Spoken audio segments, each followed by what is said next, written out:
Hey. Oh, hi. Hello. Hailed as a king, blessing one and all instead of cursing everything. Hi, Flarker. Thanks for the 89 months, bud. Appreciate that. God damn, 89 months. That's crazy. But hello. How y'all doing, guys? Hope you guys are all doing well. It is more Ace Attorney time, because I haven't played this game in, like, a week again, I think. Gosh, this game is, like, a game I want to play more, but my work schedule makes it very difficult sometimes. On the last stream, we found out that our lover, Kazuma, is dead. Fuck. So yeah, Kazuma's dead. We're on the ship. You're doing the same thing with the Ace Attorney games. To be fair, I'm trying to play this as much as I can. It's just, I kind of realized going into this that I was going to stream this, and I'm like, yeah, it's going to take a bit sometimes, but, like, honestly, I really wanted to do an Ace Attorney at some point, so I'm like, yeah, this is the best way to go about it. Because, like, I'll be real, I think if I wasn't streaming this, I would probably have already finished this game. I think, well, actually, I don't know about that one. Maybe it would have been, like, maybe, like, case 4, I would imagine. I could see myself I could maybe see myself being on case 4. Hard to say for sure. Regardless, though. Yeah, so last stream, it's a bold statement. Yeah, true. It do be a bold statement. Hard to say for sure since I obviously, you know, am streaming this. But yeah, last time, Cosmo died. We're on the ship, The Adventure of the Unbreakable Speckled Band, where we also met Herlock Sholmes. Sasada was also here, got introduced to Sasato Toss, met some Russian crew members. Giving your track progress with how Spirit of Justice went. To be fair, with Spirit of Justice, that took me like a bit to do. Just because of, like, what was it called? Life getting in the way. Just the usual when it comes to life stuff. Right, Peter? Mm-hmm. How you doing? Hi. Hello. Yeah, so, like, sorry, like, what is it? Stream was, like, a little late today. Literally had to stay an extra hour at work today because, like, a lot of people had to call in because the temperature dropped 50 degrees overnight. So that was pretty cool. I love Texas. I love that it drops 50 degrees like nothing. It's like, what do you mean it was 80 yesterday and, like, almost, like, 30 today? Are you kidding me? Whatever. It's fine. Anyways, onto boy. Yeah. Have to remember how to speak. Oh, what's up? Time to remember how to speak. For sure. As we begin part 2 of case 2 here. I wish we hadn't been thrown out like that. I wish we managed to find some clues as to what that speckled band might be. Right, the speckled band, yeah. Because that's what we're kind of looking for, is, like, information on that. We didn't manage to investigate at all. And I imagine that we won't be able to for a while longer. We'll never get past that sailor guarding the door. He's clearly glaring at us as if to say, don't even think about it. Oh, wait a minute. What is it? Well, what happened to our great detective friend? Where did he go? Oh yes, he's completely disappeared. When did he do that? My damn handcuffs. He slipped away as quietly as the wind, but not before ensuring these were securely back on my wrist.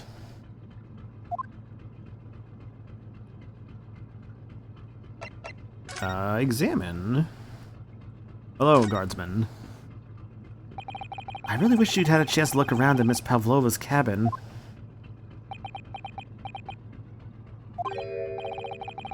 What? Why you look like that? You want something? Hmm? Maybe you want me to throw you out again? Oh, no, definitely not that. Next time I have to throw you out, I show you where lobsters spend winter. Understand? Understand. Maybe I should steer clear of him until he's forgotten my face. I don't think he'll ever forget your face, Naruhodo-san. This Stroganoff never forgets face. I love the idea of him just being like just this like completely like master like just having like a photographic memory would be just kind of incredible. Cosmo-sama's cabin. That's a cute little pose there.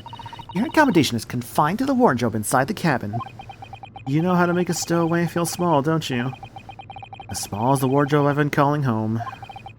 Anyway, I wonder if Inspector Hosonaga has managed to uncover any new clues. Yes, we should probably find him and ask.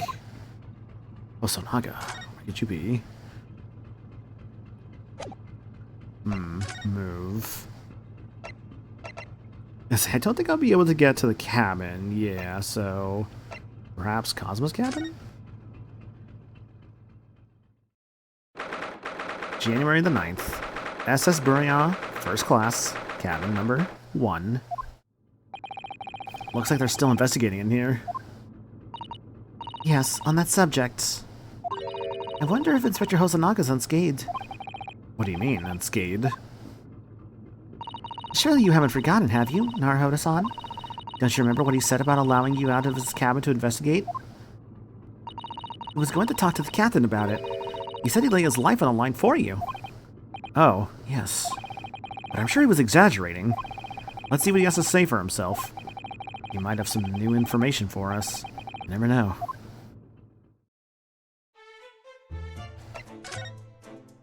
What about you? You, where did you go? Oh, sorry, I just went to the next door cabin to investigate. Why? Who gave you permission for this? Well, Seaman Hosonaga did. That new Japanese, was it? Later, I will roll him into ball and throw him in cold room. Whew, he's gone back to guarding the door. I hope Inspector Hosonaga doesn't find himself in too much trouble on our account. He's really gone out of his way to help us, hasn't he? When we get back to Japan, I'll have to take him for a steak at Le Carnaval. That could be a very long time from now, Naruhodo-san. So I will also say, like, I am streaming today, actually, because, wasn't able to last night, just due to some personal stuff going on. Oh, there he is. just to the camera, he's right there. That's why I'm actually streaming tonight. Like, I try not to like stream on like Mondays anymore, but I'm like, you know what? I don't have a lot of time left before Mag, to be honest, because MagFest is literally next week. Not like a week from now, mind you, but like it is next week. So like, you know, I'll be flying out for that and everything. I'll say like my last day for streaming, I actually do have a schedule made actually for the rest of this week, which is like, I guess like the last schedule / first schedule of this year. Right here. Yeah, so I got, case 2 tonight. Nothing tomorrow because actually I'm legit kind of busy all day tomorrow. I was hoping to do something tomorrow afternoon, but like literally like I have a therapy appointment and then I have to go into work. So I'm like, I don't think I have time for that. Unless I like got up like really early. I'm talking like maybe like getting up at like 8 or 9 o'clock, streaming at like 10 or 11 for like a couple hours. But even then, I don't think that's really worth doing. So I'm just like, no, it's not worth doing. So nothing tomorrow, sadly. Wednesday will be the last thing I do this year, because that's going to be just kind of vibe kind of night. Talk about the things I beat on stream this year, and probably, honestly, due to just the sheer minimal amount of games I beat on stream this year, I might talk about the games I beat off stream as well, and maybe also just like some movies and stuff I watched this year. I think it would just be like a fun little discussion stream, honestly. And then Friday, first stream of the next year, will maybe be the finale of this case. So the number's like it's not a super long case, is my understanding. We'll see, obviously, of course. And then Sunday is kind of a filler day of like last stream before Mag. If I don't finish the Great Ace Attorney case on Friday, I'll finish it then and do some other stuff. We'll see for sure. But yeah, that's kind of just like kind of the vibes of what's going on this week. Also, hi Daisy, hope you're doing good. Look forward to see you soon. Oh my god, still beat up. Yeah, back. Inspector, what happened to you? Your faces. Please don't worry about it.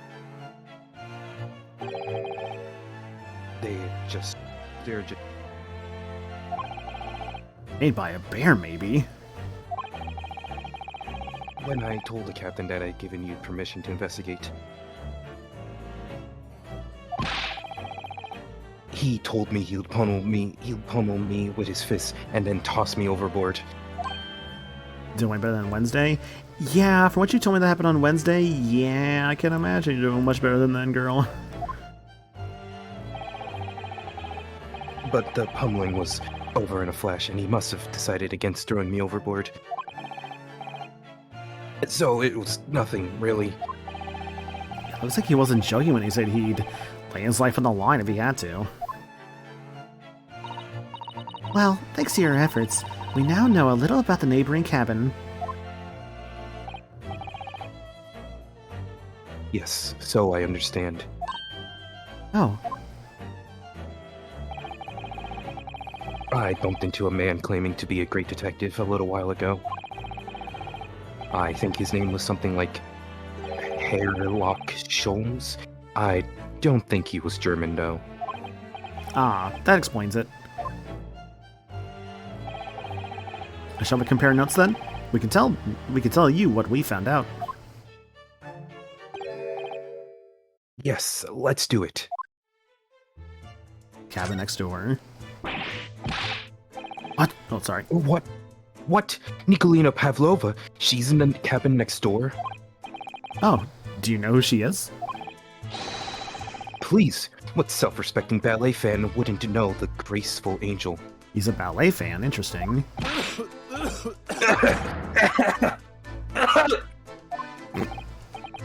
Oops, I think I upset him there.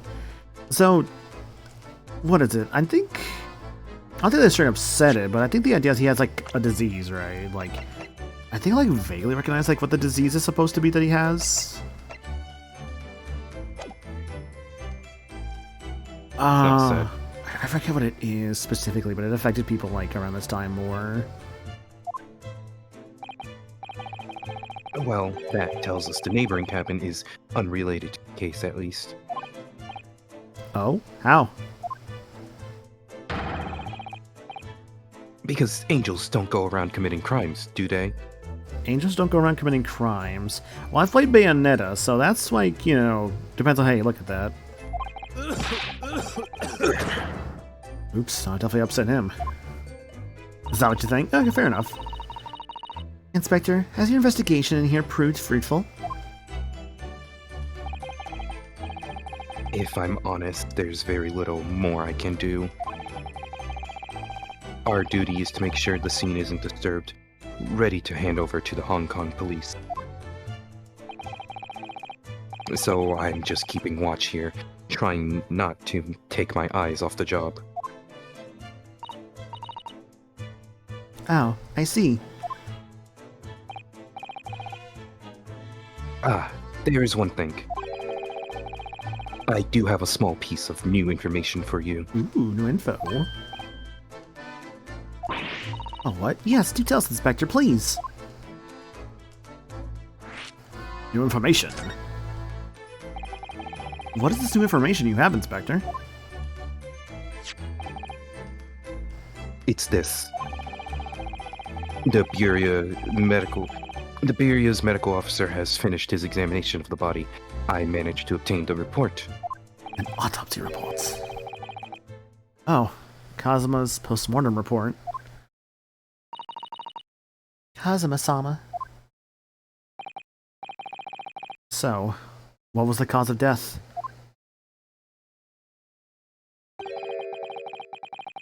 Damage to the cervical vertebrae is what's written in the report. His neck was broken? Yes, it would seem so. There were no obvious wounds or other signs of injury. So at first, I think they were considering poison.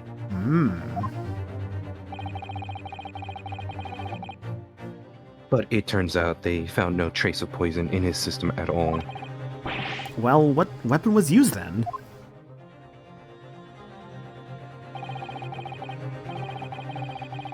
Nothing has been found of yet, but the fact that there are no signs of a wound suggests it may have been a blunt object, something that wouldn't leave a mark. Oh, I see. All the body's nerves run through the spine to the brain. A strong enough impact to the neck could induce death. It is a possibility. No obvious wound would be left. Or Kazuma. I have a second copy of the report. If it might be useful, you're welcome to have it. Yay, I love having things. Really? Are you sure? Yes, it's fine. I trust you. Aw, look at that, he trusts us.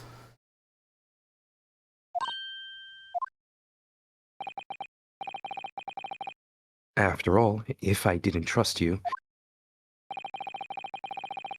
I'd never agree to you leaving this cabin in the first place, would I? Hell yeah. Huh.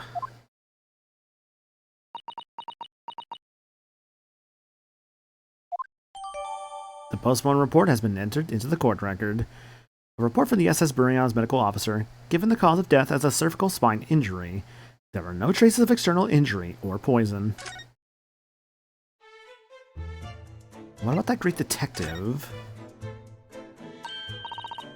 Oh, Mr. Sholmes was here, was he? Yes, he seemed to be enjoying himself a little too much as he crept about on the floor investigating. That sounds about right with this guy.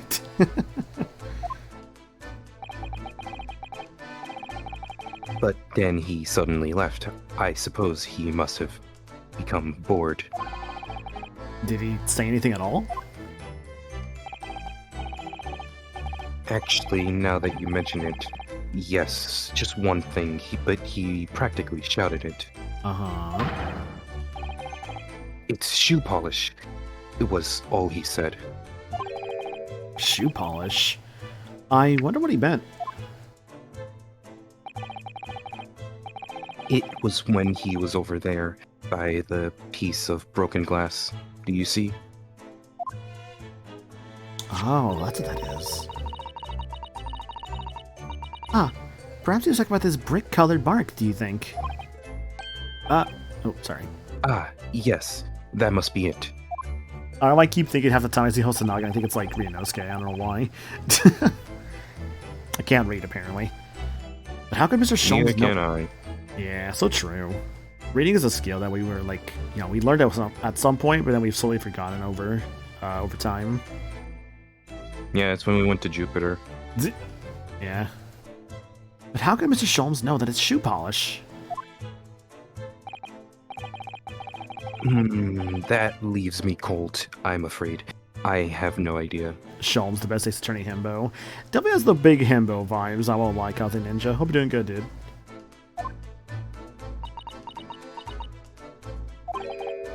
What is it, Susato-san? Well, Kazuma-sama was wearing leather shoes of a very dark tan hue. Dark tan? A sort of dark brownish red, then.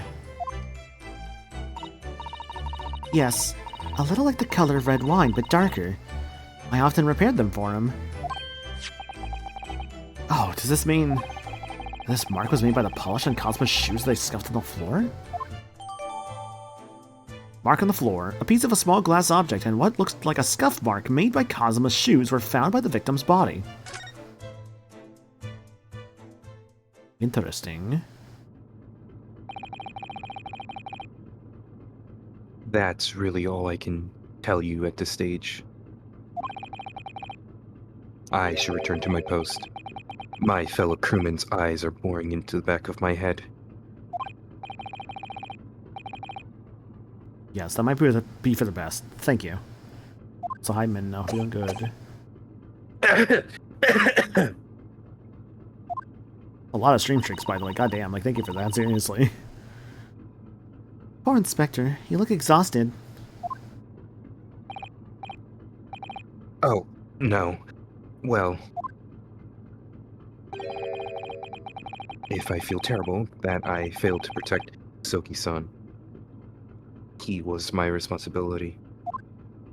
Aw, it's okay, it happens. Except it shouldn't happen. The murder doesn't happen like that, usually. Yeah, it happens, murder. Yeah, murder or death. Of course. My pain is nothing compared to yours. You were his friend.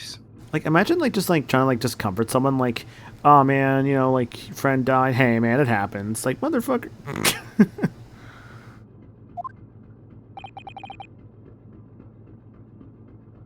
The truth is, I seem to have had a heavy head ever since I woke this morning. A heavy head?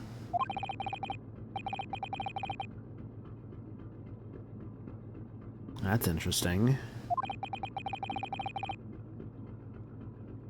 My head's still throbbing too.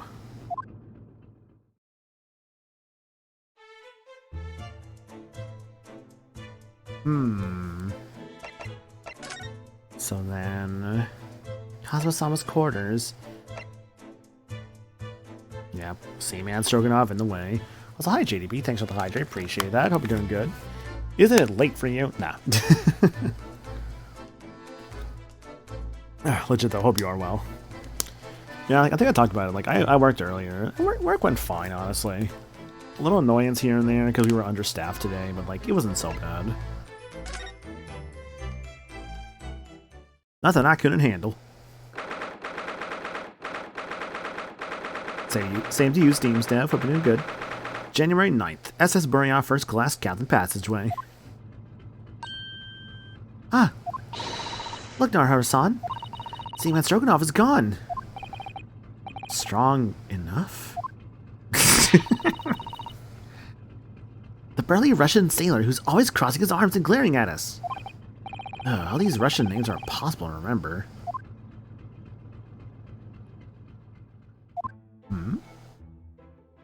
Tra-la-la. No Captain Underpants? Did you hear that? It sounds like someone's singing. I didn't actually look at. I should probably pull up the transcript so I know who this is. I think I have a good idea now. I did it the great detective way. This caroling. I know that lark-like voice. Well, never mind that now. This is a golden opportunity for us. Yes, you're right. We must seize it. Let's get inside Miss Pavlova's cabin while we can and investigate. Definitely. Before that stringy knot crewman comes back. It's Stroganoff, not Stringy Knot. Go, go, go!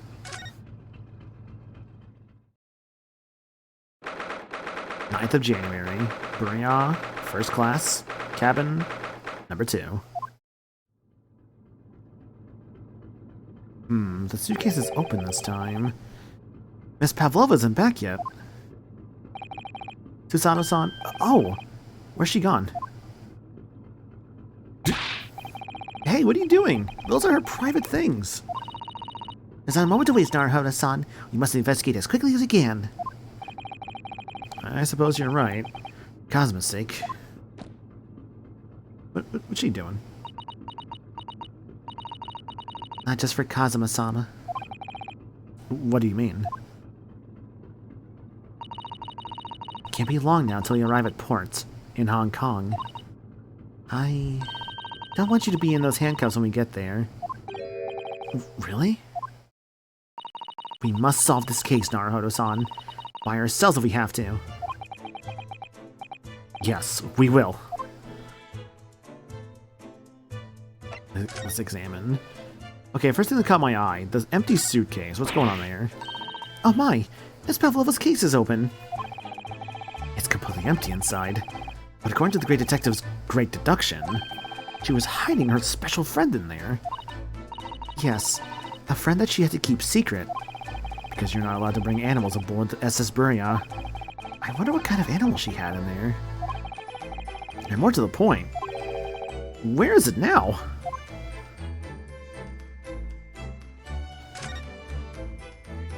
Now, where would I hide an animal? Teapot.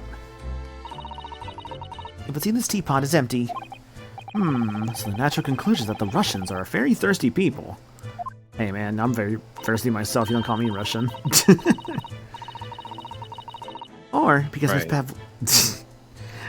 Pavlova only came into this cabin last night. She hasn't had the chance to make any tea yet? I mean, could be either. It's definitely that they're excessively thirsty. I'd lay 1,000 to 1 on it.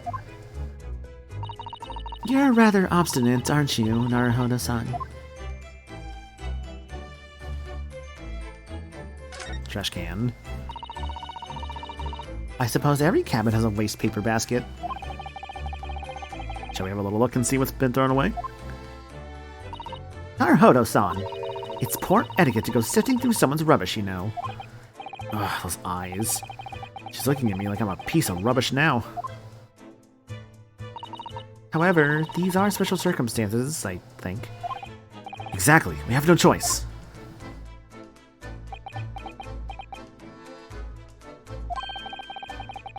There's hardly anything in here at all. Oh, well, that's a little disappointing. There was nothing. I wonder what this little saucer's doing on the floor. Well, you see, you have to throw it and catch it. It's like Frisbee. I love plastic discs that you throw. Boy, Patrick, I do love plastic discs that you throw.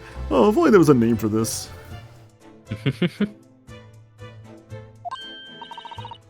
Do you think there could be a leak in the roof just above here? I love, by the way, like that bit with like small plastic discs that you throw. That's literally like because Frisbee as a name is just a copyrighted name, but everyone just calls it a Frisbee. So it's like because they're using it in the show, they're like, oh well, they have to call it small plastic disc that you throw. It's like there are little examples out there of like things that are called something, but they're so popularized under one brand's name that they're more so known as that rather than what they actually are. I feel like the best example of this, of course, is a Frisbee, but I know there's another one out there that is like this. I guess you could make the argument, is it like, what was it called? Part of me thinks it was like a paper or something, like Kleenex or something. I don't know. No, Band-Aid, Yeah, that's Kleenex. what it is. Yeah, Band-Aid is what it is, Daisy. Yeah. Kleenex is also copyrighted. Kleenex is copywritten, yes, but also like people more so refer to it as like napkins or like tissues. But Band-Aids, most people just call like little bandages like that just Band-Aids. What? A leak? Is this ship quite safe? I'm sure that even if there's a little leak in the roof, doesn't mean the whole ship's gonna sink. No, I know that napkins or tissues are very different, obviously, but I'm also meant just like the name being popularized as like an object from like a brand's name being popularized as like an object rather than like the object's actual name. Oh, it's like, was it Fahrenheit 451 where like just like media is just called like Disney's? Does anyone know what I'm talking about with that one? Was that Fahrenheit 451? I don't read books. See, I want to read more books next year. I told myself I was going to do that this year, and I'm like, damn, I read like nothing. I'd like to read books again. That's because reading's for nerds. That's what I'm going to read. All the fucking IDW Sonic comics next year instead. Therefore, I'd be nerdy, but not as nerdy. No, you're right. Of course you're right. White and nerdy. White and nerdy. I'm not saying. I'm not calling you that, actually. I'm just referencing the Weird Al song. They see me rolling. No. They see me mowing my front lawn. She's really trying to persuade herself, isn't she? I wouldn't mind seeing Weird Al in concert at some point, honestly. That'd be cool. Yeah, no, like, I know, Weird Al, like, I know he was in, like, my city.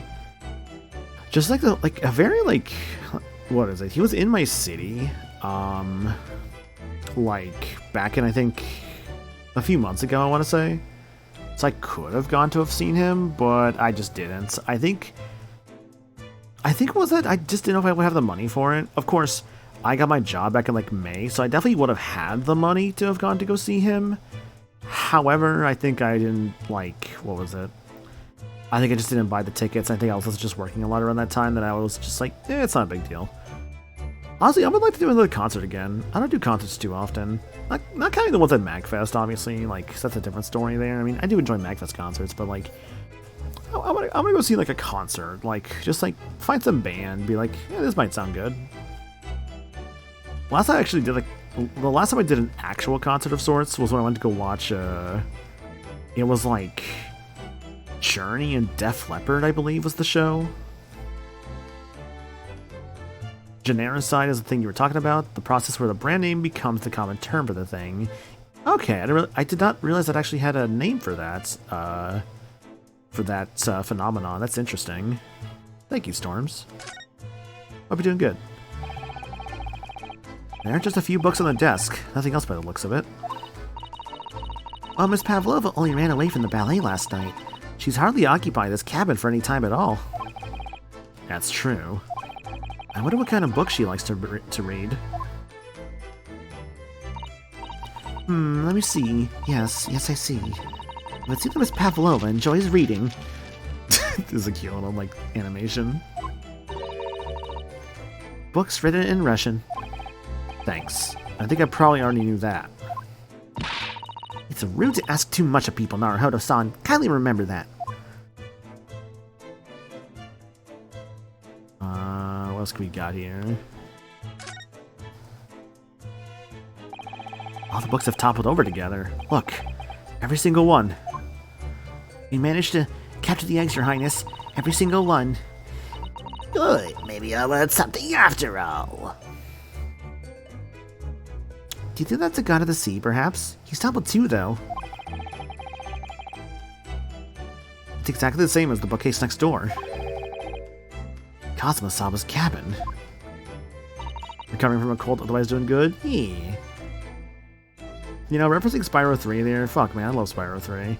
But I'm not, it's so weird, right? I feel like I'm not a fan of the remakes, specifically for 2 and 3. The 1 remake I think is better, but 2 and 3 I think I actually prefer the PS1 version. Which I find is so interesting. But I think it's mainly just because like the PS1 aesthetic just really works for like a lot of those like NPCs. Because Spyro 1 it's just like, what? Enemies and like the dragons, which are like, they're kind of generic in Spyro 1 on like PS1. Which isn't a bad thing that they're generic, mind you, but I appreciate like the varied designs of the dragons in the remake.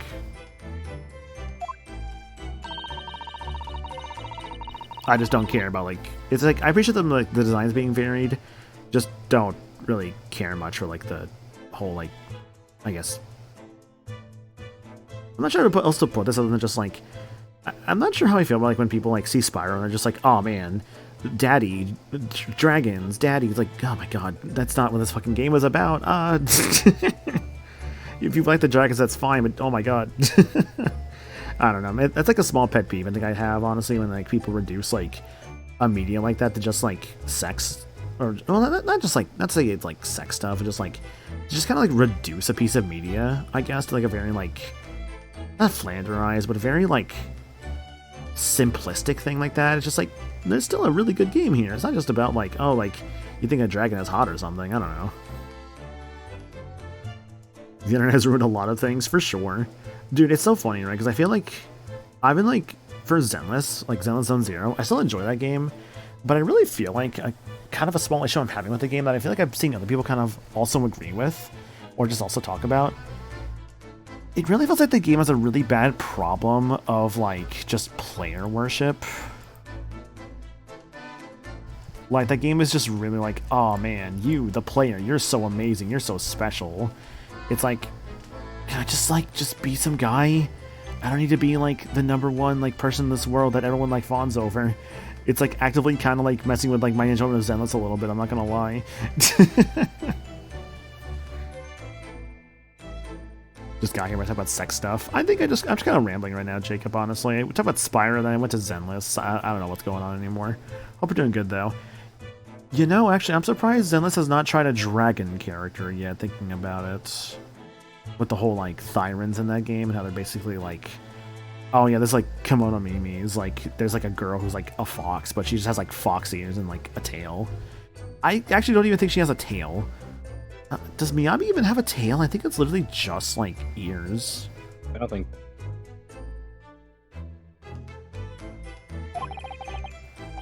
I don't know. Would she really be practicing ballet on the same night she ran away from her ballet company? Alright then. It must have been you. You lost your temper and knocked them all over in a fit of rage. Finished playing Prince of Persia Warrior Within for game clearing, and now I'm trying to squeeze in Splatoon 3 story mode for the year's end. Nice. I'm at 32 out of 35 games. I quite frankly don't know what I can do to make 35 games. I mean, I could just stop at 32, but I'd like to hit 35. I was looking into some games earlier for like what I could do, just like from between like now, tonight, and tomorrow. I guess rather like the rest of today, tomorrow, and Wednesday for like what I really have time left to do. And I realized that I might just be padding my list out at the very end with like just some fucking like garbage, like well, not garbage, but just like educational games. Because I think what I could do, right, is just like go for Elmo's Number Journey, Blues Big Musical, DK Junior Math, stuff like that, basically. Like stuff that'll take me no more than like an hour to do. You get the Far Cry 4's 10-minute ending and get that. See, I get that, but I would not personally count that.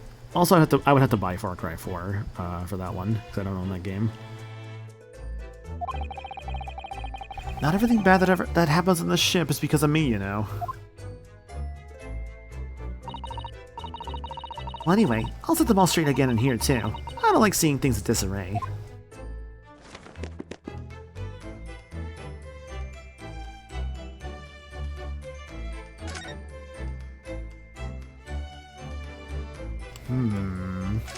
There's a bag in the corner. Naruhodo-san, are you there? Sorry, I'm right here, yes. Why? What is it? Far Cry 4, is that the one that's like... Is that the one where you're like on like an island? Okay, that doesn't narrow it down. Is Far Cry 4 the one where like... Is that the one that has like the cover has like the guy that looks like some like American dude? Is that Far Cry 4? What are you saying? There's a cover where like... There's a Far Cry cover that has like... What looks like a Thanksgiving dinner almost. That's 5, I'm pretty sure. That's 5? Okay. I think 4 is the one with the guy on the beach. I thought that was 3 with like... Was it Vaz? Who's like Michael Mando? I don't know. I've never played a Far Cry. Me neither. Far Cry 4. Far Cry 4 is the one... The guy in a pink suit. Oh, the pink suit guy. He's on like a turtle or something. And there's another guy with his... He has his hand on one guy's head, and then there's an RPG next to him. Interesting. Yeah, Larker's saying Mountains... Let's see, was it? Mountains is 4. Let's see, yeah. Jacob's saying 3 is... Do you know the definition of insanity? 4 is the Himalayas. Yeah, 5 is the Last Supper, but... Right. Southern, I guess. That's what it was. Yeah, that sounds right. Yeah, like Southern Last Supper. 6 is the one with just Giancarlo Esposito just on the cover. Because he plays the villain in that game, I guess. Or just... Because all the Far Cries have, like, a main villain of sort. And, like, they're just always on the cover. It's at least that's my understanding of the series. 5 is, like, an alternative America. Okay. Oh, good. I thought you might have climbed into the wardrobe when I wasn't looking. There's no place like home. God, Sasada's gonna be doing this the entire game, isn't she? Believe me, I don't have some strange compulsion to jump into every wardrobe I see, you know. Well, anyway, I'm not sure anyone could fit inside this one. Yeah, the bag Renosuke. It's full of beautiful outfits. I suppose they're all stage costumes. Get in the outfit, Renosuke. I was rather hoping we might find Miss Pavlova's friend hiding in there, but no such luck. So that bag actually counted as the closet. So this ventilator connects to Cosmo's cabin next door. Yes, although what a fool a shipbuilder must be to open a ventilator into another room. Oh yeah, Far Cry 3 Blood Dragon I always hear is really good. I know it's like pretty short too. I remember watching, like, I think Claire, like, play that on stream, like, well over, like, maybe 10 years ago now. It's been a long time since she did that one Far Cry 3 Blood Dragon, like, stream or video or whatever it was. Maybe it's so that if there's a gas leak next door, the occupant of this cabin would notice and raise the alarm. Or the occupants of both cabins would die of gas poisoning. That is a possibility. Anyway, last night, Cosmo wrote that he saw a speckled band coming out of this ventilator. I still think it's like a snake.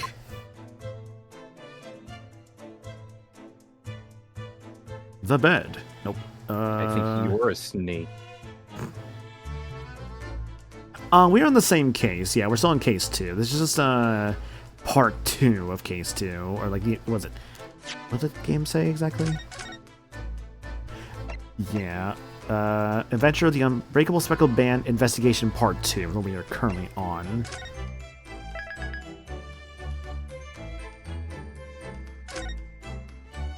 Yeah, 12:19 to... God, that's at like 12:03 to 12:19 and now 12:29? Ugh. Ugh. I better fucking play this game way more, like, was it, at a way better rates than this in the future. Jesus Christ. Yeah. If I don't, if I don't have a better track record of playing this game throughout next year, this game will literally take me all of 2026. And I refuse to have that happen. I'm pretty sure I started this game in 2022. I'm on case 5 now. As of like 2 months ago. Which is fair. I know you did say, like, me playing this is kind of like a good incentive for you to, like, you know, actually, like, finish the game. Yeah. Guess what I haven't done since? To be fair, I'm only on case 2. You got time before I start getting to, like, you know, case 5. Yeah, but also, like, I don't need to play Castlevania Circle of the Moon. Wait, why Circle of the Moon? Because it's in Advance. I have Advance on Steam. Oh, okay. It's the first one. I mean, that's a good... what was it? I think in terms of the... yeah, it's Circle of the Moon, then... Harmony Dissonance, then Aria of Sorrow for the 3 in a row. And Dracula X. And Dracula X, that's true. But that's not a GBA one. Also, hi Cosmo, thanks for the raid, dude. Appreciate that. See, Dracula X is on it because it was meant to be just like re-released at some point. So like, yeah, here's like a Dracula X re-release. And also because Sony is kind of keeping a hold on Rondo and Symphony of the Night right now.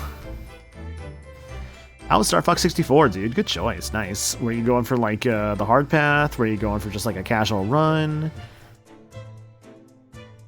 Maybe multiplayer with people? Whatever you're doing, hope it was a fun time. Does this game have a story mode like does this have the story mode like the Ace Attorney trilogy where it plays out like movie but you don't get achievements? Story mode, yeah. Go into the settings. Yeah, let's find out. Going to settings, gameplay. It's Reader. No, Reader. Reader. Oh, sorry, Reader. Reader. Story mode. Yep, sure enough. It does have a story mode option. Which is cool, actually. I'm glad that actually is there. I just got all the medals on hard path. I was revisiting classic games from my childhood. The first one I played was Virtual Fighter Remix on the Saturn. Nice, nice. See, you have a Saturn. You, Cosma, have you ever heard of a little game called Bulk Slash? It's like the one Saturn game I played this year. Heard it's pretty good. I say I heard it's pretty good, but I actually have played it. It is pretty good. I had a good time playing it at Meta's house. Oh, but you know what, dude? I keep seeing clips of Robot Alchemic Drive. That's another Saturn game. That game's dub is so fucking funny. I really want to play it. Is that what that game's called? Is that the one with like, oops, killed the department store or whatever? It is cheaper to buy groceries here. Yeah, it's that game, yeah. Robot Alchemic Drive. Oh, wait, actually... Oh, it's on the PS2? I thought it was on the Saturn. Oh, I guess I'm wrong. Shit. Oh, yeah, sure enough. Fucking Enix published this? Hello? Alright. Yeah, released in North America November 5th of 2002. Fuck. Okay, you know what? Hold on. Sorry, I'm like fucking getting distracted again. How much does this go for? Let me check price charting.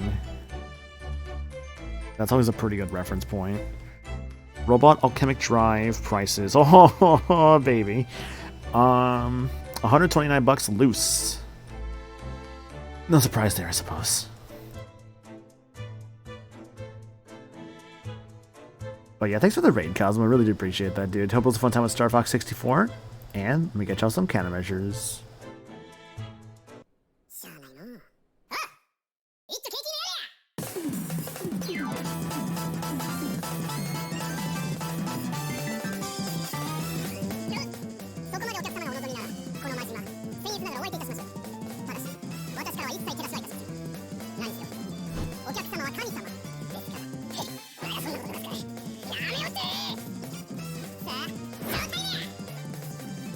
Thanks for the raid, Cosmo. Appreciate that, dude.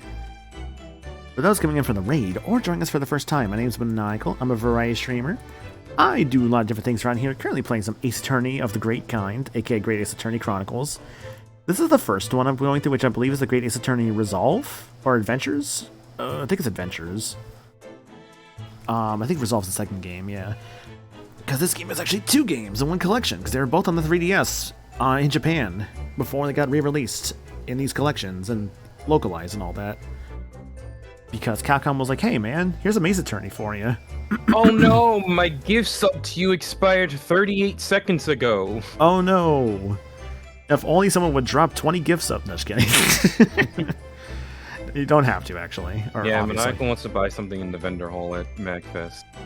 To be fair, I think like my payout for Twitch for January would hit like that Monday, like after Mag is done. So like I would just get some of the money like I spent over that weekend basically reimbursed almost instant. Well, like basically as soon as the con is done.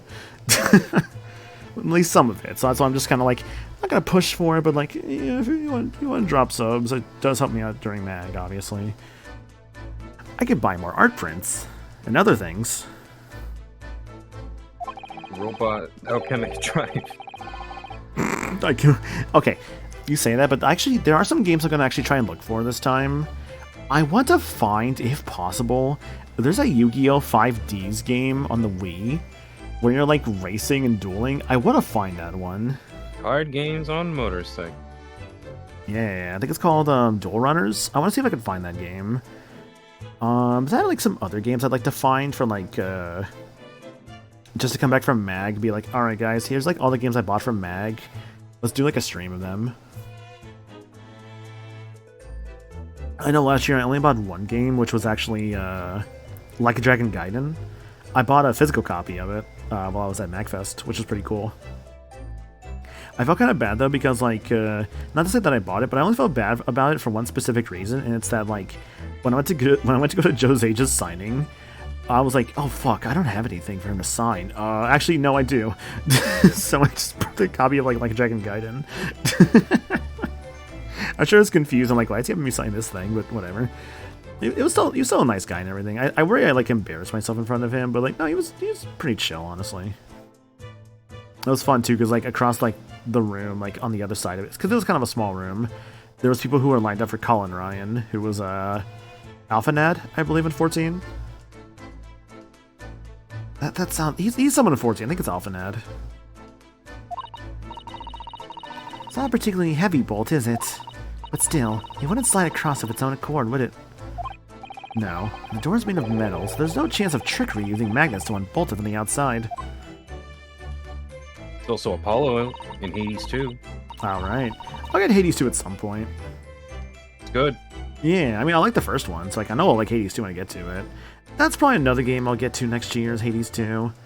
God, there's so many games that I have bought or want to TV get. when you need them. Where's KV when you need them? For real? Wait, what do you mean by that? KV knows Hades. Oh, okay. I mean, I guess to be fair, I don't like always think about that, but I guess you're right. I guess he would know Hades. He does say play Hades, among others who have also said play Hades.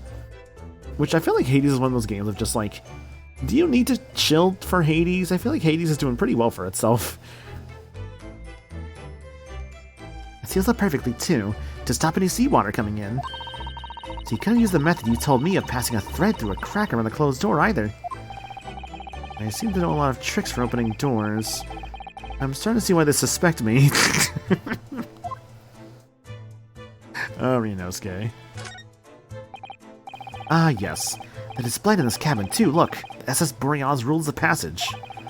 Passengers must not keep weapons or other dangerous objects in their cabins. Pets are also strictly forbidden. I suppose Miss Pavlova realized that she needed to keep the contents of her case a secret after she read this. Her special friend, I mean. I wonder where her friend has disappeared to now. It's probably having fun exploring the ship, I imagine.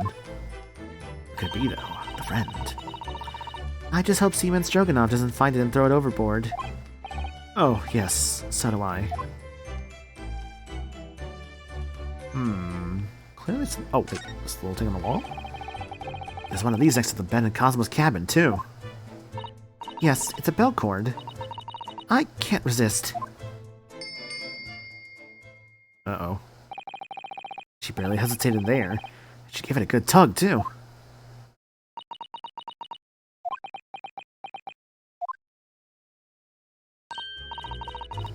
No, I didn't actually expect anyone to come. We don't want them to. We're trying to investigate in secret. It's like, Susano, please, we're trying to be secretive here.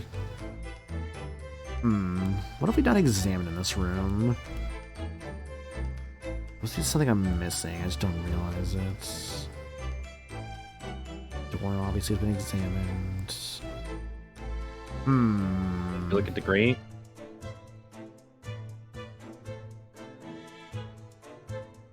The grate. The grate? Yeah, look at the grate.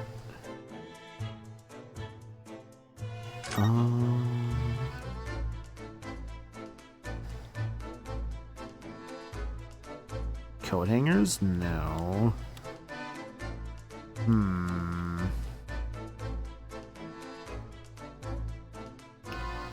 What is it, game, that you want me to do here, I wonder?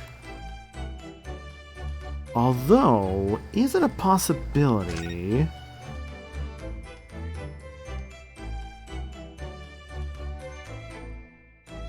I wonder...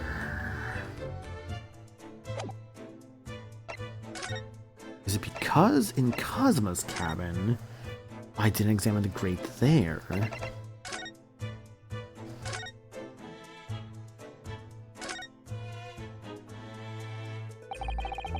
So this ventilator joins Miss Pavlova's cabin. Yes, that's right. Just a few minutes before he died, Cosmo saw something emerging from it. The speckled band, as he described it. If only Miss Pavlova had been able to shed some light on it, but she seemed as baffled as we are. Yes, I wonder if she's telling us everything, though. I'm not sure. I know most people aboard would say the same about me, but... there was something about that woman that didn't sit right with me.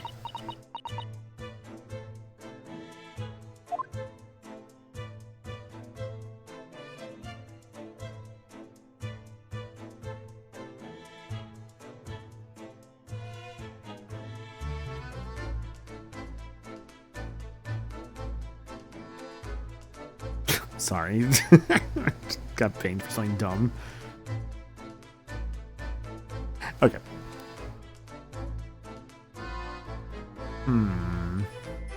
Message to the ground. So it's clear that these letters were written with the ink that was somehow spilled on the floor, and they spell the Russian word for wardrobe. It does seem to be an ambiguous pointer to you, Naruhodo-san, as you were sleeping in there. But to be truly unambiguous, I should have just spelled out my name, don't you think? Well, either way, one fact remains. It's hard to imagine that Cosmo-sama would have written his last words, or word, in Russian. Which begs the question of who did write it. All I can think is that it's just...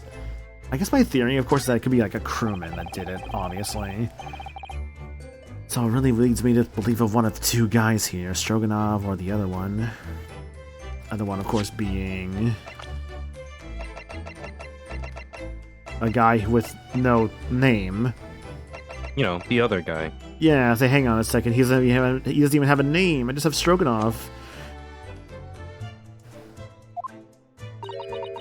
1:23 a.m. I can hear a faint whistling sound. 1:35 a.m. It looks like some sort of speckled band is dangling from the ventilator grill. Looking at his writing here on this page, it's almost impossible to believe that he's gone.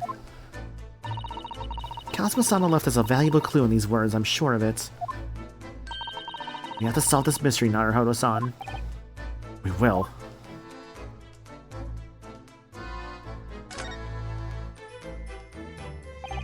All the books provided for passengers occupying this cabin, neatly arranged on the shelf. They were all over the place when we first looked around, if you remember. Oh, yes. And you tidied them up, didn't you? Tidied them up. You have to look after the ship's property. Unruly behavior in the cabins leads to damage. But it really wasn't me who knocked them over. Well, anyway, I feel much better now that they're neatly lined up. Can't relax when things are untidy.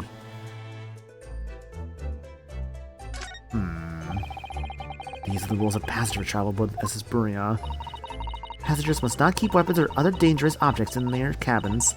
Pets are also strictly forbidden. So by bringing her pets on board, Miss Pavlova's broken the rules.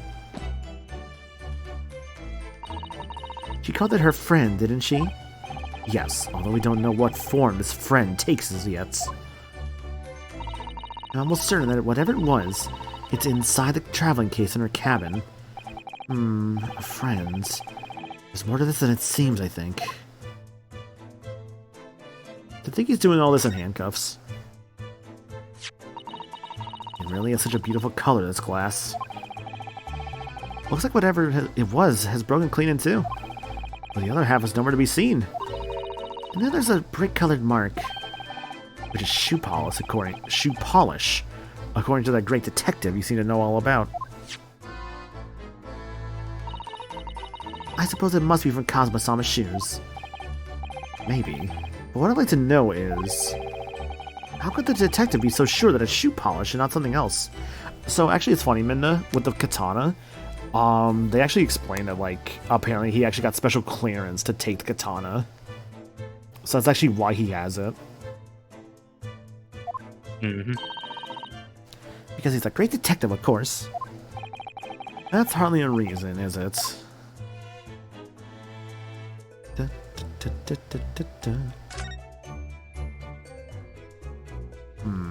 I'll scroll. Stuff on the ground hasn't really changed. Short's still there. There's one thing I've not checked, actually. Sometime between 1 a.m. and a little past 2 a.m., male Far Eastern. Damage to the cervical vertebrae resulting in instant death. The victim's neck was almost certainly broken as a result of a strong blow to the area. No obvious external injuries or traces of poison.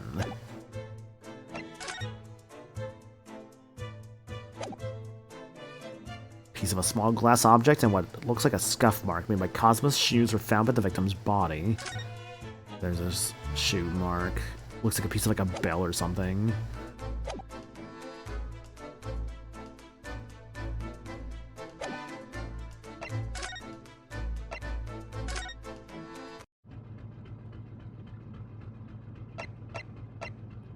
Actually, nothing here.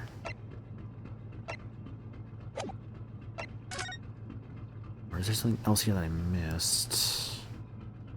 Not the piece of cheese. I crave cheese, Leon!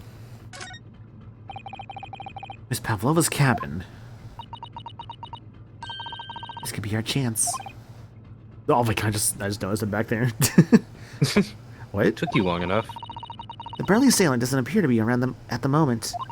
You can investigate every last inch of that cabin. I'm not sure if we could go that far. We could certainly do with looking around more. I'm sure we could learn something. Also, hi Getsu, so we're doing good. There he is. Oh, Inspector Sholmes, look! Wow, you never know where he's gonna turn up next, do you? He seems to be stealing a look at something as he sings to himself.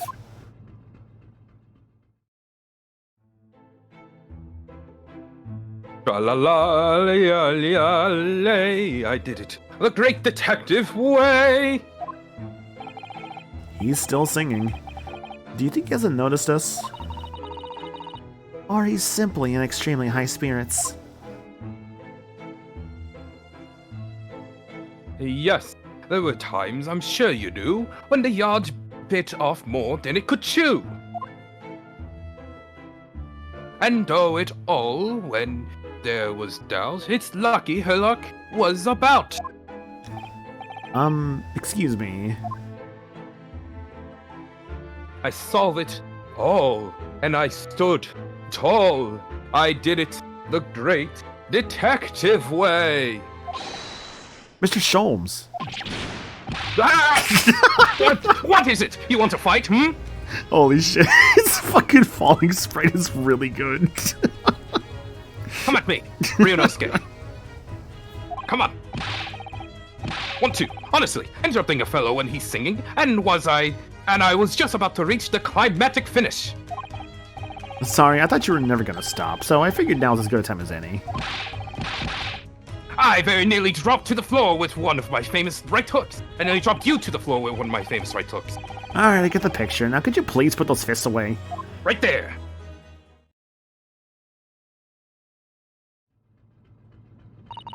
Mr. Sholmes, you seem to be examining something before we interrupted you.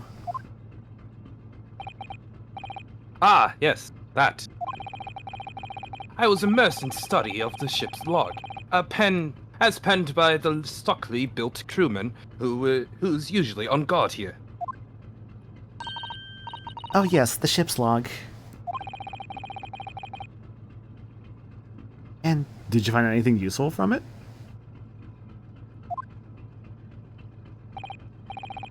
Well, after 2 a.m. this morning, the majority of the entries are blank. Which means that there was nothing to report. Nothing of note happened, so...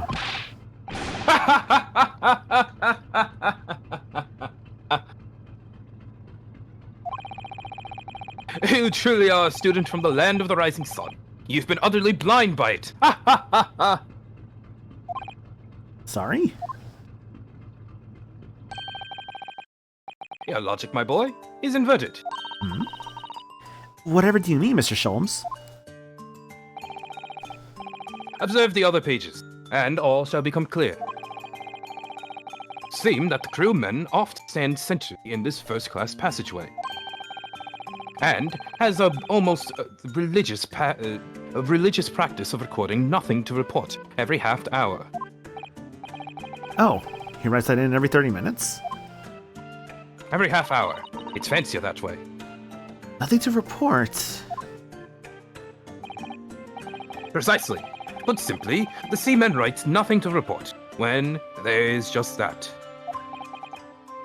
And yet... The ship's log from last night is largely blank. He didn't even write nothing to report. Do you mean? Yes, there were circumstances afoot last night, which led to the seaman being absent from his post. What kind of circumstances? What happened?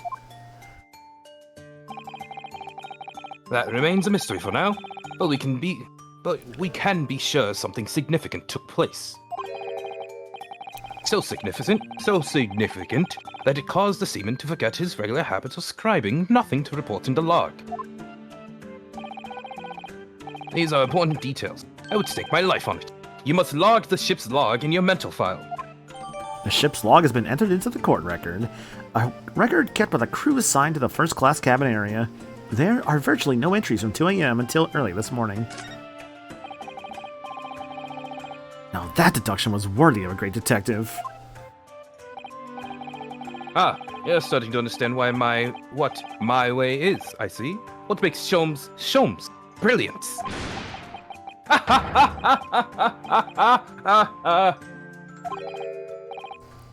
Oh, ouch. What is it? Are you hurt? Oh, don't worry yourself. I seem to be afflicted with a throbbing head this morning, for some reason. Nothing more. This is like the third time someone's up with their head.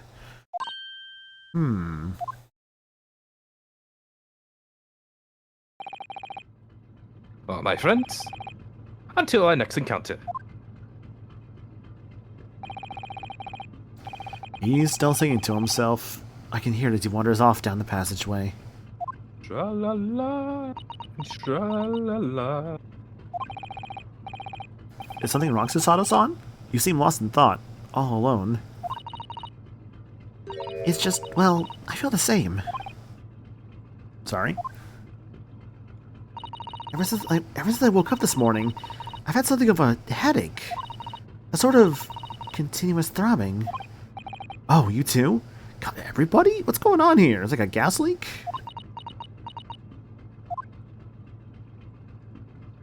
That's interesting.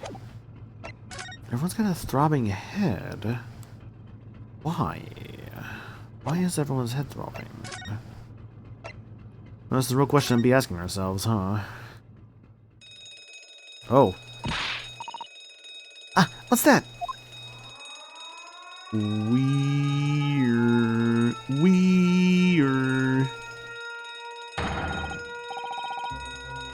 Shut down the vessel, the engines immediately.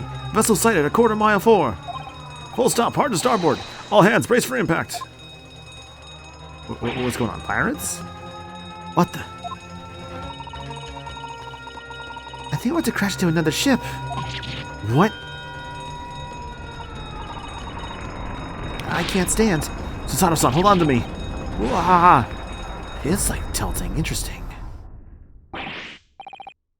Susato-san, are you alright? Are you injured at all? I think I'm fine. Thank you, Naruhodo-san.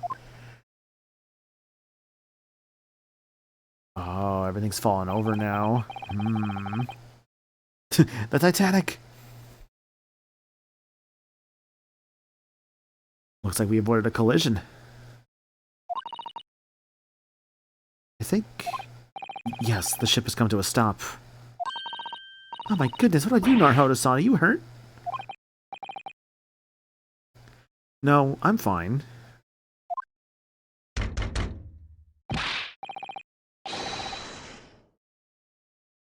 Hello? I don't know who this. Hello? Is Probably anybody in check. there? Shout if you need assistance. Oh, that sounds like... Oh, it's Hosonaga.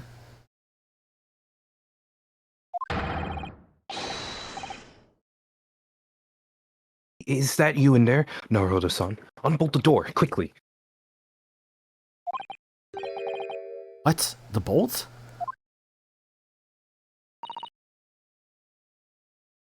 Look at that! The door's bolted. Did you do that, Susato-san? No, I didn't touch it. Well, that's strange. How did... Look at all the books. They're just like they were before again.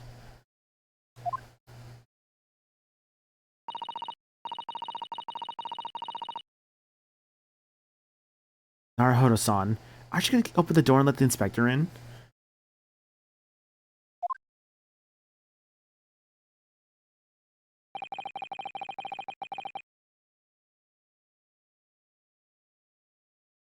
I better tie this place up first.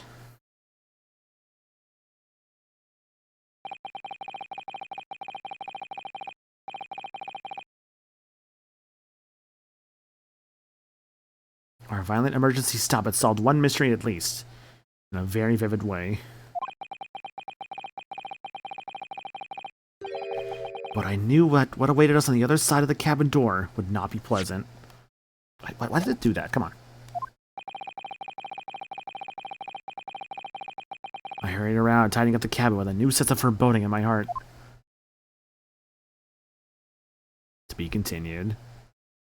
Already? Fuck, I'm only an hour in. God. So here's the big conundrum, right? I told myself I was not going to start case 3 until after Mag, because there's no way I could finish an entire case before Mag, when this case was done. So that's going to make things interesting in a moment. This isn't case 3.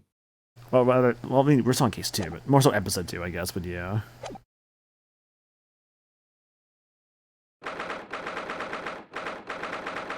January 9th. SS Borea, Miss Pavlova's cabin. Somehow, the door to the cabin we were in ended up bolted after we made an emergency stop. Susato-san took a deep breath. He used to turn him like Ape Attorney. Then gently slid back the bolts. It's them. The two Russian guys and the girl. You, what you were doing in Miss Pavlova's quarters? The monkey attack. Good. Rip his I hat know off. monkey. Monkey weakest of all animals.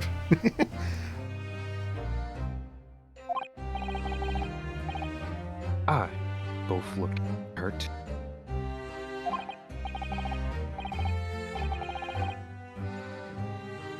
Yes, we're fine, thank you. What on earth happened? We heard something about how we were going to collide with another ship.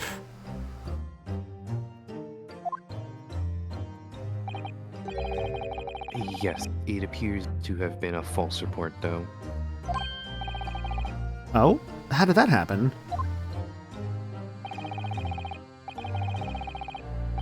There's a dense fog outside, so it's extremely difficult to see.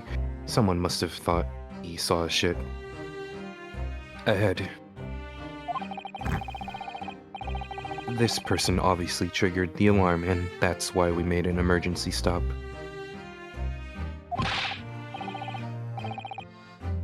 Everything is chaos. Passengers are screaming. Crew are running everywhere.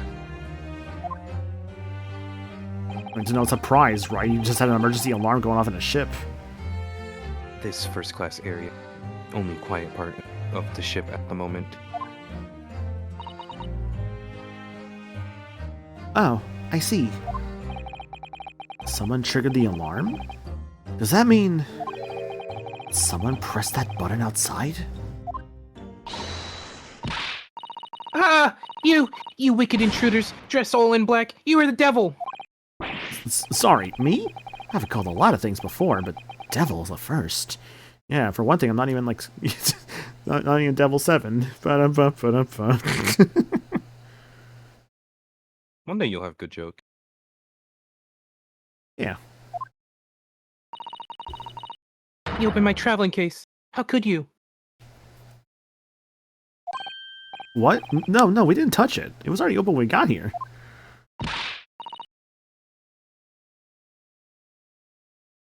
That's right, Miss Pavlova. It was already open when we came into your cabin. Inspector! Yes? Arrest this man! I know he did it! He is a criminal! It is not enough that he... Is it not enough that he has killed a man? Well, hang on now. No one says we killed him. That's my lover. And when have people ever killed their lovers? Just ignore, like, history.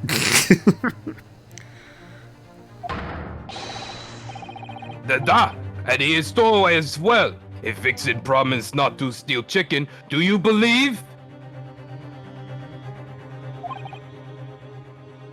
Ugh. Take him away. He is a trespasser as well as everything else. Stowing away, trespassing, killing. She is right. You are devil. I'm not Devil 7. Shout out to Devil 7. Very nice man. I will be seeing him at MacFest. It's actually very fun. Devil's one of those people that, like, I kind of met him for the first time, like, a couple of MacFests ago. It was MacFest 24 because I remember, or was it 24? Yeah, it was 24 because I remember hanging with, like, was it? I kind of really didn't, like, know him super well at that time yet, admittedly. I remember seeing him at one point, like, with Star, and, like, I kind of more so knew Star than Devil, but, like, obviously they knew each other. It's very funny, though, because I think one of my earliest memories with Devil was we just found, like, while we were just there, like, me, him, and Star, we found that Marvel vs. Capcom 2 arcade machine, and so me and Devil just, like, played a couple rounds of Marvel 2. I don't know why I remember that, but that's like one of my first memories of Devil 2. Or Devil is just Marvel vs. Capcom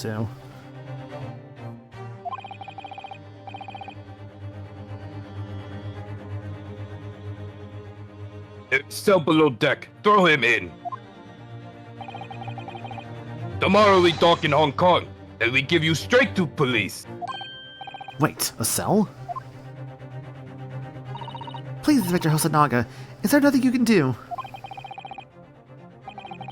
This Russian vessel really have no jurisdiction here. After my last effort to appeal to the captain's good nature, I think I'm out of options. This is terrible. This is a real crisis. I've got to find a solution. Immediately.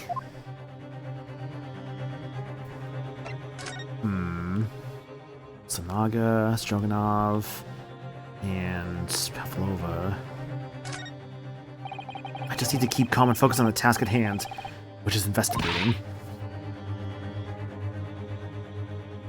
Don't touch my things! You want me to show you where crawfish hibernate? Yeah.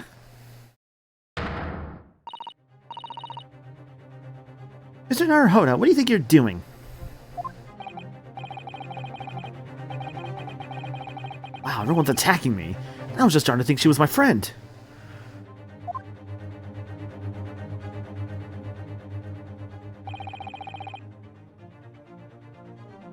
Isn't there anyone who can help me out of this mess? Anyone to help us out of this mess, huh?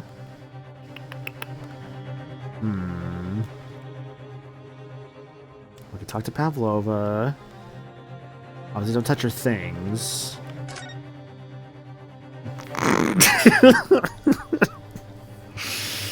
Every time I turn this camera, this fucking spider monkey over here is just clinging on the tree. I'm just like, alright, man. What the? What are you doing up there? These were the crown? Mr. Sholmes?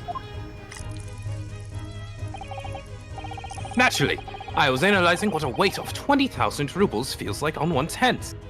One's head.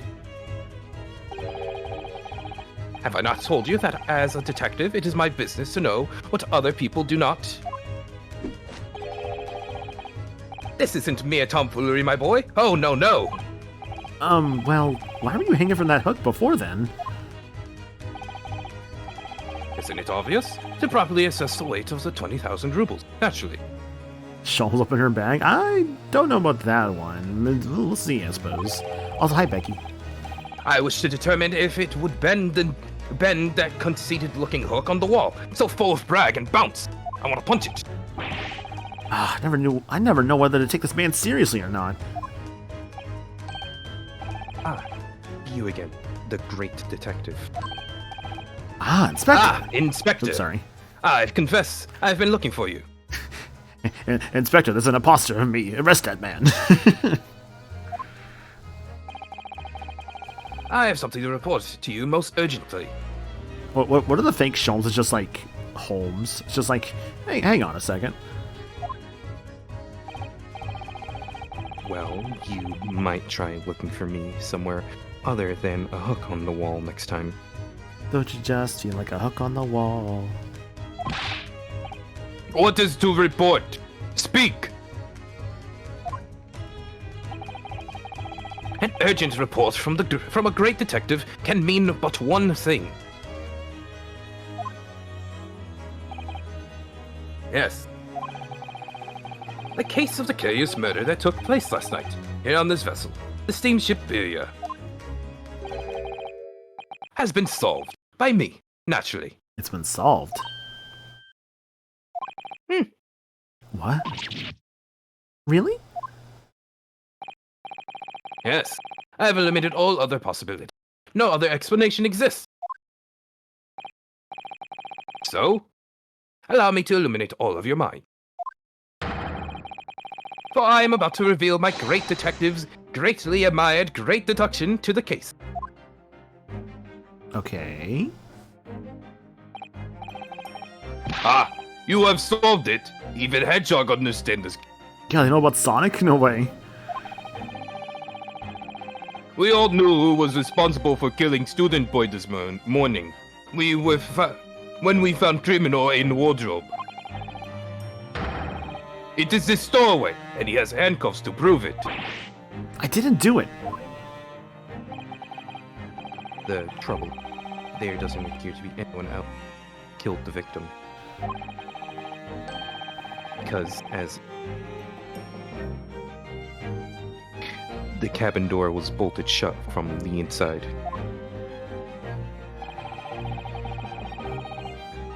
That means the culprit must have been someone who was inside the cabin.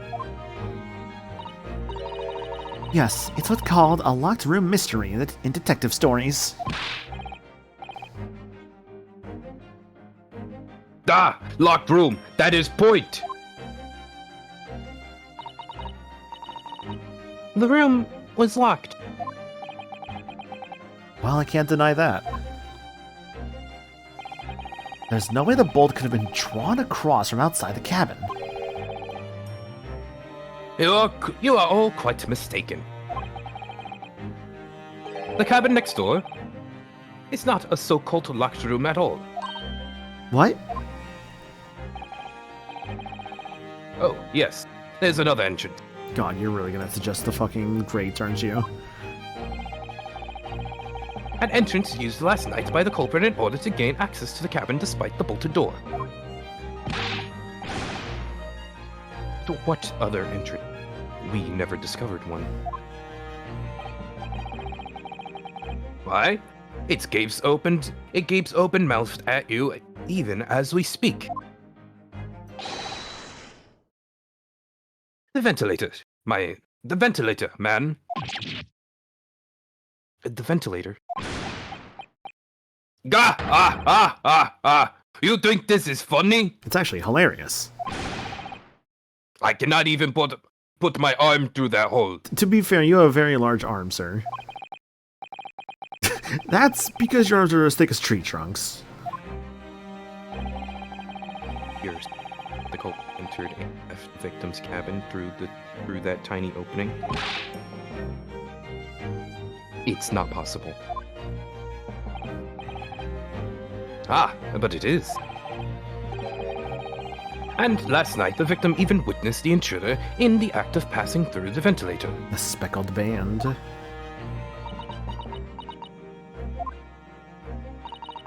Mr. Sholmes, do you mean... Are you referring to the words Cosmo-sama wrote in his diary? 1:23 a.m. I can hear a faint whistling sound. 1:35 a.m. What looks like some sort of speckled band is dangling from the ventilator grill. God, what if the whistling is like... If it's Pavlova, what if that was her, like, commanding, like, this like, creature with, like, whistling? Well, it doesn't explain the broken neck via one attack. Precisely, my dear madam.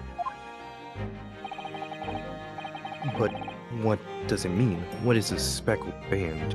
I guess my theory right now is, like, this. It's like a snake that maybe...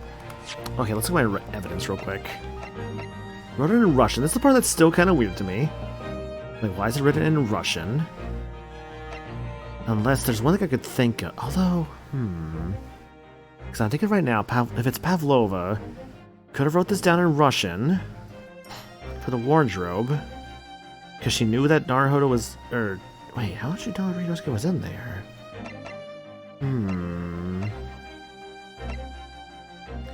Obviously, Cosmo's shoes, like, skidded across the floor. Some kind of broken object. You know, what was used to, like, break his neck?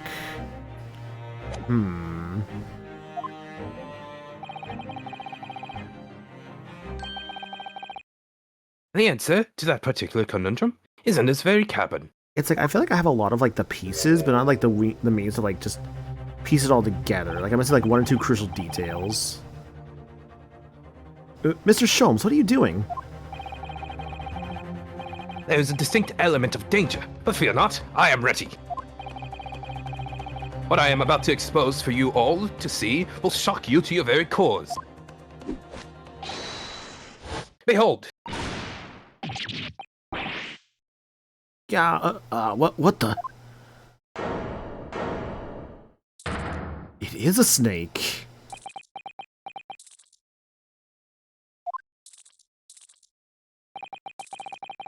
Allow me to introduce to you all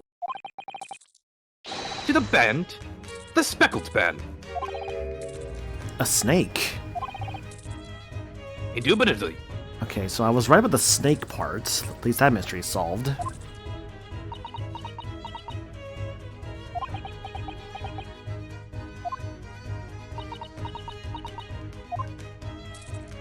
Look, just on Stroganoff's head. he's so chill about it. He's like, well, this is my life now. Mr. Sholmes, just one thing. Right, what troubles you? Well, that snake isn't really speckled, is it? So it's more like stripy, yeah.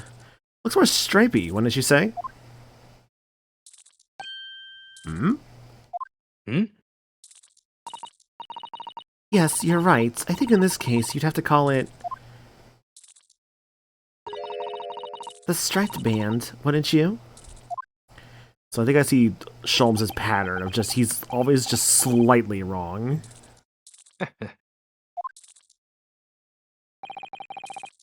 You both see and observe with distinction. However,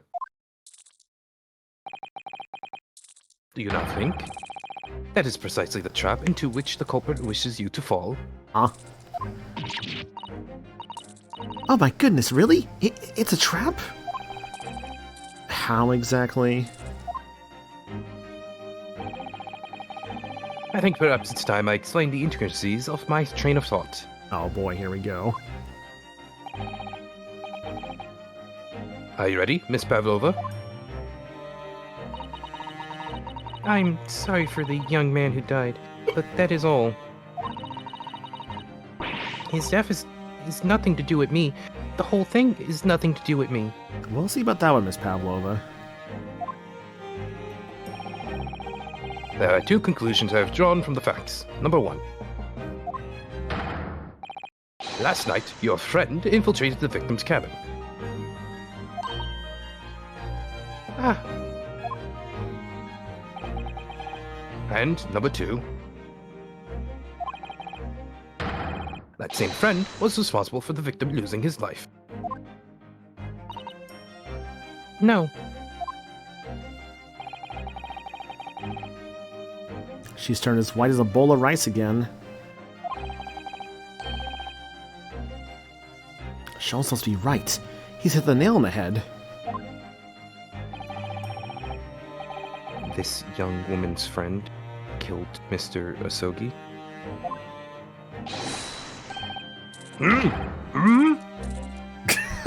Love his fucking, like, muffled.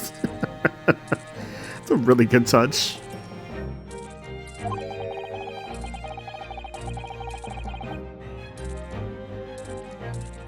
Looks like he can't speak with that snake coiled around his head.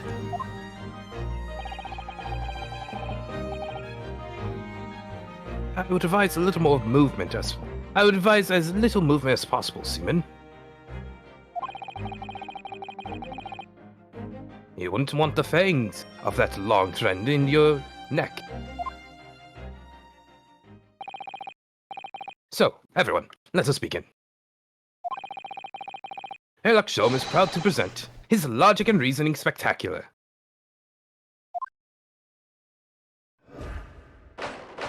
The Great Deduction. The Great Deduction. The game is afoot. Topic 1. Intruder's identity. Ms. Pavlova, moments ago you claimed the following. His death has nothing to do with me. This whole thing is nothing to do with me.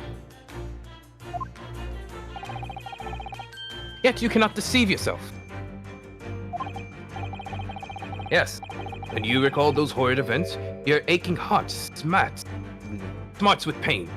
I do still love, like, the whole, like, how you tell it's wrong is, like, the text looking just all, like, a different font. I think that's still a very nice touch.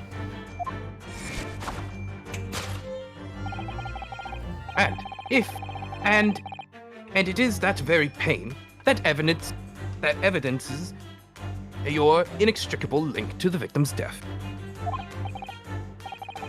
So, we ask, what was the nature of this intruder that stole into the victim's cabin? That stole into the victim's cabin on that portentous night? I hate words. Why, naturally, it was the friend with which you boarded this vessel, was it not? I feel like I'm hating words, honestly. Words suck. As I suspected, another telltale Glen.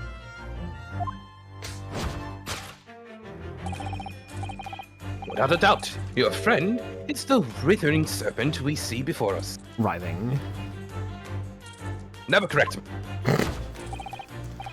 And yet, the fact leaves us in a quandary.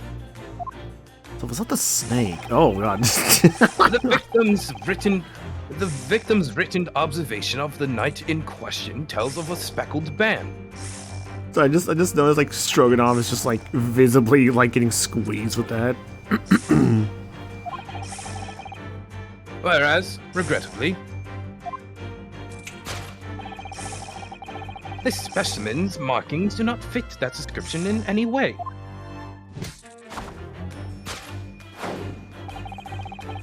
What explanation can then give, pray?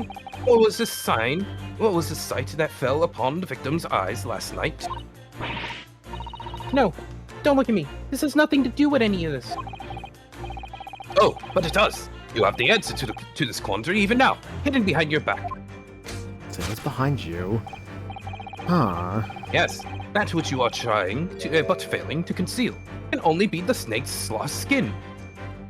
It's not a snake, but something else. Some kind of blue animal? A lemur? Evidently, after the subtle and horrible crime, this most deadly friend of yours. I think, actually, no, I say lemur, but there's no lemurs in Russia, I think. I actually don't know that. But what is in Russia? A bear? A raccoon? Shed its original skin. No. But if it's all about shedding skin, it must be a reptile. Although, reptiles are cold-blooded. I don't know what you're talking about. Last night, through the ventilator, visible in this cabin, your then speckled friend slithered next door. Using the bell cord on the other side as a bridge, the serpent silently descended into the victim's quarters. In the dim light, it appeared to the young gentleman who was about to lose his life as a speckled band.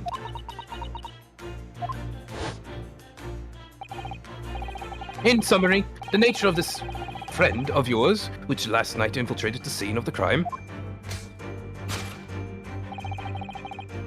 is a rare breed of snake, whose marking changes every time it sloughs its skin. What is bro talking about? A snake so dreadful, we can only imagine it would be found in the deepest depths of India. Conclusion: a beloved speckled snake. My man is cooking, and I don't know what the fuck he's cooking. Topic 2: how Mr. Sogi died. Moving on, we come to the heart of the matter: the grim demise of the victim.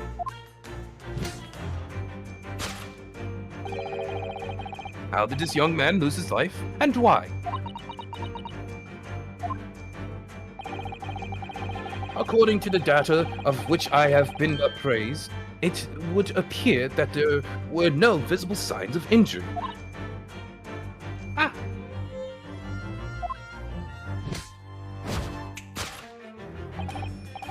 In fact, the circumstances of the victim's deaths can only be explained by a terrible venom. That is definitely wrong. We have the actual autopsy report for that one, Sholmes. Now, if we take that as fact,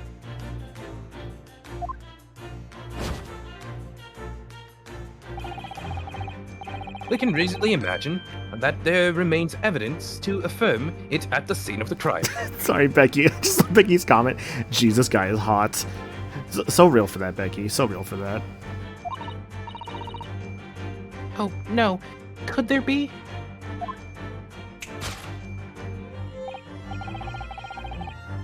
Yes, an examination of the deceased's body will prove the cause of death conclusive.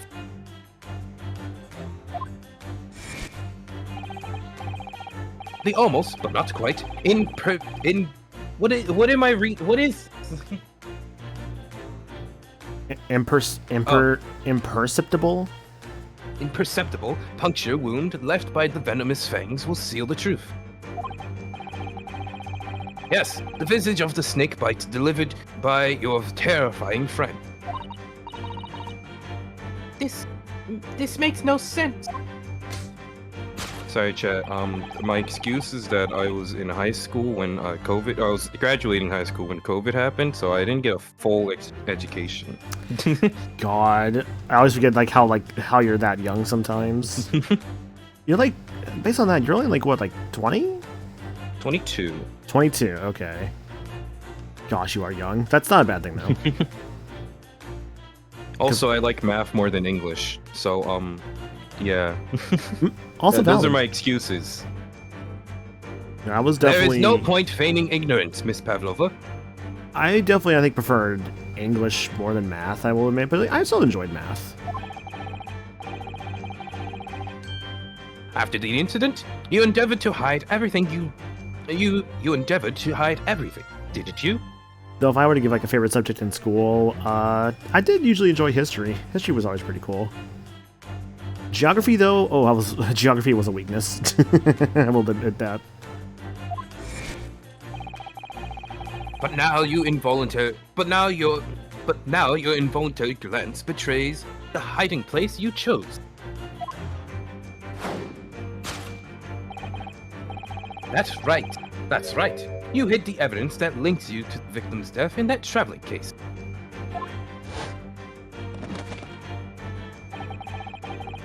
When we first met in this cabin, it came to my attention that your case moved periodically.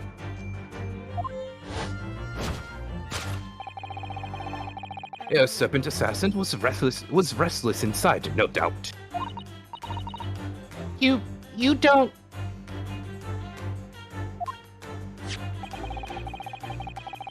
It is telling that the victim made note of a low whistling sound that he heard minutes before his end.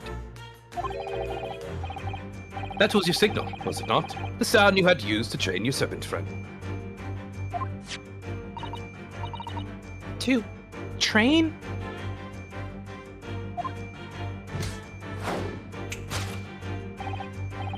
Indeed. You'd put the serpent through the ventilator and wait. After a period, you summoned it back with a whistle. I don't know why that whistle threw me the fuck off, because I swear that is the same fucking whistle from the very start of It Doesn't Matter from Sonic Adventure 2. Because I was listening to the SA2 and It Doesn't Matter earlier, and I'm like, wait a fucking second. I think that's the exact same fucking whistle. Which, by the way, oh my god, like, no, dude, listening to like It Doesn't Matter, like, again from SA2, I'm like, no, I think I actually like this one more from SA1. Though I need to like be careful with like don't form those opinions too much, because I still need to do my Sonic music ranking stream, and it's gonna be specifically for the vocal themes. I'm gonna do that next year because I don't think I have enough time for that. That'll probably be like right after Mag, honestly, or like sometime like after Mag is done, the Sonic music ranking stream. But yeah, I thought the whistle was the one from Sonic Adventure when you whistle with the Chow. That one's like slightly different. It's like a very slightly different one, but if I compared them, I'm sure that it might actually be the same, and I just don't realize it. Chow Garden, good times. I still think about the Shadow Chow I had made back in SA2 that really, really loved my Shadow. You couldn't know if the animal has done its duty, so you would listen for signs of life next door. Second, types my phone. Oh, good. I played for the Chow. Honestly, that's very real of you. This is why Sega is just sitting on money. Just like, make a Chow Garden game already. If the victim appeared not to have been dispatched, you'd release the snake once more. Do you deny the snake has undergone such training?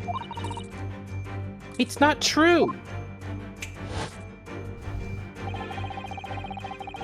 Having slithered through the ventilator and down the bell cord, the creature needed only to sink its fangs in once. Okay, you know what, actually, Daisy? Unironically, here's what I imagine for like a Chow Garden game. Just fucking do it like Pikmin Bloom or like Pokemon Go. Like, unironically. I think that could work. It'd be a little different, but I think it could work. And its venom would course through the victim's veins, ending his existence forever. That is the true nature of the speckled band that took the poor young man's life. Like the GBA ones? Oh, like what was in advance? Honestly, yeah, no, Tiny Garden would be a cool way to do it. There can be no doubt. My logic is infallible. Not advance? What am I thinking about then? Conclusion. Death by a venomous snake's bite. That one we definitely know is wrong as the autopsy report, Sholmes. Thus concludes Herlock Sholmes' great deduction of the speckled band. You can put your challenge GBA and transfer it. Oh, no, I know what you're talking about now. Okay, I know what you're talking about, because there was the stuff that would get you, like, that Tails Chow. That was, like, only from the, Tiny Garden. See, I actually never got to do that one, but I knew about it. Then I was just like... Damn, bro, you got the whole squad laughing. Get the whole squad laughing. How are you so small? Miss Pavlova has trained her pet snake as a killing machine. There on the floor, you will observe a saucer of milk. The promise of food is the key to training any creature. Ah, yes, milk. My favorite treat for a snake. Though now with the milk, I'm like, okay, this might actually be more like a dog or a cat now. I could see it being a cat, actually. But a blue cat?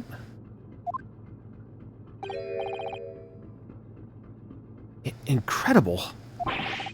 You've solved the mystery, Inosuke.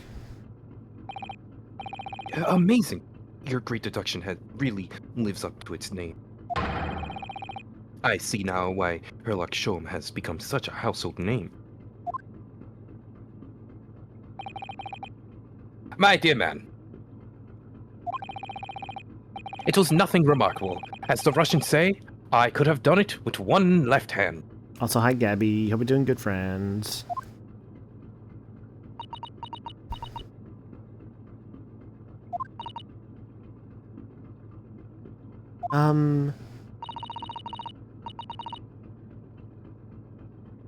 Can I venture an opinion, Mr. Sholmes?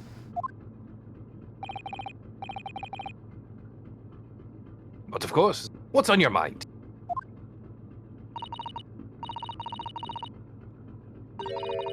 It's just, about your deductions before, some things don't quite make sense to me. I welcome questions as to my methods, and will answer both loudly and proudly.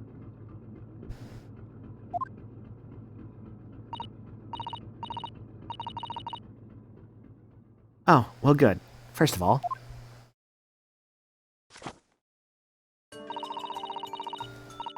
snakes are egg-laying creatures, part of the reptile family. You are well informed, madam. And reptiles, don't drink milk. Fitness, boxing, painting, video game, power washing, that'll be my life for next week pre-convention. Hell yeah. Look forward to see you soon, girl.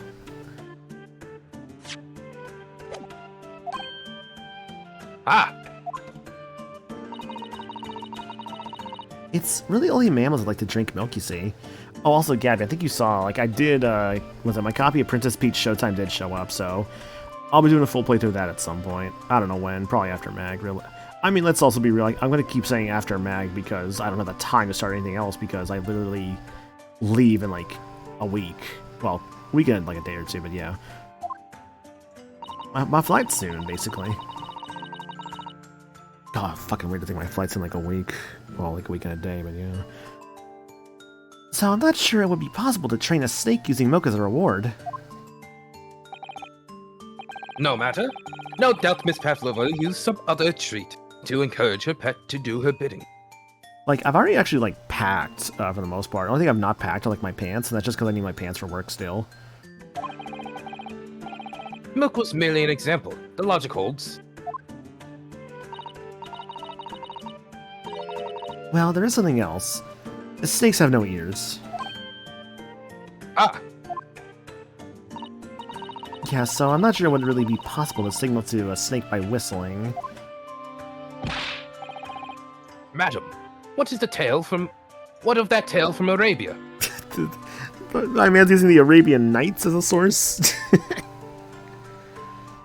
My debate was, what games do I not want to be potentially spoiled at the convention, and went from there. Interesting. Interesting. No, I think I see a logic with that, because, like, I think for, like, games that have come out, like, recently, I don't see anything that's, like, spoilery for, like, Prime 4 while there. I really fucking doubt that. I'd be shocked and or a little annoyed if someone, like, dresses a spoiler from Prime 4. I'd be like, bro, are you kidding me? You know what I mean? But I doubt I'll see that. Otherwise, I think, like, for the most part, if I see a spoiler for something that, like, I mean, if I don't know what it is, I'm not told, it's not, like, a big deal. Like, let's say, for instance, right, Metaphor. I haven't played Metaphor yet. Oh, yeah, by the way, speaking of Metaphor, I did say at one point recently I was going to do first impressions on Metaphor. Obviously, I'm not, because right now I'm like, oh, I'm playing through a lot of games. Let me try and finish some stuff before I go starting on Metaphor first impressions. So... I will be there. Yeah, no like... matter what. I'll show up at your house. You don't know where I live. What do you think? Texas isn't that big. Yeah, no, Texas ain't that big at all. No, like it's like the third biggest state in the U.S. or anything. Yeah, it's fine. Yeah, because it's like what? Just go down the road, take a left again, and then take a right, and then I'll be there. Mm-hmm. It's like what? Alaska, California, Texas. I think that's the order. Don't ask me. I just know where the states are, not how big they are. See, where the states exactly are, that I kind of struggle with sometimes. I will freely admit. Mainly all the ones like the top right, like all the smaller ones. I'm just like, oh fuck, what is this one? Or like, what is this one? Those are the ones I have the most trouble with. But like, a lot of them, like, if you told me like where like, okay, if you ask me like where like Wyoming is, I actually might have trouble with that one. But if it's like, oh, where's Washington? Like, oh, here's Washington. Here's North and South Dakota. Here's North South Carolina. Here's Florida, Texas, Hawaii, Alaska. Alaska? Yeah, Alaska. You get the idea. Have you not heard of the snake that dances to the sound of flutes? Sounds of a flute. I think perhaps the performers play their music in time with the snake's natural movements. I do have the book, Flarker. That is true. I could bring the book with me. Dude, I'm finding with like my fucking luggage, I'm just like, oh fuck, I don't like have like as much like free space as I would like to have. I have to like maybe like relook at my luggage soon and be like, okay, what can I like maybe squeeze into here a little bit? And or like what can I like potentially like try and bring? Because I'd like to bring the states book back if possible. I think the idea of just having people sign the book from like where their states are is like kind of fun. I'll just like also bring a pen or two just to make sure like people can just do that. Oh, I see. No hands, no feet, no ears. These creatures are so inept as to be practically useless. Don't take it out on the snakes, Mr. Sholmes.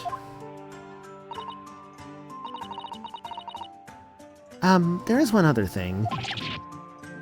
You have more? Snakes use the scales in their bellies to propel themselves. So, I'm not really sure that a snake could manage to climb up a flat bell core like the ones in these cabins. Then it should try harder.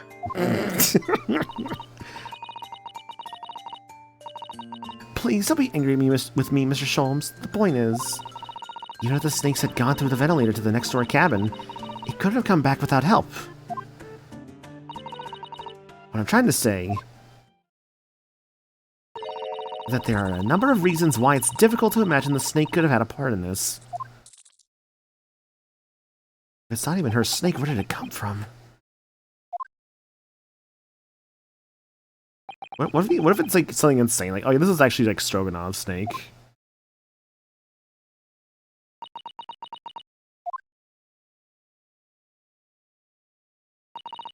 I think. We need to step in and help again, Mr. Naruhodo. Oh no, you don't mean... Yes, we need to modify Mr. Sholmes' latest deductions and turn them into the great ones they ought to be. I had a feeling that was coming. Alright, let's give it a try. Just what I was waiting for, Mr. Naruhodo. Yes, right.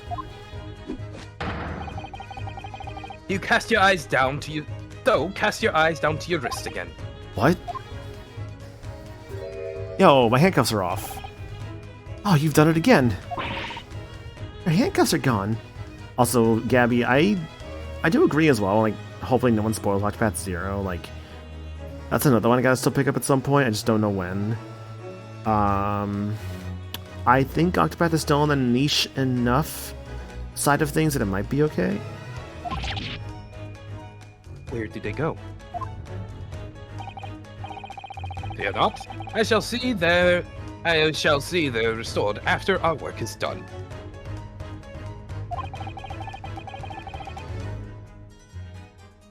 I really wish you'd leave them off. Now, everyone, let us begin. Elok Sholmes is proud to present his logic and reasoning spectacular. Yeah, there wasn't too much like Octopath last year. I saw a couple cosplayers here and there. Like, I remember seeing that Particio cosplayer. Course correction. Hold it, Mr. Sholmes. Topic 1. Intruder's identity. I know, I also saw like a It's Hikari Pavlova. cosplayer too. Moments ago, you claimed the following. His death has nothing to do with me. This whole thing is nothing to do with me. Yet you cannot deceive yourself. Yes, when you recall those horrid events, your aching heart marks with pain. She does have a heart pain expression on her face. Yes, that's true. She looks as though Kazuma-sama's death is weighing heavily on her mind. But you're not sure Mr. Sholmes has read her quite correctly, is that it? Could there be some other way to interpret her expression, then? Let's take a moment and really look very closely at Miss Pavlova.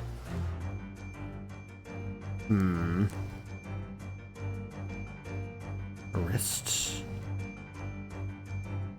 Right ear.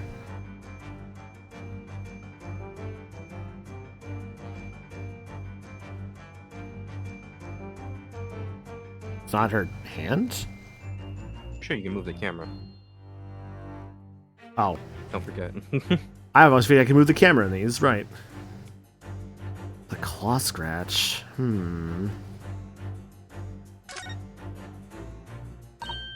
Oh, Naruhodo-san, look! That looks like a very painful wound. It looks like a scratch made by some kind of small animal, so it's a cat. And fairly recently, too. Well, whatever scratcher doesn't appear to be around here. It must be... the cat. Yes! Yes!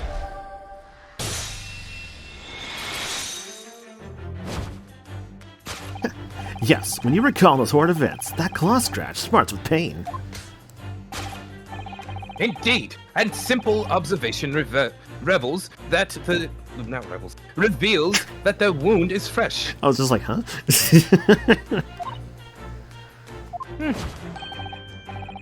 Miss Pavlova, did you in fact receive that scratch? Sometime last night? Ah!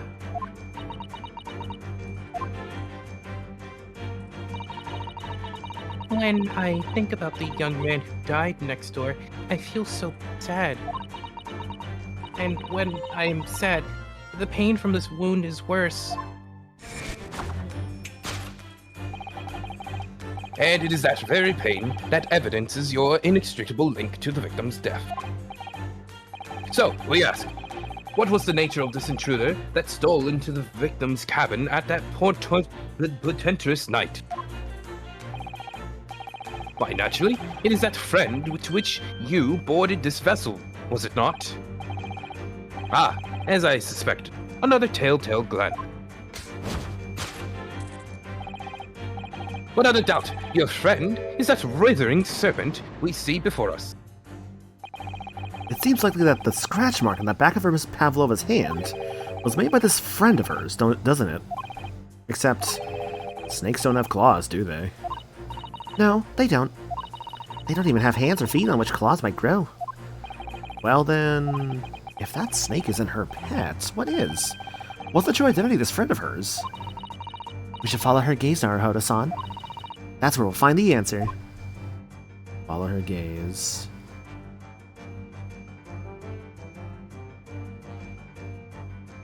Oh, hello. Oh, look at the cat. Oh, it's such a... The bell. The fucking bell. I recognize that bell. Oh, fuck, that bell. That was in fucking Cosmo's room. Ah, look at the photograph of this frame. This must be something Miss Pavlova brought with her when she ran away. She is exceptionally beautiful, isn't she? Yes, that's true. Personally, it's a little black creature she's holding that's caught my eye. Maybe we better take a closer look at this. Creature. Cat. Yes!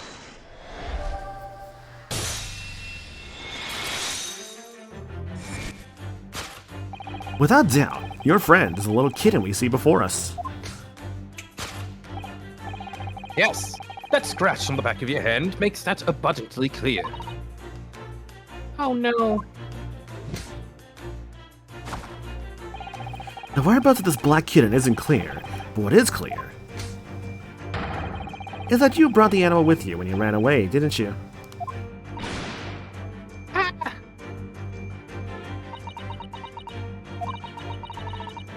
Darka is my best friend.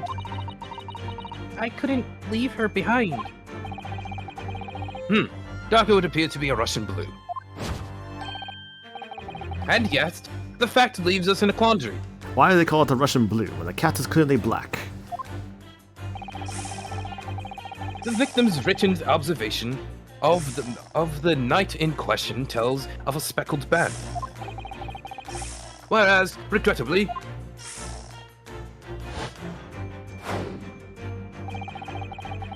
this specimen's markings do not fit that description in any way. That is true.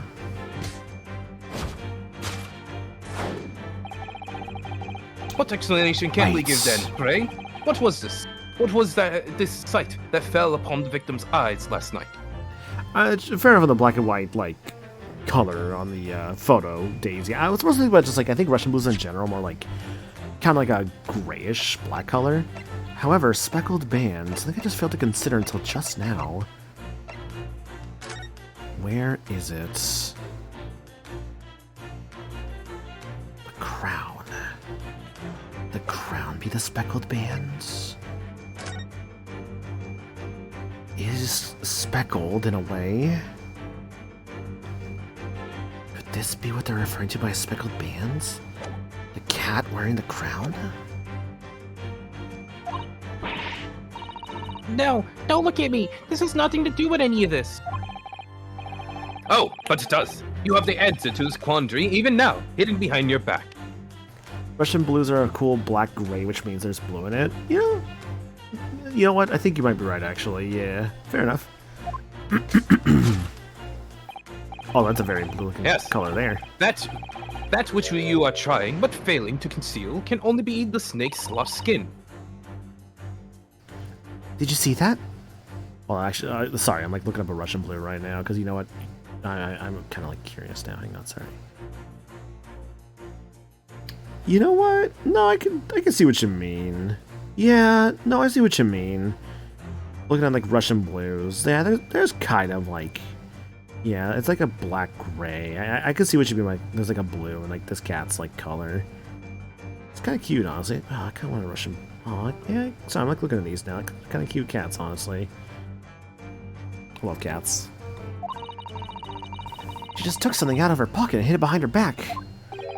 If she just left it in her pocket, no one would ever have known. Oh yes, ploys like that are Mr. Sholmes' specialty. He's ever so cleverly forced her to reveal something. I thought deduction was his specialty. Or maybe making me believe that was a ploy too. Anyway, I find it hard to believe that's the skin of a snake. In which case, just what is this Pavlova hiding behind her back?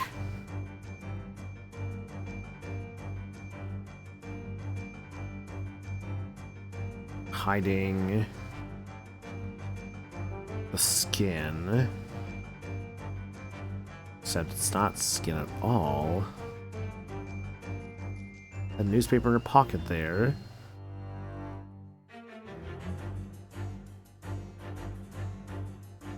I do appreciate this sort of like 3D view of like the entire room.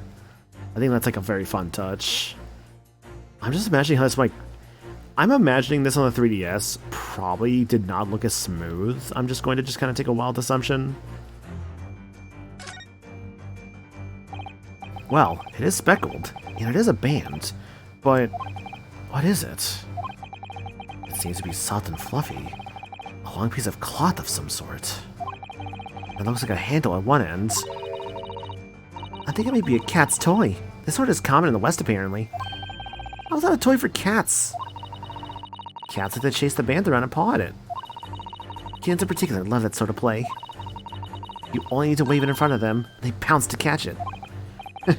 That sounds positively adorable. Cat's toy. Ah. So sometimes I have to examine something to make the name change. Okay. Well, it is oh, it's the same dialogue.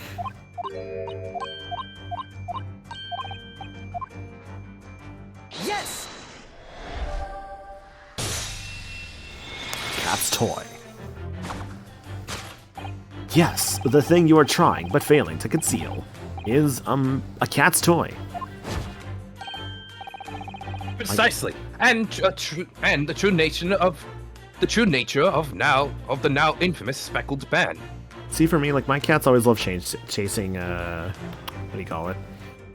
Little, like, strings and stuff, like the strings from, like, jackets that, like, got, like, loose on the jacket and never got put back in there. I just, like, they basically just become, like, little toys for the cats. Ah! And it was this toy that you dangled through the ventilator.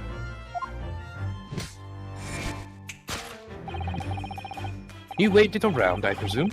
Naturally, the victim could not fail to notice it.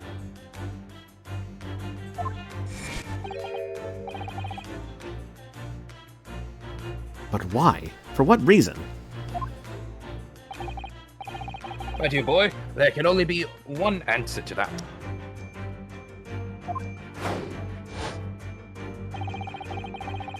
After his feline friend disappeared through the ventilator into the neighboring cabin, Miss Pavlova attempted to use the speckled cat's toy to entice the creature to return.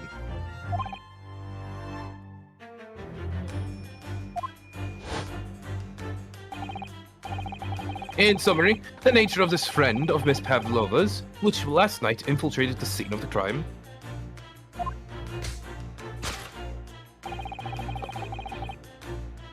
is the blithesome Russian blue breed of cat by the name of Darka. Gah! A truly troublesome feline. Young Darka is proving to be. She must be caged once found. You will forgive us for borrowing the photograph of your pet, Miss Pavlova. The photograph of Miss Pavlova and Darka has been entered into the court record.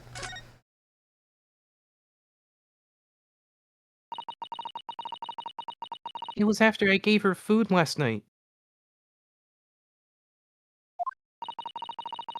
That's when it happened.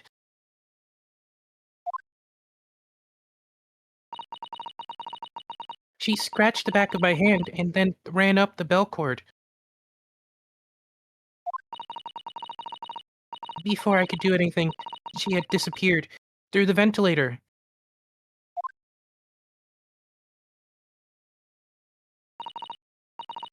Darka, she is so naughty. Topic 1. Conclusion. A beloved kitten. Solved. Topic 2. How Mr. Sogi died. Moving on, we can come to the heart of the matter. The grim demise of the victim.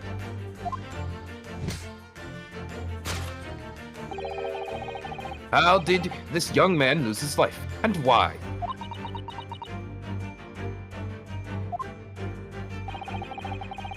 According to the data of which I have been appraised, it would appear that there were no visible signs of injury. Ah!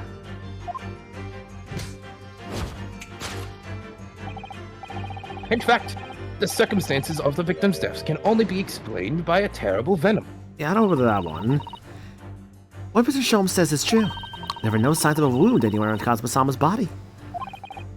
That's right. But Mr. Sholmes seems to be unaware of the one very important detail. Kazuma wasn't poisoned. Yes, it would seem so. Let's give him the information he's missing now. In fact, what really killed him was the post-mortem report's indication of a spinal injury. Yes!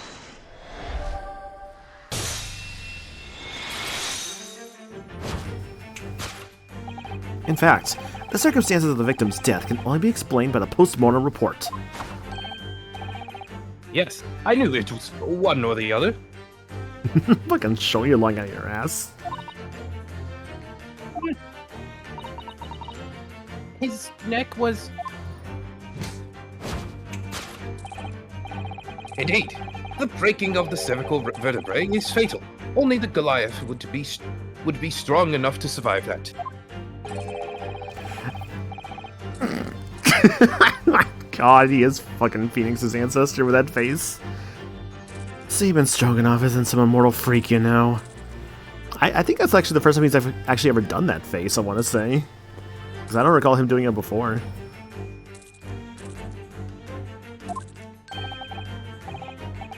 The jury is out. Anyway, we have on good authority that the victim's neck was broken. Now, if we take that as a fact,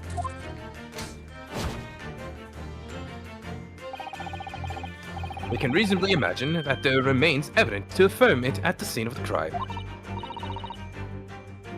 Oh no, could there be...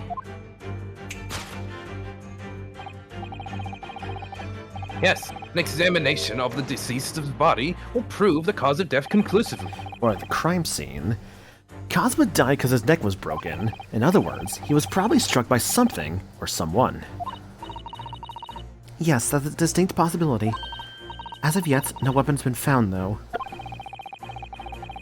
Presumably Darker didn't silently creep up behind Kazuma and deal him a fatal blow. I suppose it's possible that he had a fall and hit the ground awkwardly. It could have been a terrible act of misfortune that he broke his neck completely by accident. Oh yes, a bad fall could explain it. Rather hard to believe of Kazuma-sama, though. He wasn't a clumsy man. I'll need to fix this deduction somehow. Is there anything from the scene that could explain what happens? Huh. Anything from the scene, huh? Well, actually, marking on the floor, right? What if the idea is that the cat was there, and like, what was it? The scuff on the ground was because of the cat. This, I feel, makes the most sense to me for what may have happened. Yes!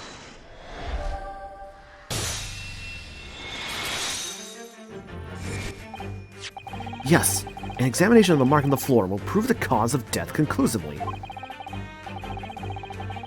This particular mark, has so prominently visible next to the victim's body, is the deposit of shoe polish.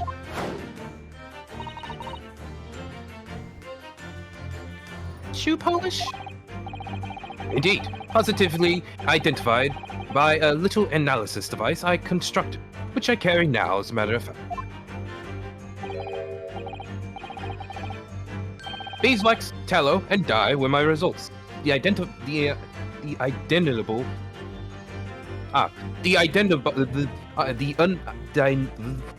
it a moment. The undeniable ingredients of shoe polish. That's kind of where I'm at, Becky. I'm like, so he would have like tripped on the cat then? But also, something still feels weird about it. And the color of the polish is a perfect match to the color of Mr. Asogi's lace leather shoes. Looking at this mark, it's not hard to imagine what happened. For some reason, Mr. Asogi must have caught his foot at that point on the floor and tripped. Please, no.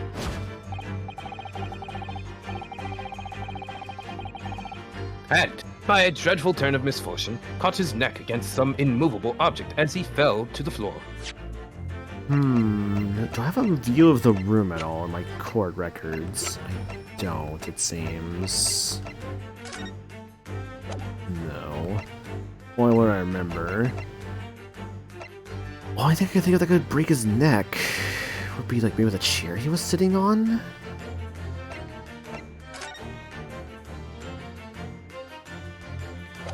It doesn't say where exactly his neck was broken, just that it was broken. Suffering a fatal blow to the spine, the victim's vertebrae shattered, and in that instant, he lost his life. Though if it's his spine, it would be like the back of his neck then. No!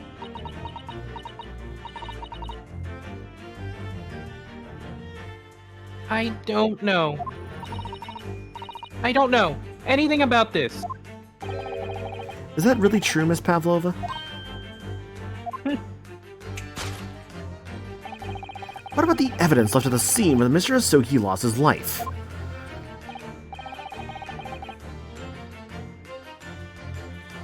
Yes, the facts are as clear as day to me. You did all you could to conceal the incriminating evidence. But now your involuntary glance betrays the hiding place you chose. The wardrobe. Or no, the box. That's right. You hid the evidence that links you to the victim's death in that traveling case. It's not actually here. I don't believe it. Kazuma-sama really tripped over and now he's no more? It can't be true. I refuse to accept it. I know it's hard to believe, but the mark on the floor does seem to suggest that's what happened. But this part of Mr. Sholmes' deduction is right. Miss Pavlova's trying to hide some evidence that would prove it. Here in this cabin, somewhere in the direction that she just cast her eyes. Where, I wonder? Let's have a good look around. The answer must be here somewhere. So if it's not the case, then what if it's... tiara? Traveling case. It was only in this direction. At first I thought it was a shelf, maybe. The waste paper basket? What's in there? This is a waste paper basket. Perhaps all the first class cabins have them. There's something inside, though. What is it? But Miss Pavlova only started occupying this cabin late last night. Presumably there's not much rubbish in there yet. Oh. Oh, what's that? It's a broken piece of glass, isn't it? Yes, it is. I feel like I've seen it somewhere before. It looks familiar. Perhaps it's more than your mind simply playing tricks on you. A waste paper basket. Yes!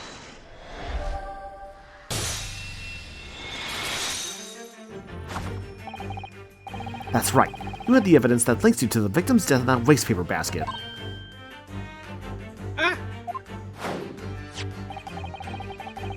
Here we have a fragment of some intricate glass object. You would see one that has a familiar air. In fact, Precisely. We found another piece of broken glass on the floor in Mr. Asogi's cabin. And as you can see, the two pieces fit together perfectly. Oh no. so Miss Pavlova, shall we consider what this tells us?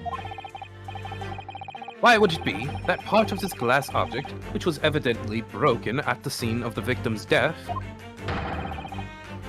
should be found in the waste paper basket in your cabin?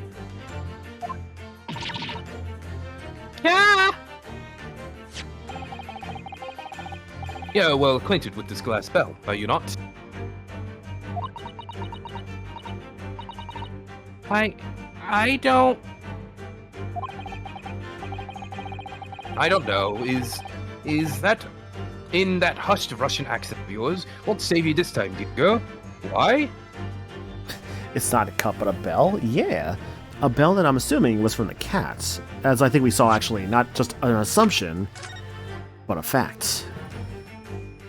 Very, very clear fact.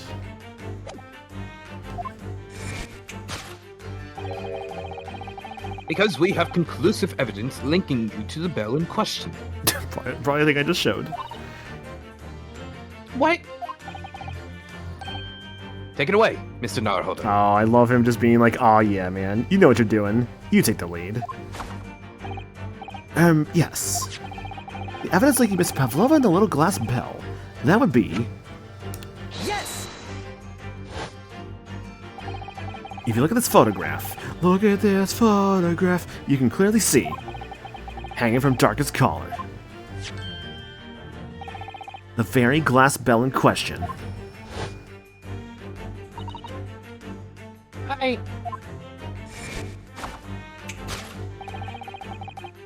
The truth has caught up with you, Miss Pavlova. The young man who had lost his life last night did so after a truly inauspicious fall. I'm thinking about it right After now. a truly inauspicious fall. So I'm thinking about it right now, right? To Pavlov, something is to like kind of like use like a bell or whatnot. I think it was the experiment. So Pavlova, the cat's got a bell. I think was the the idea there. Pavlova, Pavlov, a bell. Instead of a dog, it's a cat. And the cause of that fatal stumble? Or fateful stumble?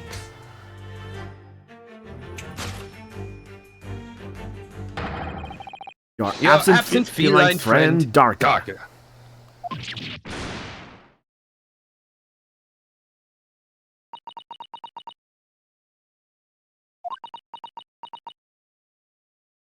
Who's the snake belong to? I'm guessing Stroganoff. I couldn't tell anyone. I'm sorry. How Mr. Asogi died? Death by tripping over a cat. Solved. Man, what a shitty way to go. Deduction complete. Elementary. Elementary. I like how, like, both Mia and, like, Cosmo have such, like, a shitty way to go, honestly. I think that's kind of, like, interesting. Because, like, Mia, like, her killer just kind of sucks. Like, it's not really, like, interesting or anything. And then Asogi is just like, yeah, he just What's trips. your name? Hey, Mr. Right. They call him Blanco Nino. Why'd you tell us now, Miss Pavlova? Yeah, awful in completely different ways, exactly. Tell us exactly what happened last night. And of course, when I'm mentioning Mia, like, I'm not gonna, like, obviously... I know, like, the first Ace Attorney is, like, well over, like, 20 plus years old, but I still don't want to, like, obviously, like, go super into the details of some stuff, even if it is, like, you know, Case 2 of the first game. But it's like, you know, we get to see Maya. At least Maya's introduction, but it's very fun, because I feel like Maya's introduction, obviously, is much different from her actual, I guess, like, real introduction, which I feel is Case 3 of the first game, where you really get to see her personality, like, shine through.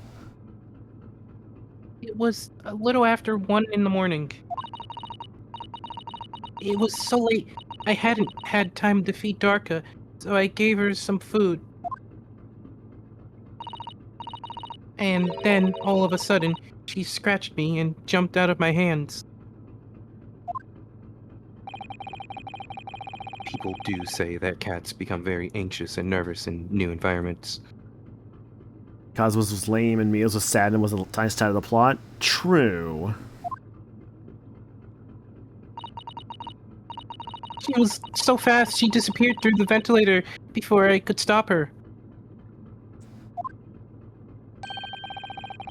And that is how you acquired the rather nasty wound on the back of your hand, I take it. Yes. And I had read the rules on the wall. I knew that I was not allowed Darka with me. Yes, modern science suggests that animals carry infectious diseases. It's a precautionary, really. It's a precaution, really.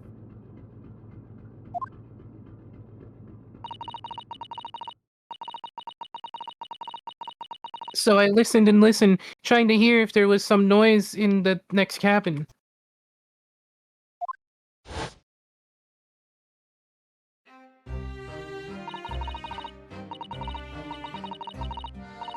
Oh, what? My computer hates me right now, apparently. Everything all right? No, it's just loading a bunch. It was very quiet. I was sure if someone was there, he must be sleeping.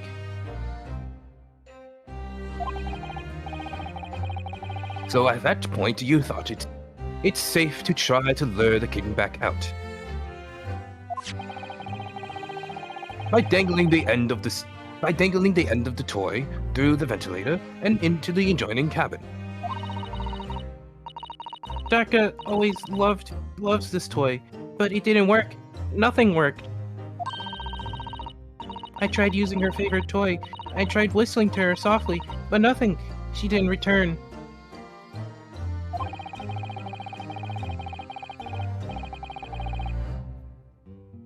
So the faint whistling that sound Cosmo wrote about in his diary was Miss Pavlova, trying to retrieve her pet.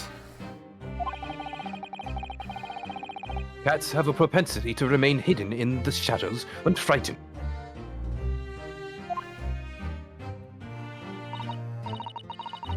Yes, so there was nothing else I could do. I just had to wait until she had calmed down. But then...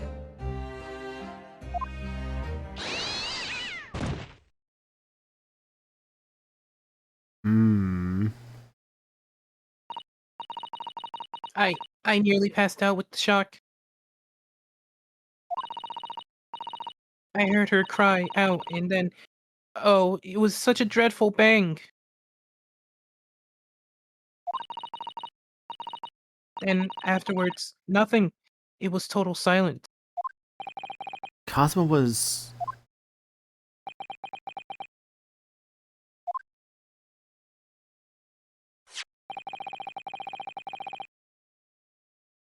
From the appearance of that brown mark on the floor, it seems likely that what you heard was the victim stepping on the glass bell and tripping up. The SS Beria is a large vessel, but even she can pitch and roll violently without warning. If Mr. Asogi was already off balance as a result of the ship lurching when the kitten got under his feet, The kitchen. the combination of unfortunate factors could easily have caused him to fall over.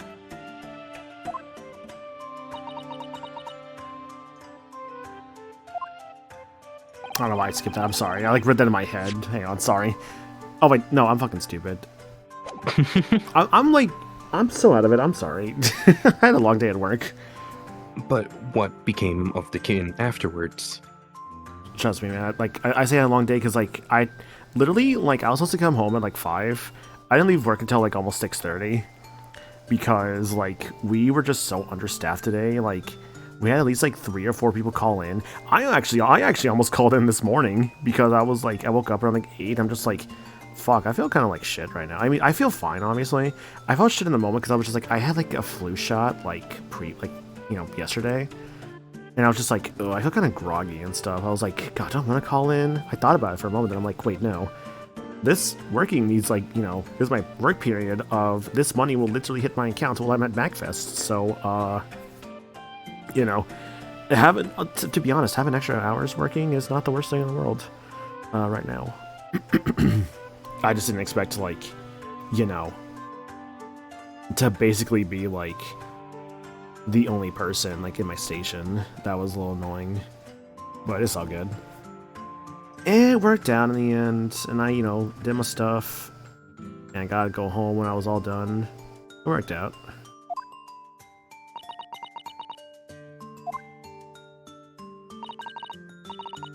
In the end, I managed to get her to come back through the ventilator. Yes, Daka is nowhere to be seen. Yet, no, Daka is nowhere to be seen. I must have forgotten to lock my case. And now she's disappeared again. If it's anything like cats I know, sometimes they just like to just find somewhere to hide. Gracious, that cat is that cat is as insufferably restless as I am.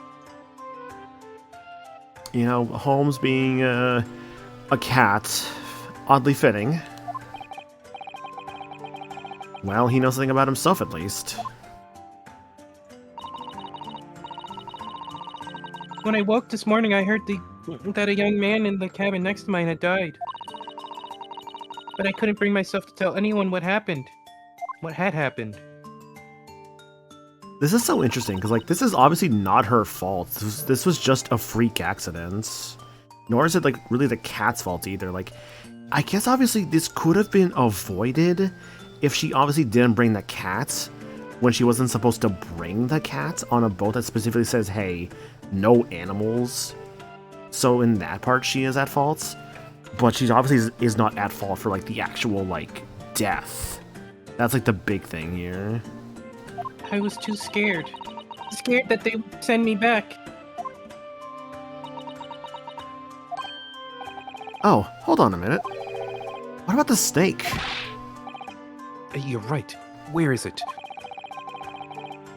If the snake isn't your friend, Miss Pavlova, then whose is it? And where did it come from? Oh my god, it is his. What is such a dangerous creature doing on board this ship? Oh, I didn't say. Snake is my friend. His name is Piroska. We're gonna go with that. I think it might be Perosco? We're gonna go with what I said because I don't want to think about Russian. If I ran away from my home country and I had a pet, I would 100% sneak it on board to take it with me. I don't care about the rules. And no, you're absolutely right on that, Daisy. Because this is obviously a cat that means a lot to her. Like, rules be damned, she's gonna bring this cat with her. Hmm? What? What? That snake belongs to you? He escaped from cage when emergency alarm sounded. I was looking for him. I did not expect to find him in here. I really hope Perosco has, like, a court record. Damn. Oh, hold on. Look at that again. Hmm? Look at Stroganoff. Now look at where the snake is. Oh my god. Is that's why he has red marks? It's because of the fucking snake. Oh my god. That's such a fun little detail. Literally just red marks because of a snake. Insane. But The snake hit the cat, no! animals are not permitted on board. Ha! We are at sea for 1 year. You want to be so long without a close friend? Without someone who understands? Can I just find someone a little more human who understands you better? But, my dear burly fellow, a gargantuan venomous snake. Surely you can appreciate the danger you're putting everyone in. Say, is that thing venomous? No venom. Brozko does not have venom. So look at the snake, I don't see the fangs on it. He is harmless, very long, but very gentle. He is adorable, like Granny. How fucking built was your granny? Very. 10-time Russian. Hold on, what's it called? Bodybuilder? I don't know. No, like the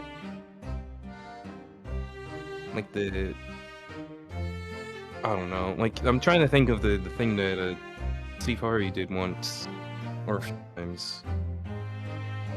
Like the Miss Universe pageant or whatever.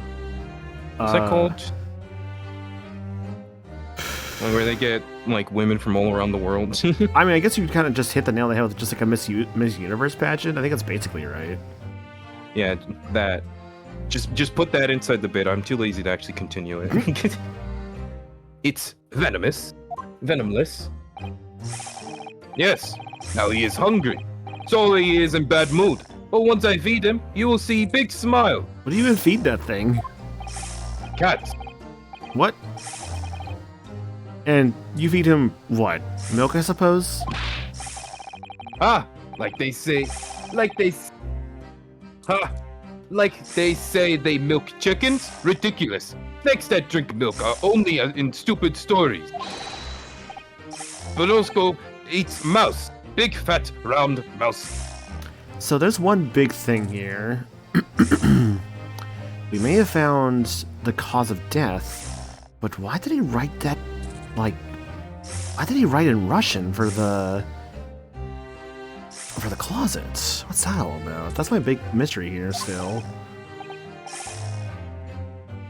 Ah, oh, so... Is that what the mousetrap at the passageway out there is for? Of course. How else can I catch my friend's favorite food? So the mousetrap is literally to catch mice for his snake. That's kind of cute, actually. Of course, it's a little fucked up because the mouse is already dead at that point. But I mean, hey, it's food for the snake. Nothing says top of the food chain like the look in their eyes right now.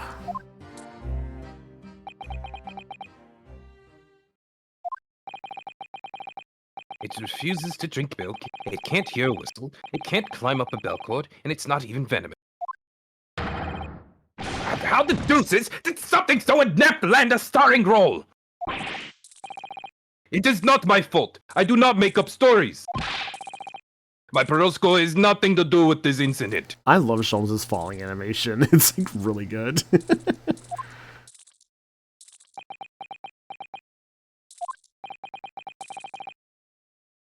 So that's what happened. That's the truth behind my best friend's tragic death. Gift his fall? Oh, I'm sure someone has.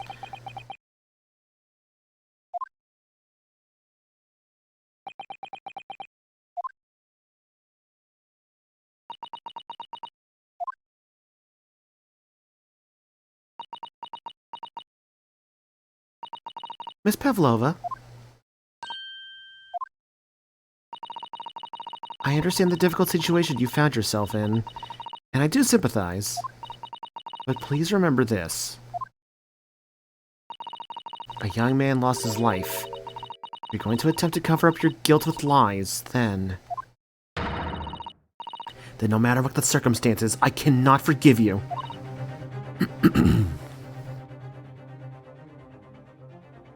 But What are you talking about, Miss Mikatova? What lies?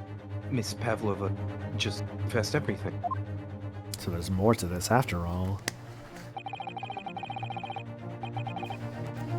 It was a series of unfortunate events. An accident. An accident, maybe, but remember... Someone please call Lemony Snicket. Jim Carrey? Ron Swanson. I'm still thinking about the Russian writing on the ground. That's my big thing here. No. Wait, what's that actor's name? Oh, like, No. for Ron Swanson? That's, No. In a series of unfortunate events, the Netflix one. Oh, the Netflix one? Wasn't it, oh, what's his fucking face? He was Barney Stinson? Neil Patrick Harris? Or am I fucking... No. Am I insane? No, maybe that's not right. That's the Count. Oh, Count Orlok? Yeah, that's who he is. Or no. Well, maybe. Yeah, I think Neil is that. No, it's Kronk. Patrick Warburton? Yeah, he's Lemony Snicket. Okay, I was like, who are you talking about here? Because it's like, yeah, Jim Carrey for Count Olaf. Where's the one for Netflix? Trying to find the cast for that one now, sorry. We're talking about a series of unfortunate events Yeah, 2004. on Netflix. Okay, yeah, it is Neil Patrick Harris as Count Olaf. Okay, I guess I was right on that one. Okay, yeah, series of unfortunate events, full cast and crew. Cast, yeah, Neil Patrick Harris, Count Olaf, Patrick Warburton, and Lemony Snicket. Okay. Yeah, I watched at least the first part of that. Mm-hmm. I never saw the new one. I saw the movie like a long time ago though, like the Jim Carrey one. But I also like barely remember anything from it. But even I can see that was not the truth. Interesting. There's more going on. Don't you agree, Mr. Naruhodo?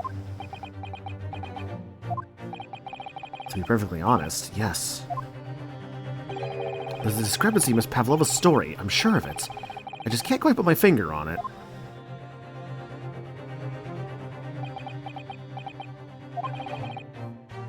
Confess? I was intending to let Scotland Yard deal with any outstanding issues on this matter. Oh? I'm only present here for a very specific reason. The truth is, you, Mr. Naruhodo, are simply a distraction. Huh? A distraction? I do hope you've not been finding your shackles too uncomfortable. And my shackles again? God damn it. Not again. Why did he do that? Especially as they're on your wrist as a result of my intervention. I was rather hoping I could resolve matters before we made our next port call. You were... You were Mr. Sholmes? Yes, but I overlooked one important detail.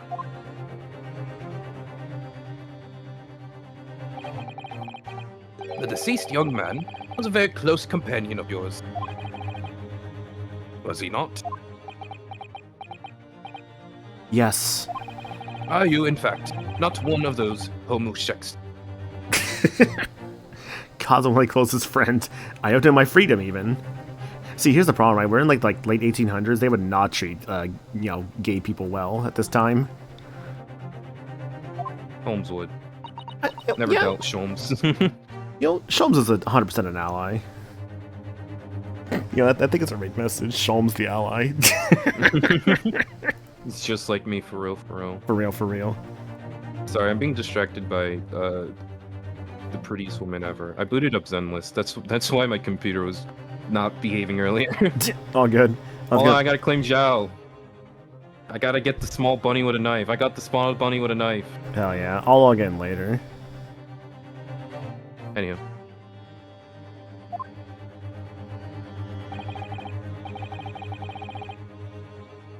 In that case, we must follow this to its conclusion.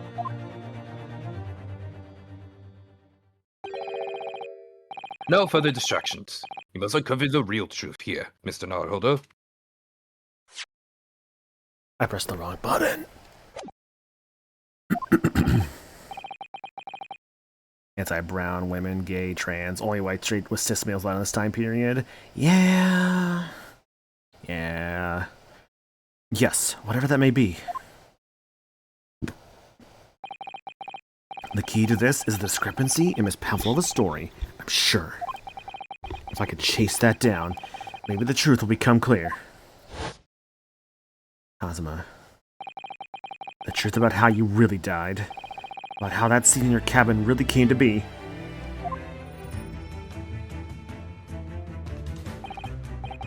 Alright, I'll see what I can do.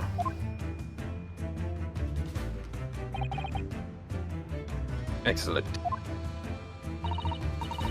Thank you, Mr. Naruhodo. So then, shall we begin? Yes. What we should ponder first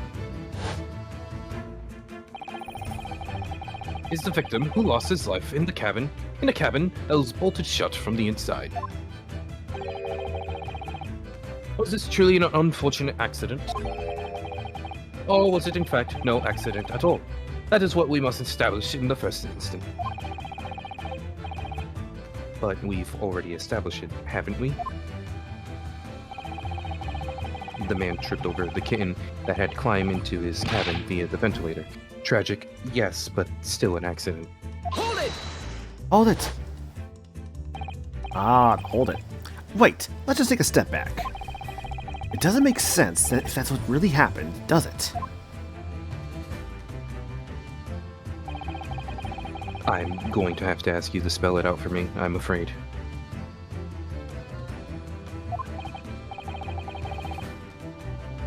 Yes, it's starting to take shape now. There's a clear I really should. God, I'm sorry. I'm like using my PS5 controller, and I think like those damn triggers are so fucking sensitive. There's a clear contradiction between the facts of Miss Pavlova's story here. The evidence is right there in Cosmo's cabin. It's undeniable. His death could have possibly have been a mere accident.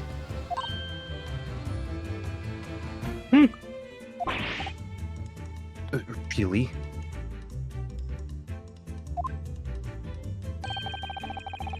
Let us show our hand, Mr. Naruhodo. Time to present the evidence. Ah, my actual Evidence that markers. proves unequivocally that the victim's death was no mere accident. Okay, I guess I actually have like little markers, like, you know, start doing things.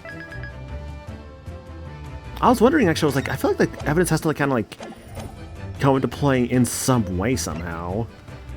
Okay, so what would say nothing is... Okay. Proves unequivocally that the victim's death was no mere accident.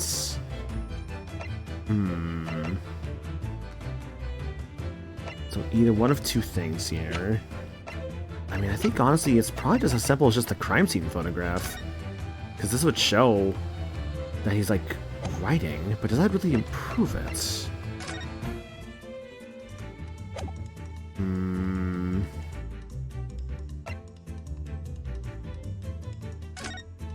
No. Yeah, strong blow to the area. That proves without a doubt it was not an accident. Yes! Point are you trying to make with that evidence? What do you mean it's not right? Literally, oh my god. I'm starting to see how Cosmo's death really happened, I think.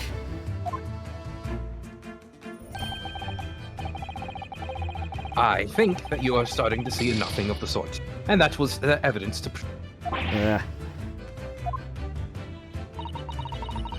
There was no accident, then what should we be looking for is one of two things.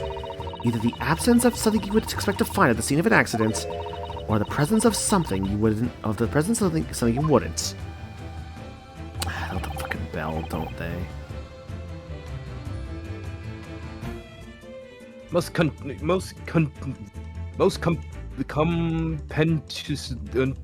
Compendiously? My dear madam. Most come. Ah, I see.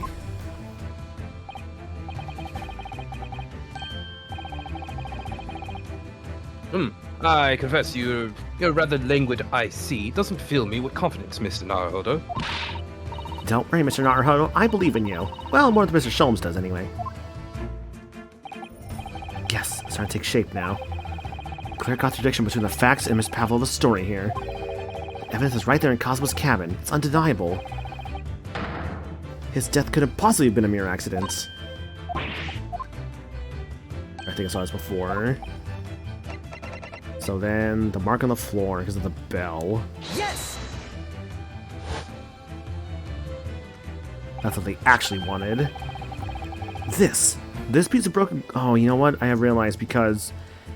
Oh, no, I think I see where I made the error now. Because they wanted undeniable proof, and just a blow isn't necessarily proof. This shows that there was a foreign factor. This piece of broken glass next to the mark on the floor.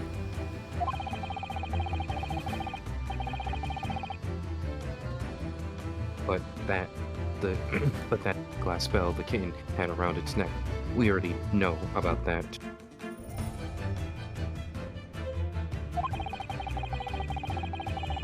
It was broken in half when the victim tripped over the cat and fell. So we already have a satisfactory explanation. Where's the flaw in that logic?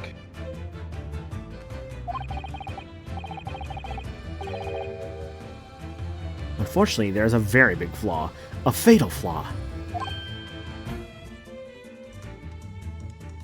What?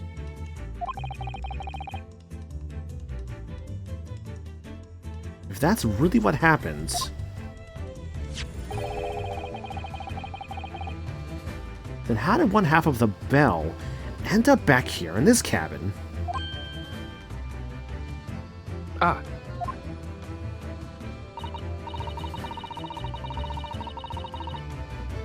Yes.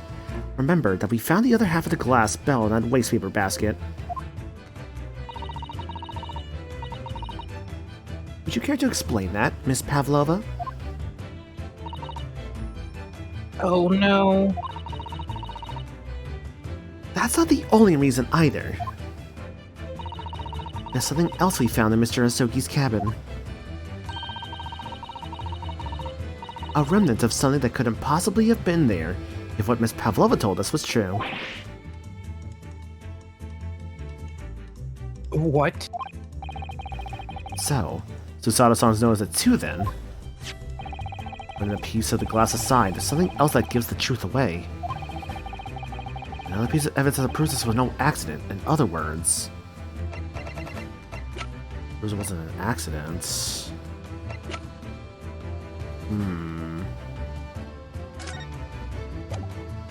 This was no accident.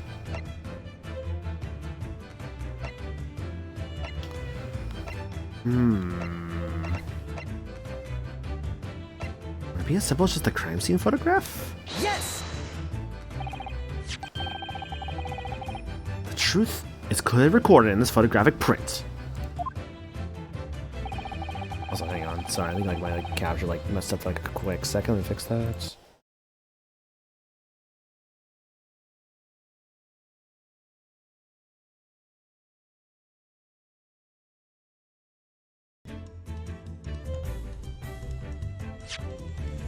Okay.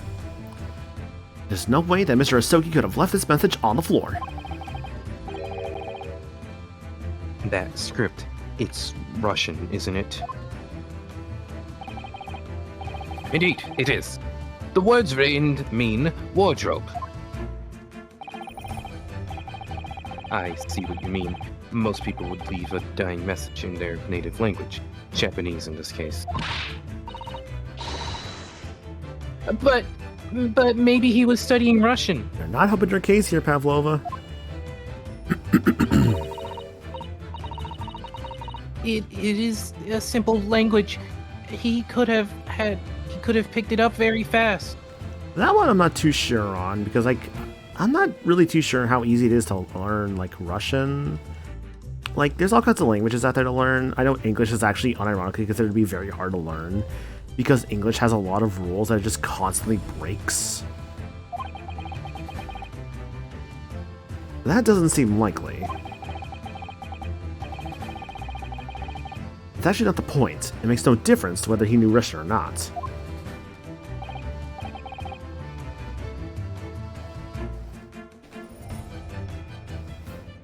Sorry, what do you mean? We're going to England, which would be English to learn. Exactly. Exactly what I said before. There is no way that Mr. Asoki could have left this message on the floor. And the reason why is clearly explained in here. Damage to the cervical vertebrae resulting in instant death. Instant death. Ah, Which means, after the victim fell to the floor, he couldn't possibly have written anything. Because he was already dead.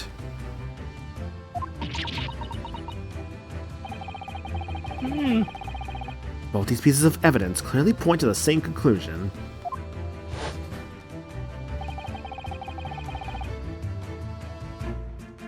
That's when Mr. Asoki died last night in his cabin.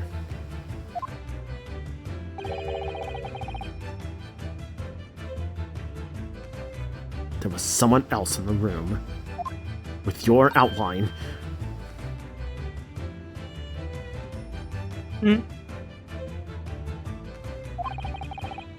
Oh my And that same person deliberately arranged the scene to disguise the truth.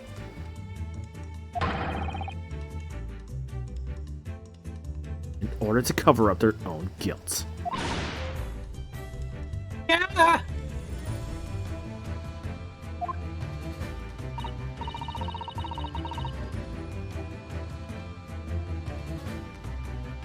Yes, there was someone else present in Mr. Asogi's. Hold it! You are wasting time! Someone else was there? Duh, of course, we know this. What are you talking about? Bulkhead was bolted shut from inside. There was no way in or out. So you're not helping us, Senior Stroganoff? Oh, yes.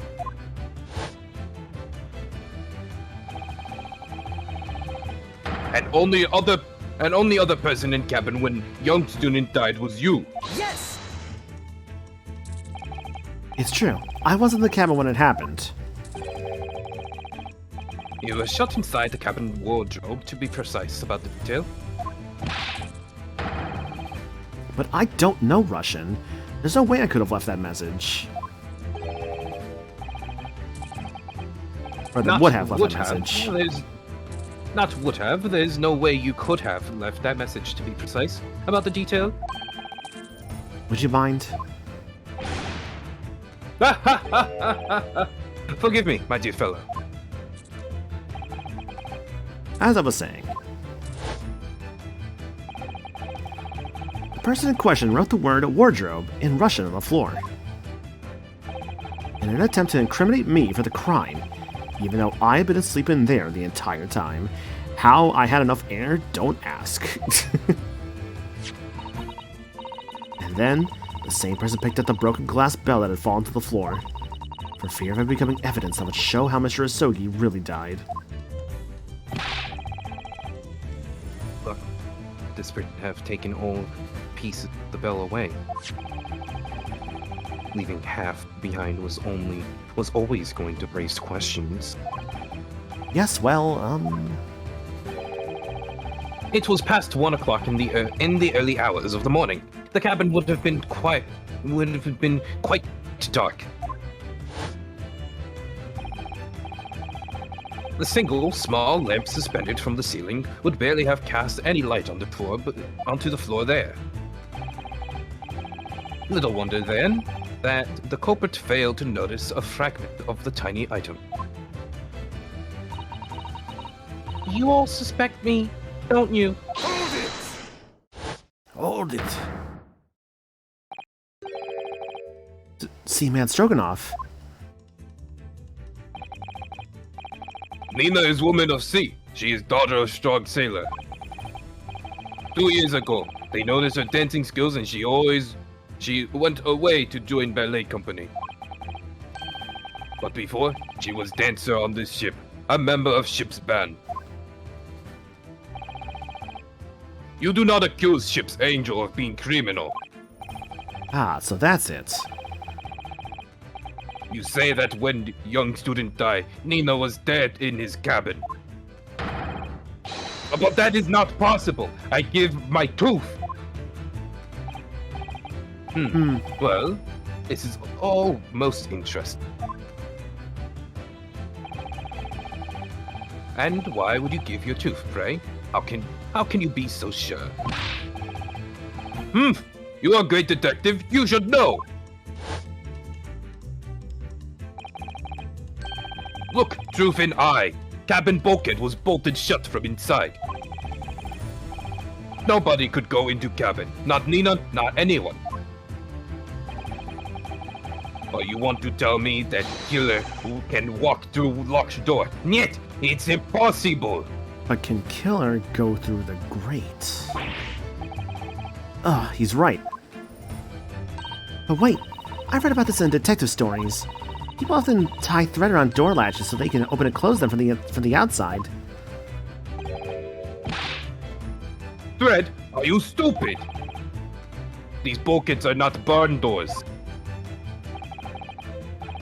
Certainly not. These are watertight doors, as one would expect to find on any modern steamship. Constructed of heavy steel, with not a gap in sight. No thread or needle or magnet could have been used. So then what could have been used? No, of course not. I thought so too. Mr. Naruhodo suggested it earlier, so... Susato-san, how could you shift it onto me like that?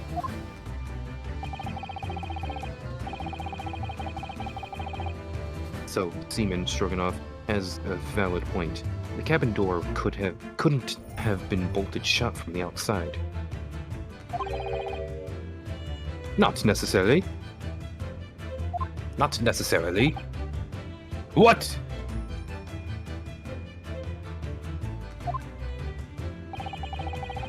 I put it to you that I could bolt this cabin door. Without laying a finger on it.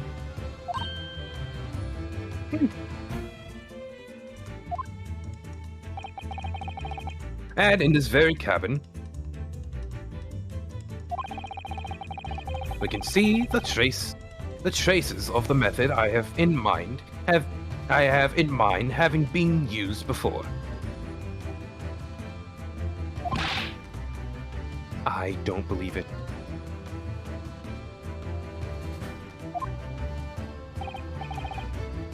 Well, Naruhodo, I believe you know what I mean, don't you? A way to shut the bell, or rather shut the bolt of the cabin door from the outside.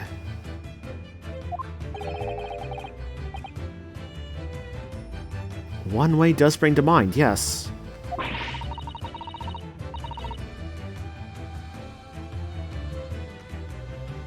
Do you really know what Mr. Sholmes means, Mr. Naruhodo? Yes, and so should you. Because we've seen it happen. Indeed we have. So, would you care to do the honors, Mr. Naruhodo?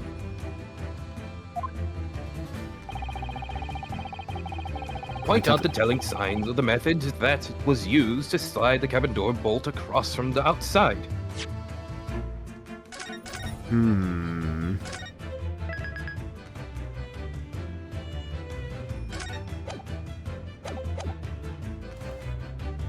The telling signs of the method that was used to slide the cabin door bolt from the outside.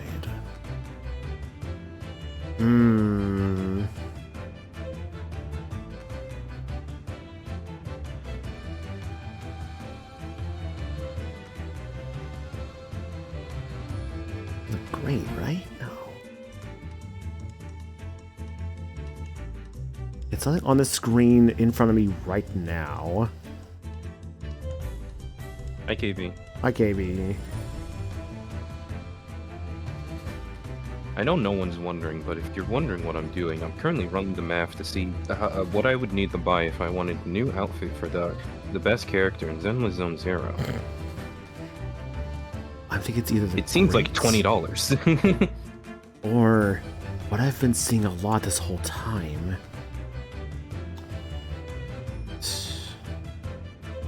Used to slide the cabin door bolt from the outside. But point out the telling signs of the method that was used to slide the cabin door bolt across from the outside. Is it as insane as what I think it is? Something that'd be long enough to be there. Yes! No, this feels too generic. It certainly shows how something was done. I concur. In fact, it's an excellent way to show how easy it is to jump to the wrong conclusions.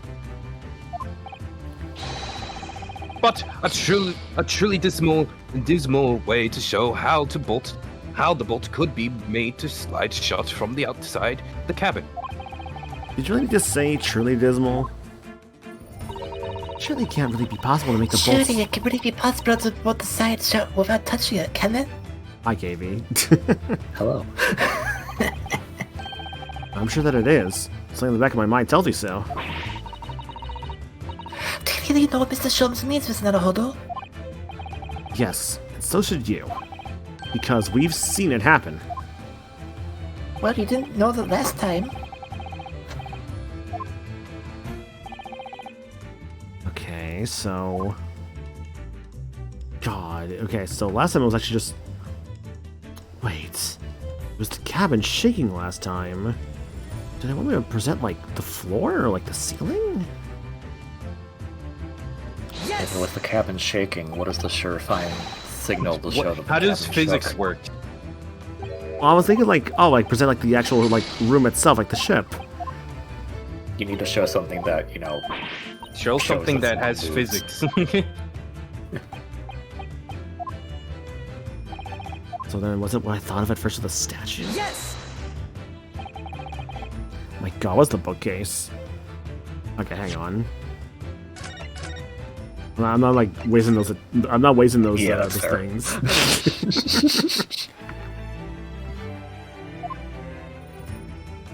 Yes! Worst part is too. I actually looked at the bookcase first because that trophy was bothering me, and then I like psyched myself out. God, I'm Ace Attorney. It's like this happens to me every fucking time I play this series. I always have the answer immediately, and then I psych myself out from it. Look at the bookcase there. See how all the books and things on it have toppled over?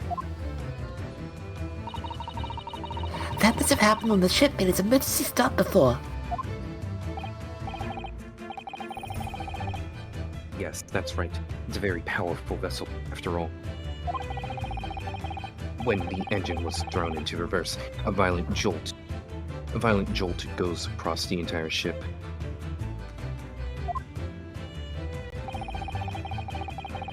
Any small objects that aren't fastened down are bound to fall over.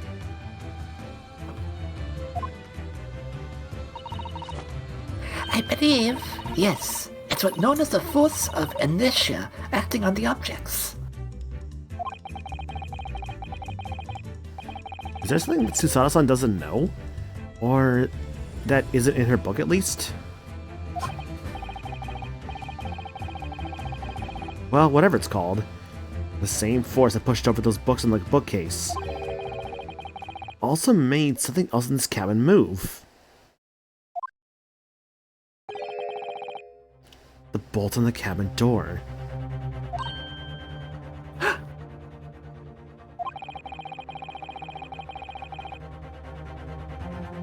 It was very obvious just after the emergency stop that the ship made earlier. We had come into this cabin not long before, and we hadn't bolted the door. But then...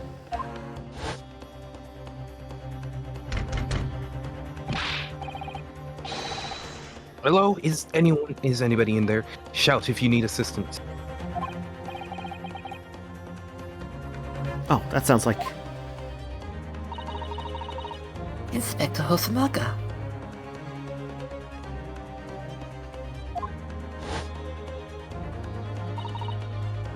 Oh, yes.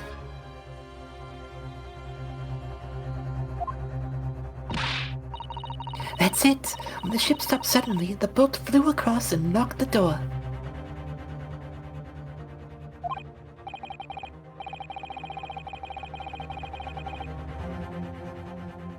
Yes, it's made of metal, but it's small and light enough to be moved by the ship's sudden change of speed. Turn, kick, punch, chop the door, or I will fall to the floor. Right. Or the force of ineptia, if you want to call it that. Are you trying to say that last night, after Mr. Asogi was killed,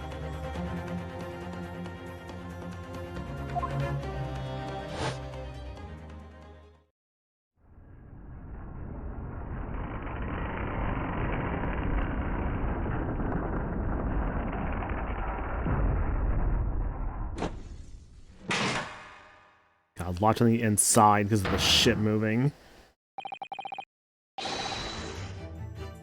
the SS Beria made another emergency stop?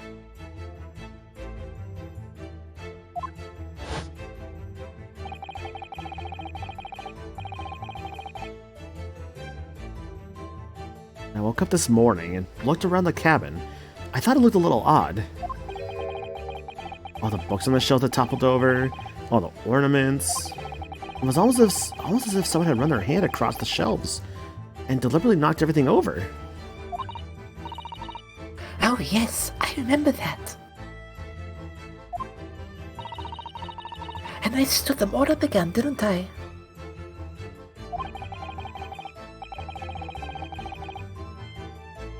Then, when we came into this cabin, we were surprised to see the same thing in here.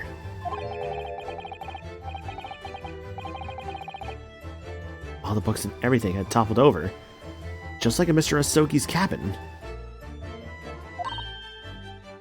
Oh my!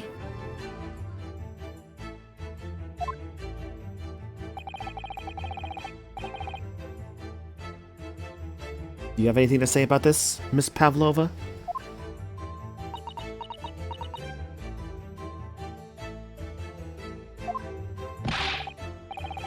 Are you out of your mind? You Siberia made emergency stop? It does seem a little far. How could that possibly have happened? Unless you're saying that the culprit is actually someone from the engine room. Oh, it is simply enough. It is simple enough.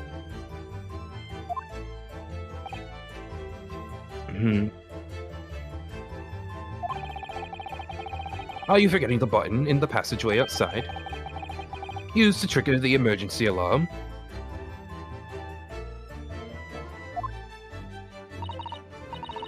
Oh yes, of course.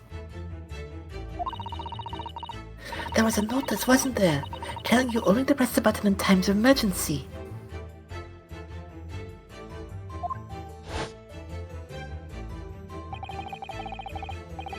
On dark nights, when the fog is dense, the captain cannot afford to rely on the eyes of his lookout alone. Hence, the placement of a number of buttons around the vessel to allow any crewman to raise the alarm.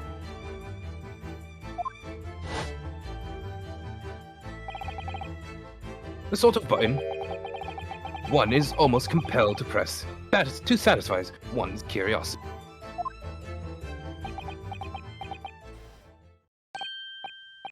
Wait! It was you! When the button is pressed, two things happen in the interest of safety. The emergency alarm bell rings, and the vessel comes to a complete stop.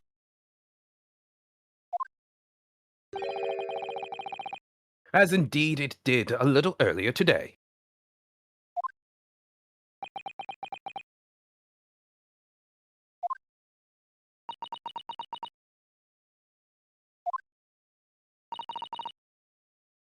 Mr. Mr. Sholmes. Alright, because you're on Susato now. Sorry. No, you're good. Surely it wasn't you who...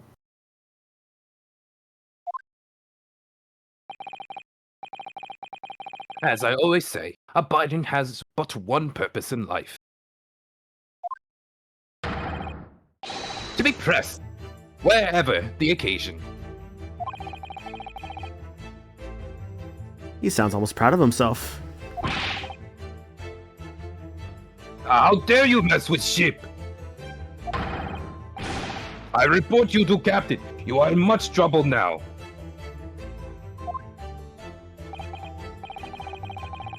Now, I'm sure all that can wait until later.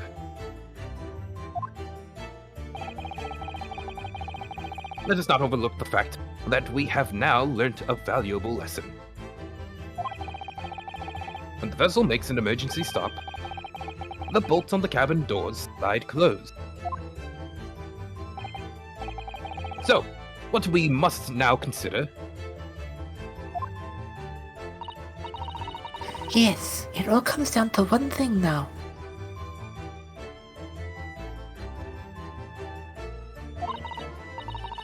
Last night, after what happened to Mr. Astogi,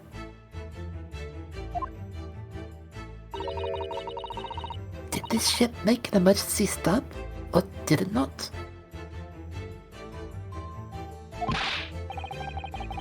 You are idiots!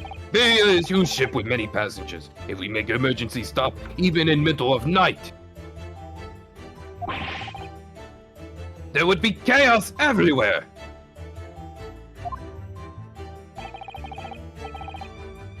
What are your thoughts, Mr. Mr. Naruhodo?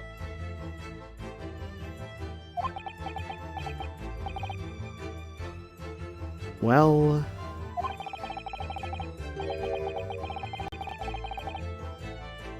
It's certainly possible that some kind of emergency happened last night. We have evidence to support that idea. Really?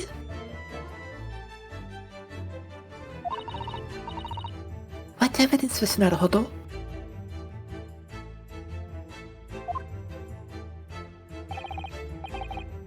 Fascinating. Do show us, my good man. What evidence promotes the theory that some emergency gripped this vessel last night? Emergency that triggered the alarm last night. Okay. Let's think about this one. What would do it? Don't think it's Cosmo's diary. It doesn't seem right. Not a postmortem. That's obviously now. Not the back of the floor. It would probably be the nothing to report. Yeah, it feels like a ship's log on this one. Yeah, some emergency gripped this vessel last night. The ship's log. Yes! Seaman Stroganoff. It's your duty to patrol the first-class area of the ship. Isn't that right? That is correct. Why? The ship's log here. This will be where you record the details of your duties. What are you doing with that? That is mine.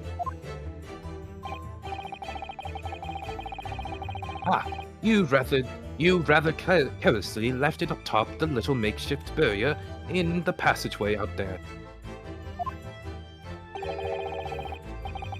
But as responsible passengers, we took it into our care with a mind to return it to you later. We stole your shit, man. He left it out. I left it there on purpose. That is where I put it, always. The point is, look at what you used to record. It's clear that under normal circumstances, you write the phrase, nothing to report, every 30 minutes.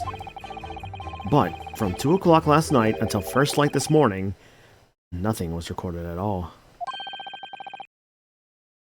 Nothing recorded in the log.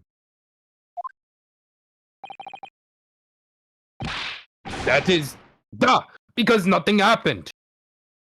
Nothing happened. Da, da, da, da, da, da, da, da, da, da, da, da, da, da.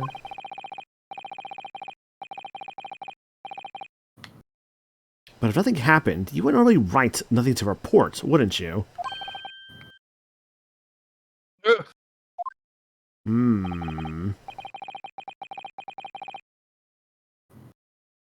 Indeed. So, which tells us that shortly after 2 a.m., something happened here aboard the SS Beria.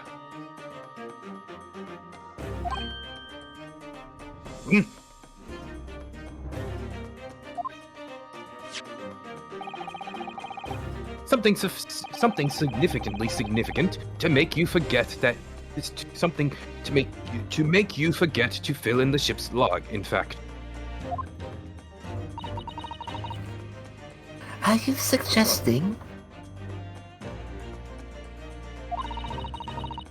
that the ship really did make an emergency stop in the middle of the night?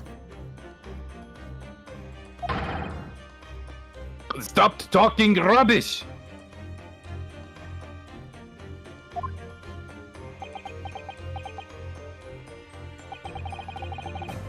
If I'm perfectly honest, I find that a little hard to believe. So,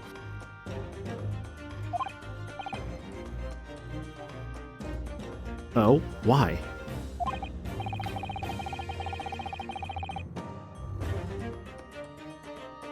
Well, because if something as major as an emergency stop really had happened,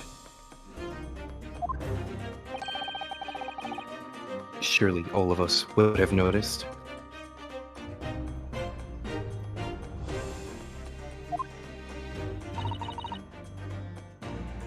That's very true.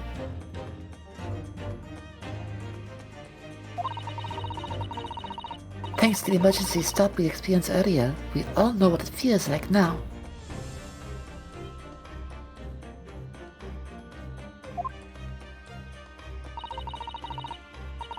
The ship lurched so violently, and the alarm bell was so loud. I can't imagine that anybody would sleep through that, even if it happened in the dead of night.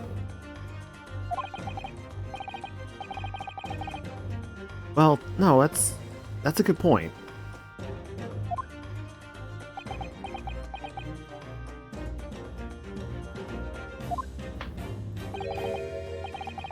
What of the throbbing? Sorry, just... What's of the throbbing? Sorry? What do you mean? I swear I'm like almost 30 years old.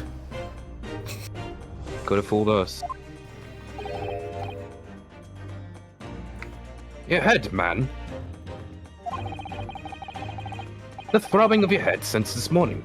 We have all suffered with it. Ah, Oh, yes. I have had a headache. You're right. Hi, Anna. Hope you're doing good, friend.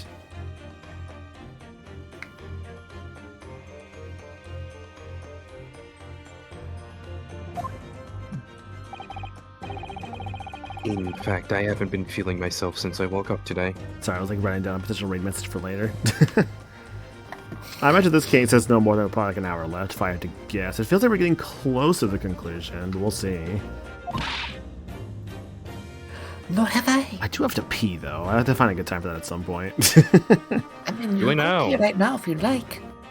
I can wait. Go Okay. My piss, head girl, is as they feel- say. My head has been feeling heavy ever since dawn. Yes, you've all been afflicted, haven't you? Just as I suspected. He's right. My head's been throbbing today, too. It was throbbing when I saw Cosmo recently, but that was a different kind of head.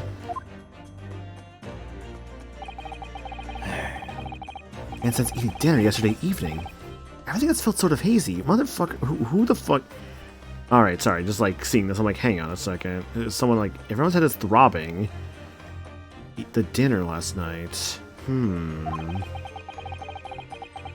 poisoned our meal. I can't really remember anything that happened after I climbed back inside the wardrobe. And the first thing I noticed this morning was the throbbing pain in my head. I had already been dragged out of the wardrobe and had those handcuffs put on me by that point.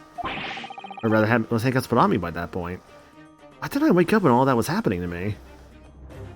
We were drugged, weren't we? But then who drugged us?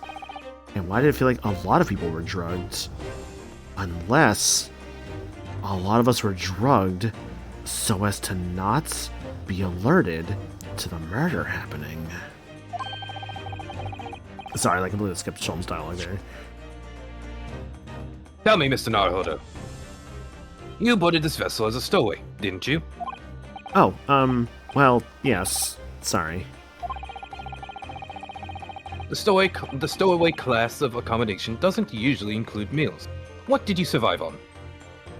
The fucking meal that Cosmo brought for me. The one that he didn't eat because he gave it to me. Well, Cosmo looked after me. He was always happy to share his meals. So, you enjoyed some of the whole roasted chicken dish? The whole roast chicken dish that was served yesterday evening, I take it? Yes, in fact, I had all of that. Cosmo wasn't fond of chicken. Ah. Oh, really? So the victim didn't eat any of the chicken at all? That's right. He didn't touch it. Is that relevant?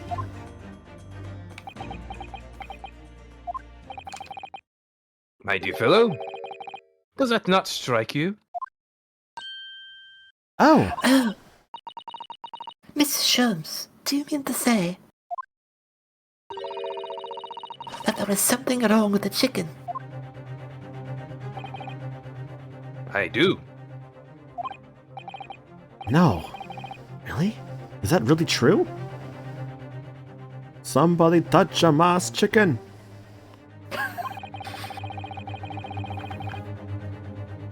The meal prepared for the The meal prepared for the passengers last night has been tampered with.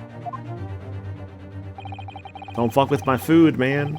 Tampered with by the addition of a soporific designed to induce a very deep slumber in those who consume it.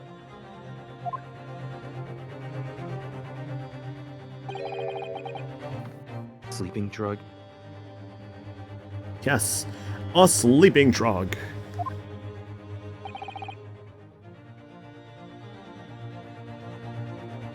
Do you mean...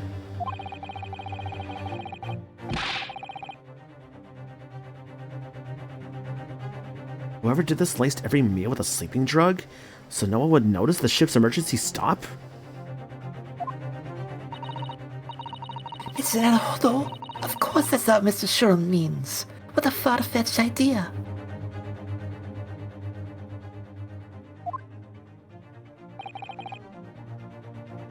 Precisely.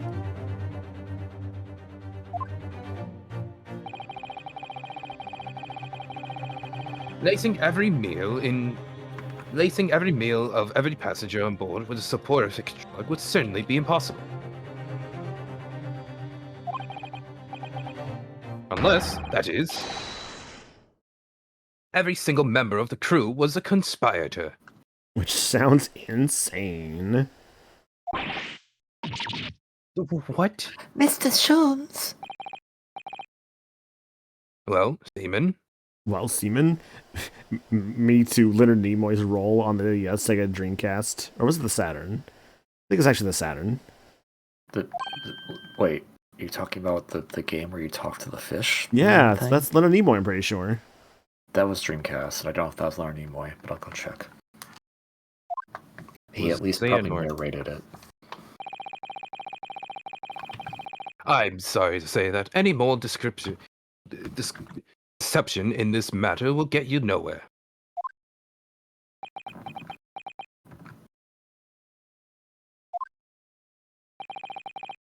If you refuse to talk, there would have to be an inquiry made through the shipping company, of course. And were that to happen, every member of the crew, and the captain himself, would be hauled over to coals.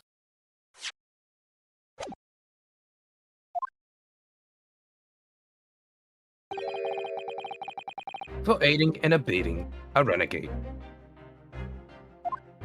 A renegade. You went from Tales to Symphonia.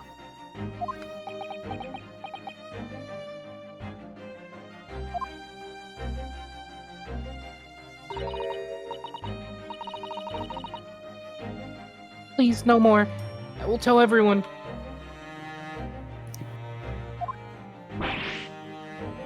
Eh?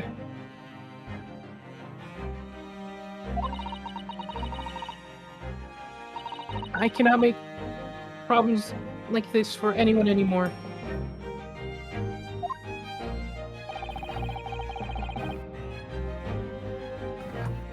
These crewmen are your former comrades, I believe.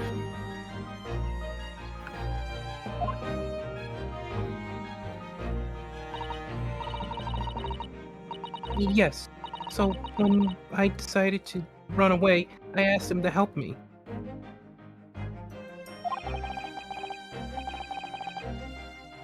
So we all agreed to help, everyone together. Threw away everything, her frame in the ballet, Mother Russia. We wanted to help our angel.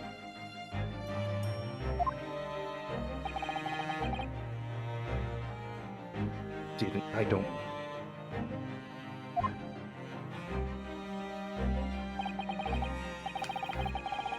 You are right. We put sleeping drug in chicken last night. Huh.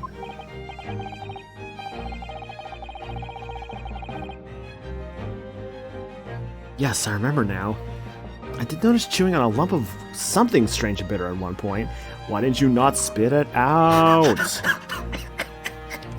If I taste something weird in my food, I just spit that shit out, dude. I'm just like, what the fuck is this? Get it out of here. This is the fancy chicken from Russia. I shouldn't insult this chef. I'll just eat it. Yeah. You've never had Russian chicken before? I've never had Russian food, period. Duh. We could not make all drug. How do you say dissolve?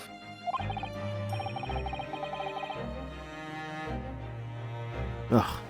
Talk about heavy seasoning. At midnight, in water near Shanghai, we brought our angel on board.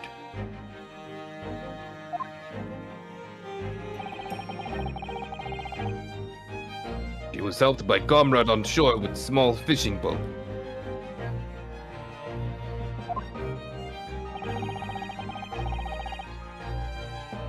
While all the passengers on the SS Birya slept soundly,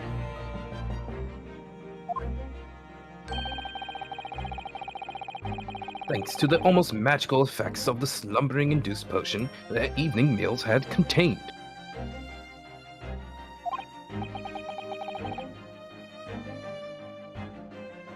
So, if that's what happened... The only people awake on the ship last night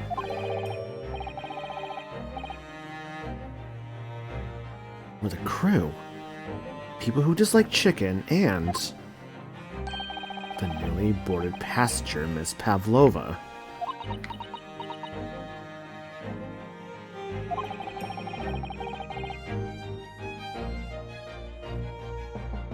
And that means it would have been possible for you.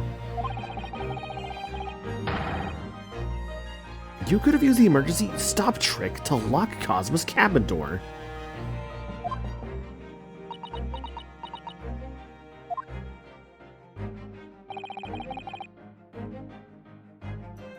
But how does that make sense?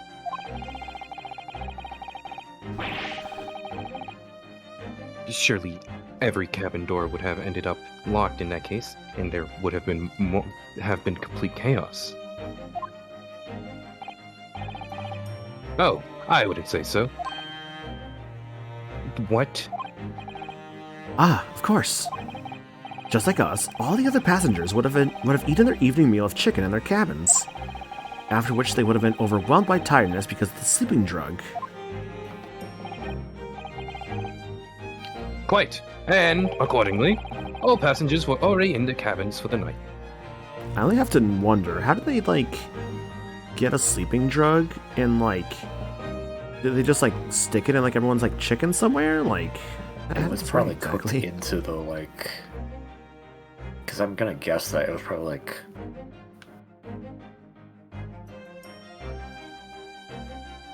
I don't know, I mean, if the whole crew was on it, that means the chef was on it, so the chef probably knew how to get it in there for the most part. What I'm thinking, if it's, let's say the hypothetical is that it's chicken breast. What's the thing, Becky? It was cooked into the chicken, yes, but they did mention that he could taste it. There was obviously something, like, noticeable in it. Which Not all feels of to it me like was some kind all- of, like, pill or something he could have chewed. Like a chewable sleeping pill. I think it was just that he tastes something bitter, and as far as we know, Naruhodo might have been the unlucky one who happened to have a batch that was not cooked properly. That's also a possibility, considering, like, the whole, like, Phoenix's bad luck / really good luck. Could have Yes. come to the ancestor. The overwhelming majority of passengers would habitually sleep with their cabin doors bolted anyway. Habitually. Never correct me. And What so was that? now, and so not one of them would have found it remarkable to find the door locked in the morning.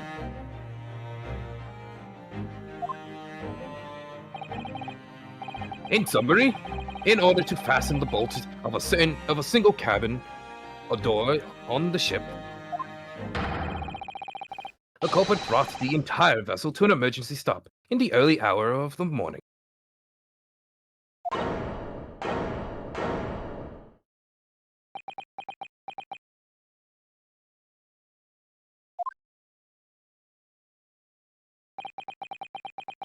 You have talked long time and say many things.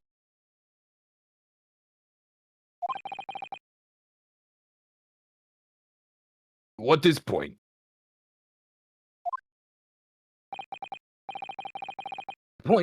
The point is what I said earlier. There was somebody else present on the scene when the victim lost his life last night. Someone who left a message in Russian on the floor in an attempt to incriminate another. Someone who tried desperately to hide the broken fragment of glass that would reveal the culprit's identity.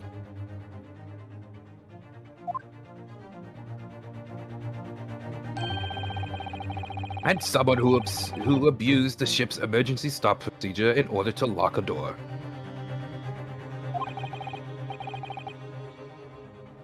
All told, a busy night. But I don't know about any of this. I am just a little girl. You like to speak with your long English words and explain your clever ideas. But I am sailor, and sailors don't listen to long, boring stories. We don't believe. Sailors like me, we trust only what we see with our eyes.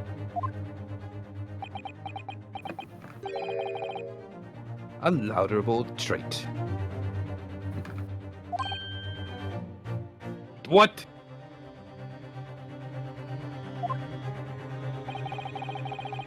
I am quite of the same disposition, my good man. Observation to me is everything. Naruto? Oh, yes? Do you hear it? That cursory cry of guilt in the wind. What accusatory cry of guilt? Sorry, you've lost me.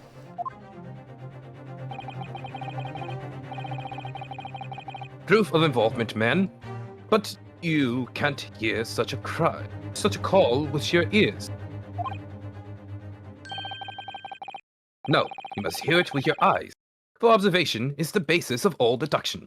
What am I about to do like some like Apollo shit right now? Like what's going on? What are you talking about? Look with your special eyes.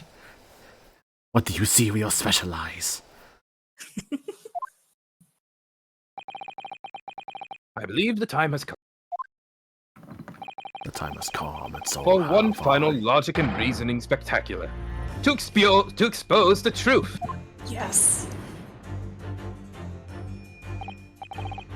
So, Mr. Naruto, your assistance, please. Mr. Naruto's gonna go on a pee break. He'll be right back. I'll be with you guys. Lucky. Also, hi. I snuck in. That's okay, I did too. Understandable. Time to finish this endless.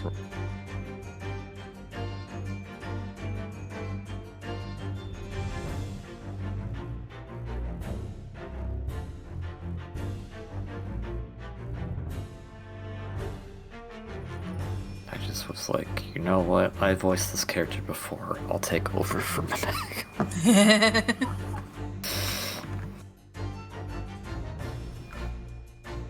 Listen, there's a lot of characters in this game. KV, can you, like, be busy less and be here more? I can try. I apologize. Yeah, I would. I've actually been meaning to try to get on these streams more because I'm like, oh yeah, Grace Journey is so good, but like, yeah, no, I'm busy. So, I don't think me and Maniacal are going to be able to carry all the voices for the rest of the game. Yeah, no, true. I was intending to hop in for the last one, but I was actually so tired by the time that I was going. I was like, oh fuck it.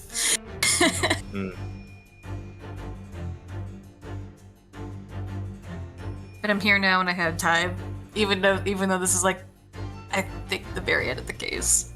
It's been a while since I picked this game up. Yeah. It's been a while. That said, Peter, if there's any character, because you're voicing like it seems like literally everyone who isn't Ryunosuke or Susato, if you want to unload, let me know. That's fine. I can take someone too if needed.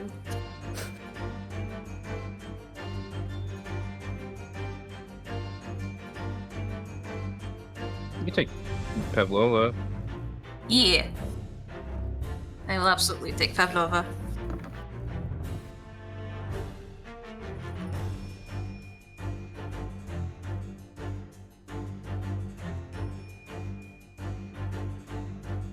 Pavlova, I am just a little girl. Looks at profile. 15. Yeah, sure. I'm just little girl.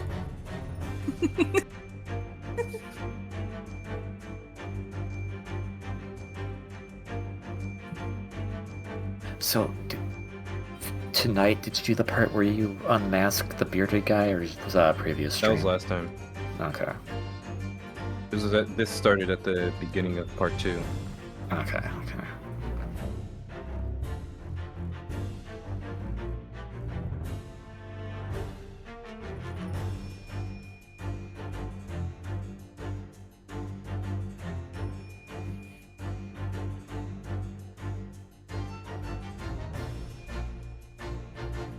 Calling him bearded like a guy, like you don't remember the name Grimsby or a lot.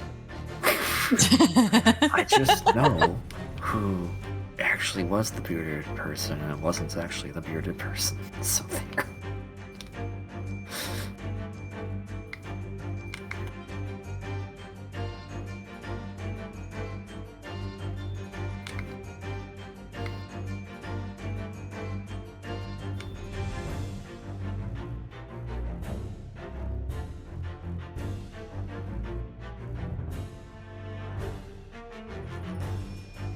Forgot how good the music in this game was. Oh, it's super good. Wonderful. Hey, I'm back. Welcome back. I hit the shit out of my toe on my desk while I was leaving. Oh no. I thought you were going to end that sentence way earlier than you did. No. I just had to go pee. That's all I had to go do. By the way, it's cold Yeah, I believe outside. you. Unrelated. Did you have to go outside to pee? Do you have a porta potty? No, I use the toilet like a normal fucking person. Although, Why were you saying it was cold outside? because I did go outside for a moment. It was not to pee, actually. I was just kind of going outside for a moment. You wanted to pee in the snow. You wanted to see the snow melt and pee. There's no snow around here. It doesn't snow in this fucking, like, state. Well, it does, actually. No, but, like, honestly, though, like, unironically, I feel like peeing outside is, like, I don't do it, like, what is it? Peeing outside, there's something kind of, like, I guess, euphoric about it, I guess? I don't know. This is literally a sub-story in Yakuza Like a Dragon. It's one of the first Remember ones. that one. Oh my god. You gotta find the mystery pisser. No, like, what is it? There was a point where, like, our bathroom was, like, messed up, and, like, we only had, like, one working bathroom. And so a lot of times I'm just like, fuck, with how many people are in this house when people are using it, I'm like, I had to just go when I had to go, man. I had to go outside sometimes. I had no choice. Yeah, at least you weren't my dad when I was a kid and we were leaving some store and I was like, I really need to use the restroom. And he was like, oh, okay. And it was like December and there was snow everywhere and he just points to the tree in the parking lot. There you go. I was like, really? God. I've definitely peed on like a tree before, like in the past, but like, yeah. With what exactly, Mr. Sholmes?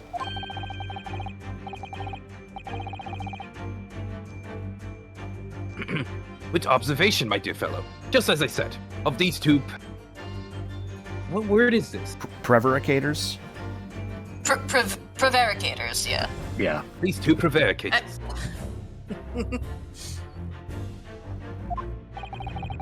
Observation. Also, I will say, by the way, speaking of peeing, terrible segue. Like, what is it? There was like, when I go like the beach and stuff when I was younger, I could never like pee in like my swimming trunks. I'm like, I didn't like doing it, honestly. I would always just hold it. I did it one time because I was like, I've never done this before, and I felt so dirty. I'm like, I'm never doing that again. Like, I get it. People pee like in the ocean all the time, but it's like, man, I was just like, nah, dude. Like, I didn't like that. If you remember, Mr. Hodo, we know that somebody tried to fabricate evidence, don't we? Also, I assume, who did you want to play? Like, I guess who did you want to like voice in this instance? Like, I think the three of us discussed it. I'll be doing Pavlova. okay. I guess you guys would discuss it while I was like off, like, you know, peeing or whatever. That makes sense. By tampering with the scene of Mr. Soki's death. What we're looking for is some trace of evidence that one of these two was there when it happened.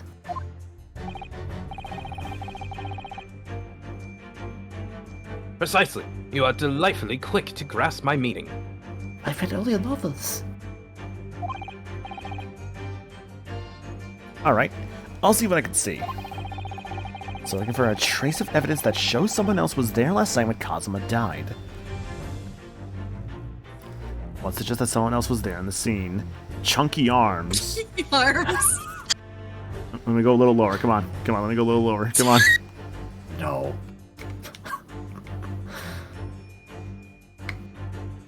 Oh, hello. What's that? Oh, that's the funny. Ah, Biff Stroganoff, my man. What's up with the ink stain? Yes! You coming on to him? Not my type. Seaman Stroganoff. You seem to have quite a large purple stain in the back of your white uniform there. You, poking that purple dinosaur there, buddy? What does that mean? That doesn't mean anything. Ah, yes, I don't know where the dirt come from. So, nothing in particular comes to mind about the stain? What are you trying to say? It would appear that the significance of the stain has escaped your attention, Seaman.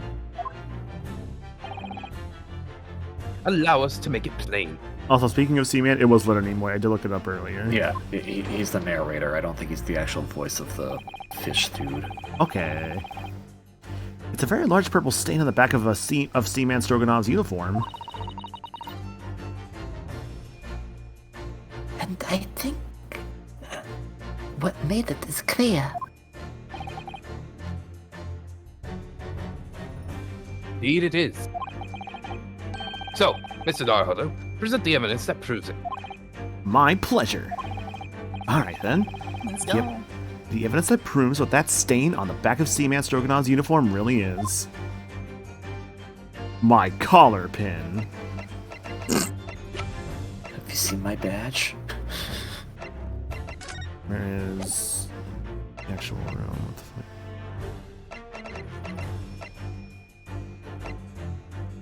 Oh, I guess the purple link says right here, so this works out.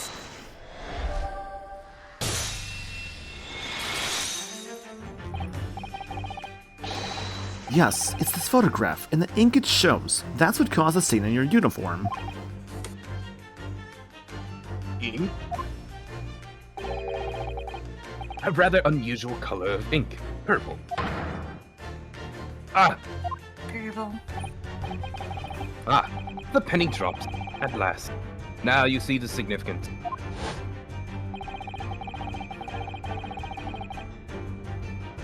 The Russian word on the floor next to the victim's body was written in purple ink.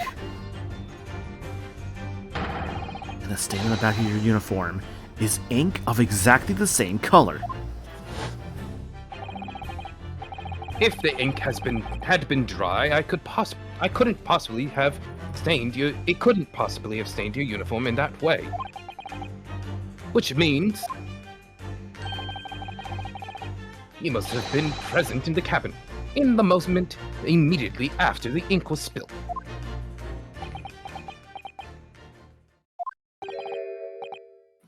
All right. Yes. It was me. I did it. Everything. I arranged everything in dead student's cabin to make it look like Wardrobe Man did it. Then I pressed button to make Beria do emergency stop and bolt cabin door shut. Huh. Just confessing. I did everything so no one would suspect our angel.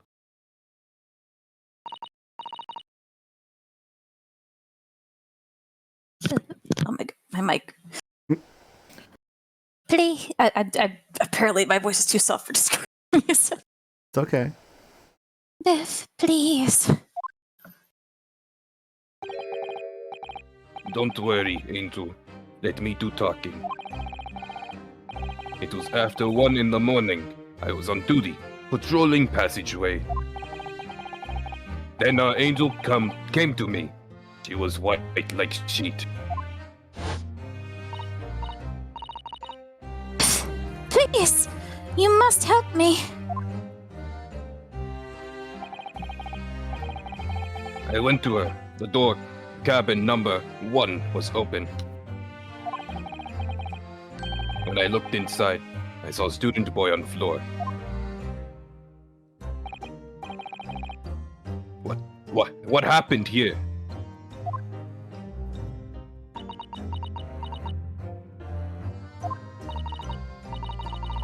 Please, don't tell anyone.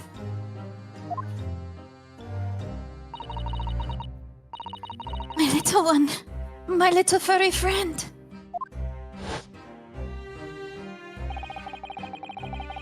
Everything that happened in cabin is like Angel told you. The kitten escaped through the ventilator into Mr. Asogi's cabin. Then he tripped over it and broke his neck when he fell to the floor? Yes, that is right. So, after the incident, when the cat ran away, Miss Pavlova then visited the cabin next to hers. Only to find its occupant lying lifeless on the floor. She said she was worried when she heard sound of something falling on floor. That's when she went to look. No, Angel?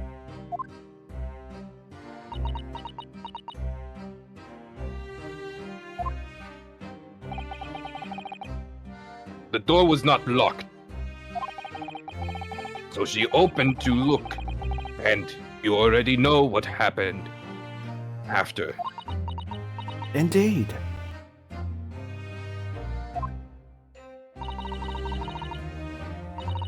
It's just one thing, if you would mind. What? When you went to Mr. Asogi's cabin, Miss Pavlova, was he already dead?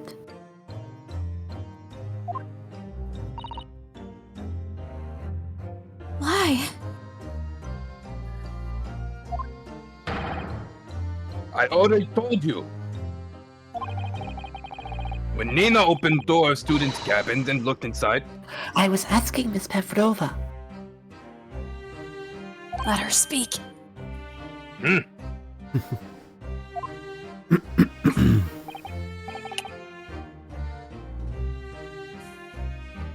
Well, Miss Pavlova?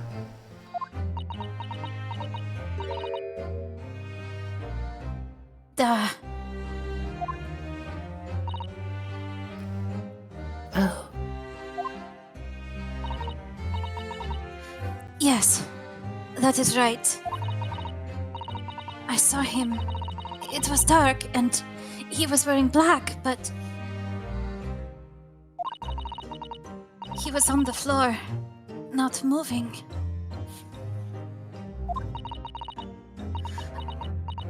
I was scared.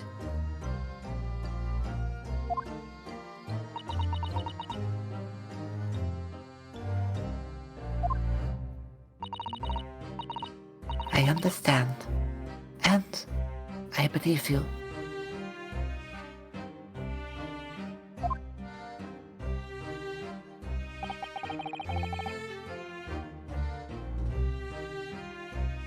So, is that finally it now? Have we discovered the real truth about Cosmo's death at last?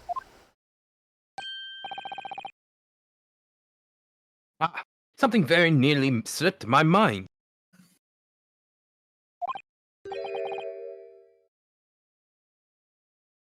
Oh, Mr. Sholmes? This photograph. Yes, I took this myself, you know.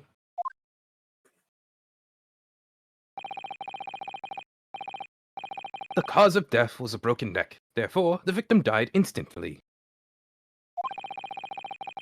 And the unfortunate incident that sorry. Precipitated. It's late. I need. Hold on, let me drink some soda. And the unfortunate incident that precipitated these events, a kitten on which the victim stumbled. However, if those are the facts, there's one particular area in this photograph that seems to me somewhat unnatural.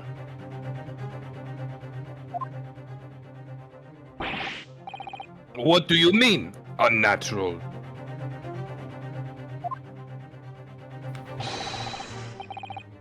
What are your thoughts on the matter, Mr. Naruhodo?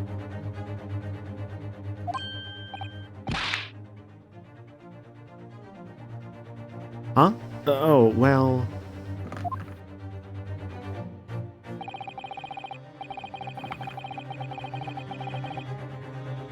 If Cosmo tripped and fell, and by some terrible stroke of bad luck broke his neck, which part of this photographic print seems unnatural? Yes! This word in Russian clearly wasn't written by Cosmo. I thought that was kind of obvious. So if you're looking for something unnatural, that's the obvious point. True. It is a certain particular. It is certainly particular, but it is not what I what I meant by unnatural, I'm afraid. That particularity, crass detail, was orchestrated by the culprit.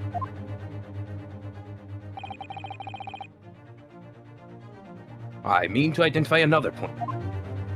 Another point? Oh, I see. Imagine, if you will, losing your footing yourself. In my opinion, if you land as the victim appeared to have done here, it would be most unnatural. That is a good point. The fact that he's on his stomach does feel a little strange. I'm sure you'll reach the same conclusion. How thoughtful you are, Mr. Sholmes. Thank you for your gentle guidance.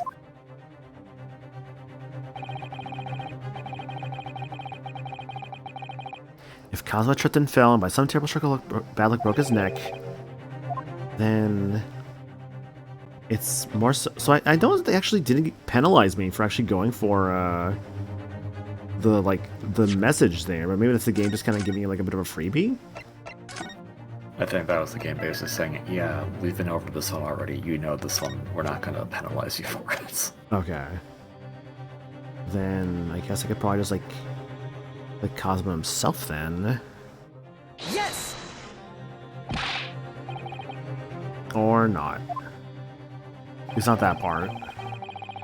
Allow me to offer you a piece of advice regarding the pursuit of deduction, my dear fellow. When noting a crucial point, it can be helpful to keep your eyes open. They were open. And it can be equally helpful to use them. Sorry. I'll try that. Damn. I think it's plain what Mr. Sholmes means by unnatural, isn't it? A word written in a foreign language and meet his fingertip, surely.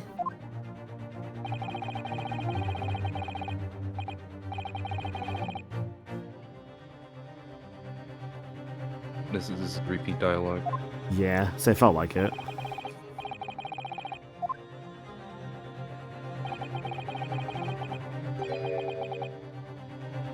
Would you land as the victim has? What of your hand?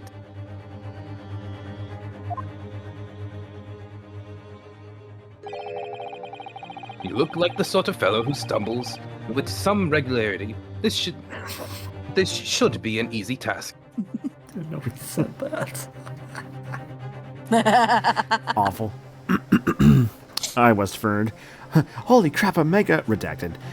I'm assuming the Legend ZA DLC you guys are up to. That's nice for Westford. My god, hang on, I like missed a key. Questaford. I typed it, but the fucking thing was like, hey, oh, you know what? God, you know, I hate typing today, apparently. Hang on. There we go. What? What? Being so annoyed at Twitch right now. Hang on. Dude, why did that take so long?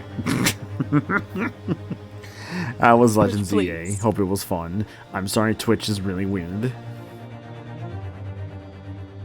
Hope it was a good one, though. Hope you had fun with the DLC. We're playing Great Ace Attorney. It's fun. Yeah. I'm tired. I'm sorry. Ugh. Excuse me. It's cool. Meow. Gonna food now. You go get your meow meow snacks, dude. Thanks for the raid. Appreciate it. Just gonna like throw these cameras on real quick.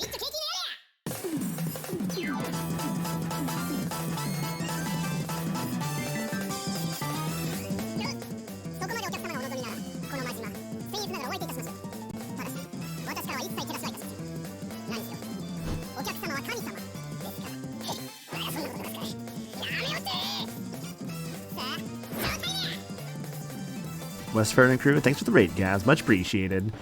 For those coming in for the raid or joining us for the first time, my name is Maniacal. I'm a variety streamer. I do a lot of different things around here. Currently playing through some Pokemon, through some Great Ace Attorney. Let's schedule for this week. Hold on. You got to put the HP down to 0 so you can get the critical catch. Exactly. Let's see. Yeah, so nothing tomorrow, but like Wednesday I'll be doing a stream of like just talking about all the things I did this year, like on stream and like stuff outside of stream and all that. I imagine mostly be like dedicated to things I did on stream and then probably just like vibing with like whatever else afterwards, but yeah. Gosh, wait, hold on a second. Hold on a fucking second. Hang on a second. Because I know Friday says Great Ace Attorney, but that's not what I'm thinking about right now. Because I might actually, because I was gonna probably just finish up case 2 and then not stream any more of this till after MagFest because I don't want to be in the middle of a case while I go off to a con. I'm checking something right now. Sorry, motherfucker, they are. God damn it. Okay. Yeah, sure enough, I'm working like New Year's Eve and New Year's Day. Whatever, it's not a big deal. It's not a big deal. I need money anyways. It's fine. But I'm just like, Bastards tried to schedule me for like, you know, a double on like that Saturday. I'm like, I am not working like a double, like, you know, a few days before I fly out. Are you insane? Oof. Yeah, so I was able to like get someone to take a shift at least. Why do I? Okay, so Remember what he said. I say, by some terrible stroke of bad luck broke his neck. What feels weird. Remember everything you said. Look into history. Forgot what tripped and fell by some terrible stroke of bad luck broke his neck. What part of this holographic print seems unnatural? Tripped, he says.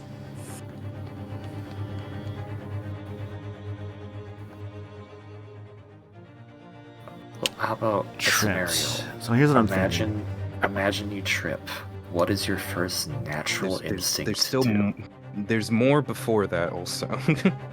What he said. Not that far. Oh, hang on. Tristan fell.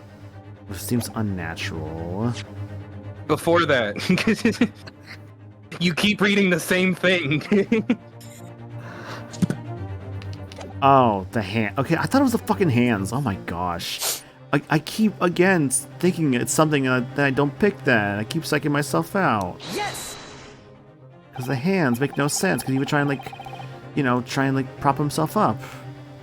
Yeah, one of his hands is in a fist for some reason. Exactly. Alright, if he really fell due to an unfortunate accident, then this fist just doesn't seem quite right.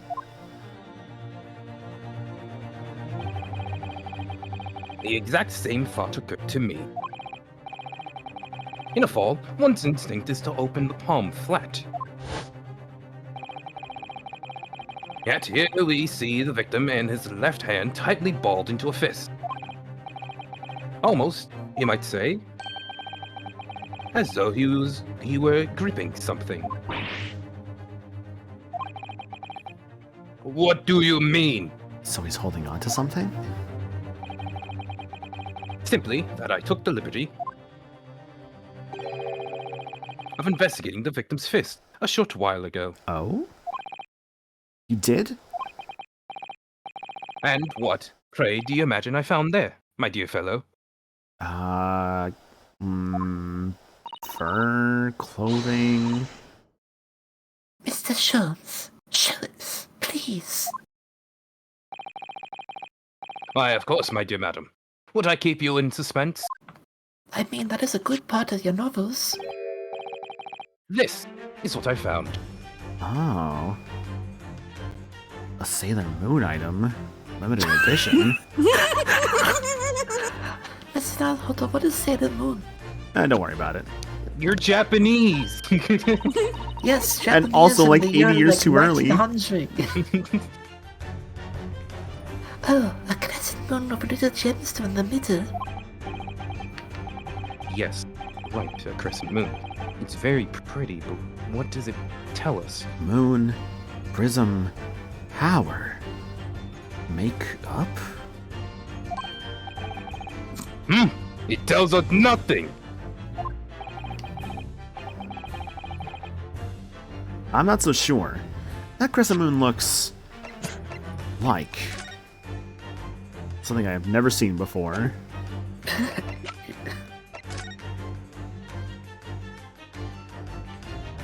Kitty. Kitty. Looks familiar somehow. Sure, I've seen it somewhere before. Where the fuck have we seen this before?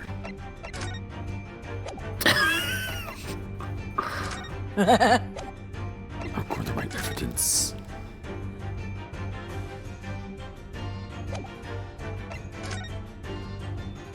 Dire earring. Ballerina photo. Doesn't seem like it. The tiara doesn't have it. This sounds see up crescent moon on it. Cosmo diary. No. Postmortem report. No. Mark on the floor. Mark on the floor.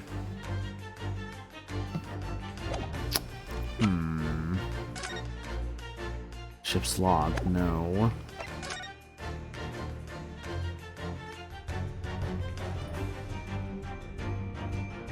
Just a bell, but no.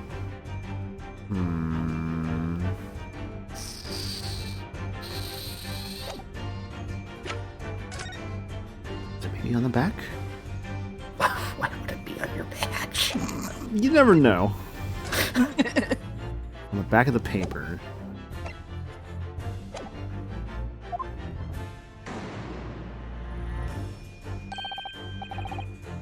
Observation, Mr. Narholler. That is key. What? The truth is now tantalizingly close. Yeah, definitely don't say midnight. I want to figure it out for myself. That's okay. How that crescent moon come to be in Cosmo's clenched fist? This is the final clue, the last piece of the puzzle. Ask yourself, what does this little crescent moon mean? What significance has it? It lets me become a magical girl. No. And observe. Find the answer with your own eyes. Where did it come from? Crescent moon. Oh. The left ear. Comes from the left ear. And it comes from the right ear.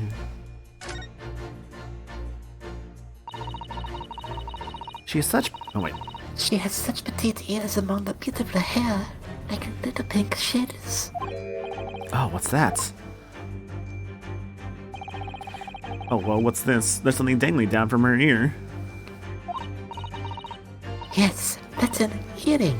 Wait, look. It's a crescent moon. Ah. There'll be no doubt now, surely. It comes from your ears. Where is your ear? Yes! The right ear. She had earrings on this whole time. Maybe she's had them on. I just didn't really think about it. You could see it in the last Logic and Reasoning Spectacular. And in fairness, her model just changed right now because her hair has been covering it, so you couldn't see it. That long strands. Like just now, it's changed so you can see it, but earlier it was covering it so you didn't see it. Ah. Miss Pavlova, I noticed it on your ear. Even though you have a metal earring, the decorative part of it seems to be missing. The little link holding onto it must have broken, I suppose. Eh? What? But looking at your other ear, I notice a crescent moon. Ah. I'm here too. I hope you didn't forget about me. Because Hosanaga's just kind of vibing. I would never forget you, Hosonaga. I don't believe it!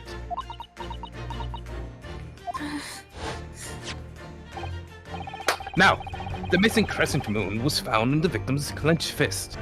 I love when Sholmes, in this moment, just comes vaguely Russian.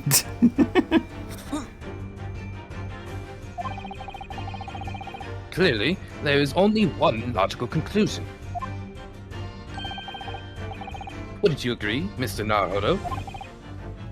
Yes.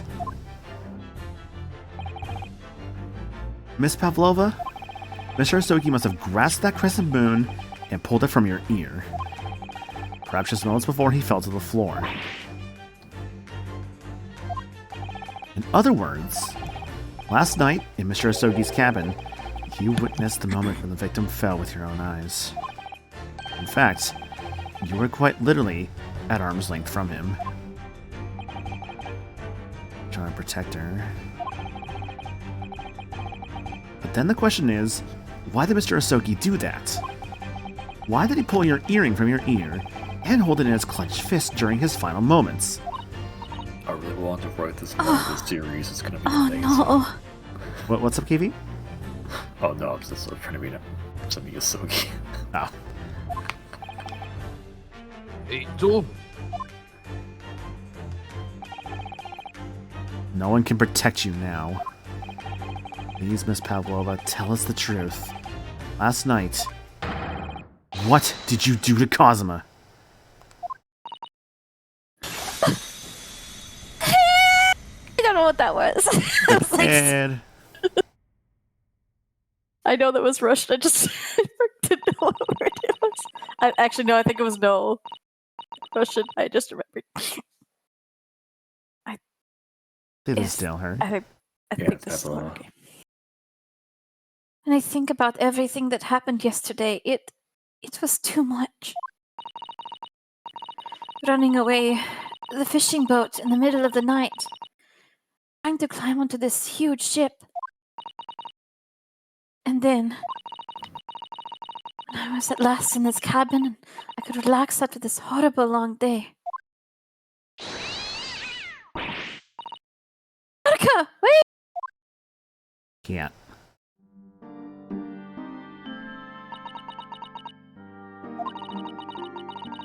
couldn't believe it when she disappeared through the ventilator. I tried to call her with a little whistle. I tried waving her favorite toy.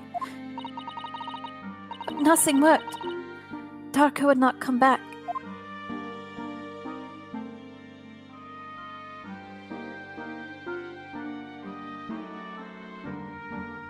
That is Darkrai. Darkrai, come back! Darkrai, no! I'm Darkrai, I'm not coming back. This is what I sound like. I'm dark and mysterious. Okay. Whatever you say, buddy.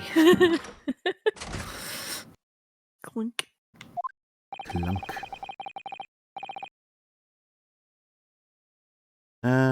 I'll probably do it myself. I think it's supposed to be Cosma. Yeah. I think it's like a cool voice I put for him. What are you doing here at this time of night, Inspector?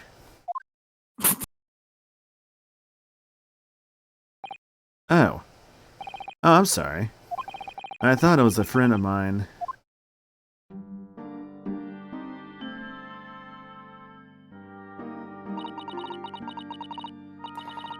The young man from your country, he was very polite and kind. He helped me to find Darka, and he promised not to tell anyone. That's fun, actually. A parallel of stowaways. Both pets.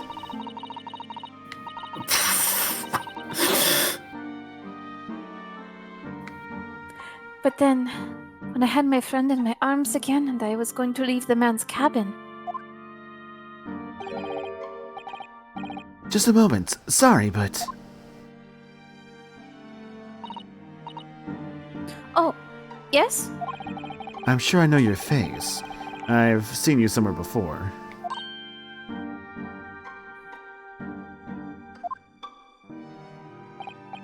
Ah, of course. You're Nikolina Pavlova, aren't you? No. God, I wish I could actually do a decent Patrick Warburton. That's good. I've never thought I'd hear Kronk Asogi before. They have the same vibe at times. Ah, of course. You're Nikolina Pavlina, aren't you? The Russian ballerina. Huh? No, I don't know that name.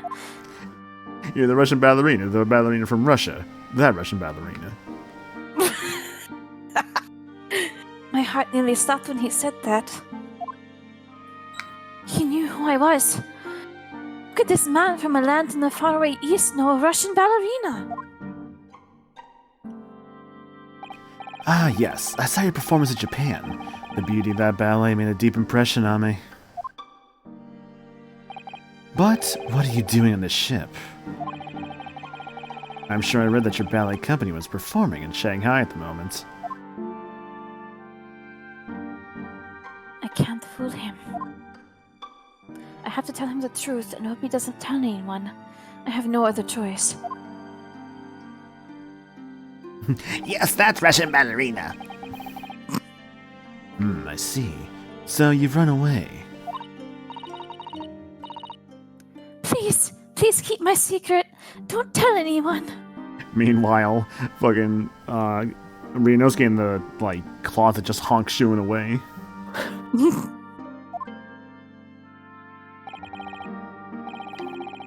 Give me a moment.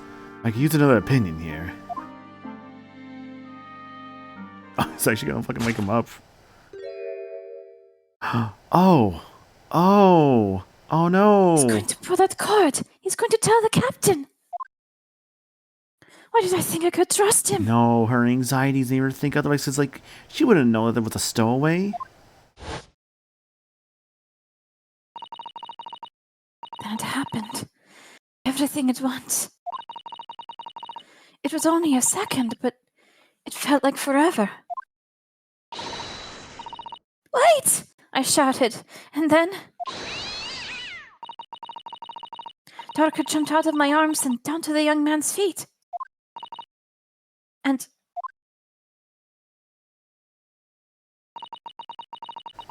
as he turned around to look at me...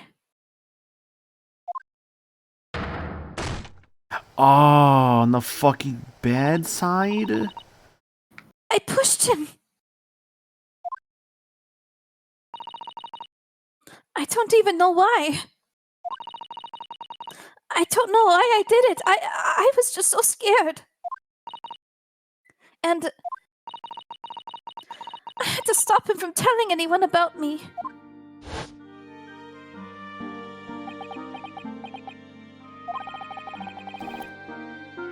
And that's when he went to fetch help. From Seaman Stroganoff, who was on duty out in the passageway. I heard Nina cry out and thud on floor. I ran to her. She was standing at cabin door, shaking like leaf. She looked at me and said, Help me, Biff. If they find out, I will be... Please, I have nowhere to go. So an accidental murder and accomplice. So you decided to help. And that's when you arranged things in Cosmo's cabin to make it look like I did it. So no one will suspect the passenger in the cabin next door. Yes. I went into cabin and looked around to make sure there was nothing to show Nina was there. And then I found stowaway and wardrobe still sleeping. Right. That's when he found me. So you worked out a plan to lay the blame on the stowaway.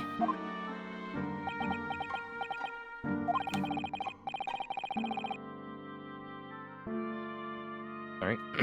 I closed wardrobe door and put back strange papers side.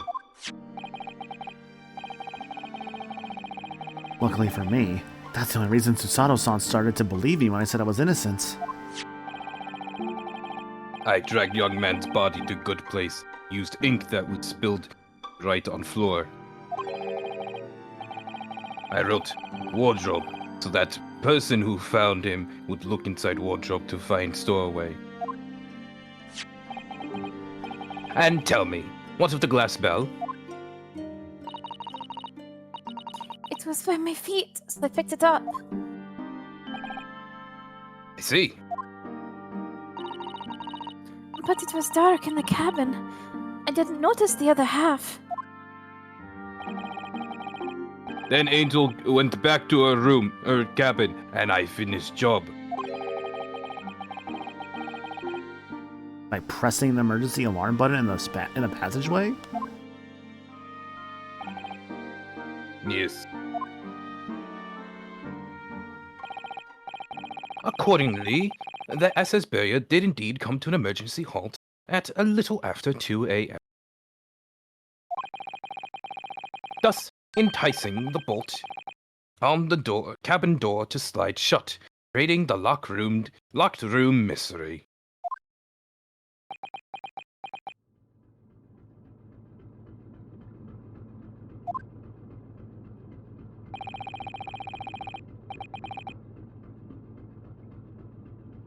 There's still one thing I don't understand, Miss Pavlova. What?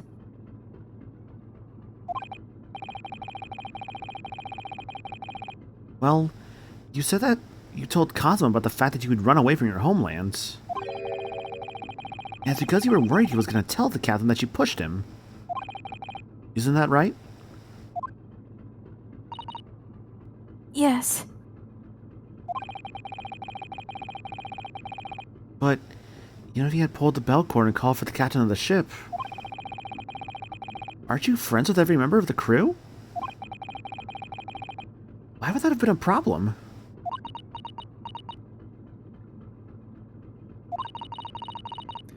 It was what he said first. That made me scared. What he said first.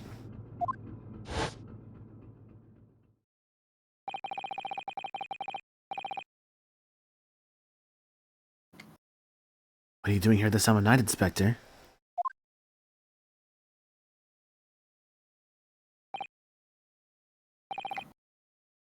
Oh, I'm sorry. I thought it was a friend of mine. He said an inspector was his friend.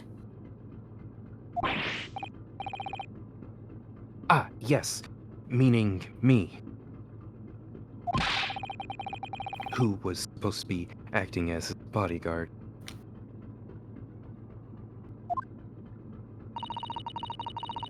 I thought that if police knew about me, they would arrest me.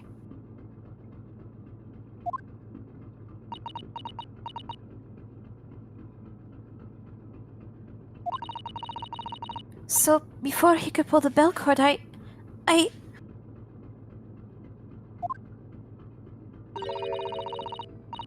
May I stop you a moment, please, Miss Pavlova?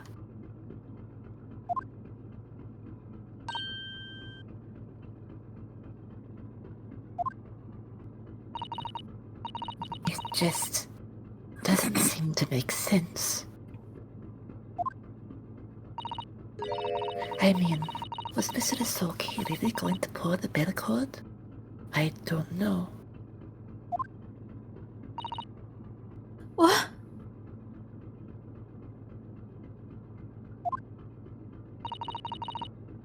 What do you think, Miss Naruhodo?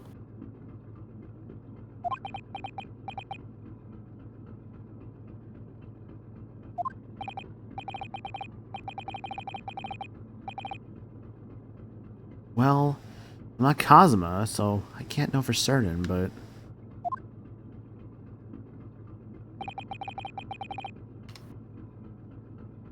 he was a man of his word.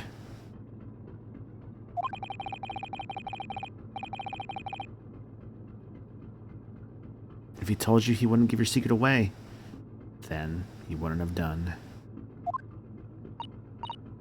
No! He was walking over to it!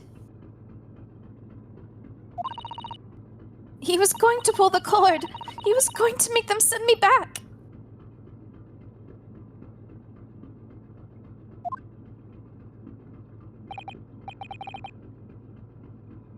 Well, Mr. Naruhodo? The day's work is not done yet. Is not yet done, it seems. There's one more deduction to make. What? Another deduction?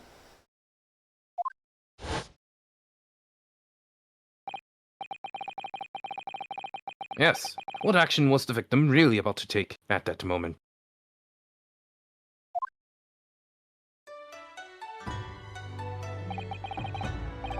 Can we determine whether the young man's gaze was directed? Where in then the young man's gaze was directed? It's a weird word. There. He was looking at me. First, consider the victim's location within his cabin.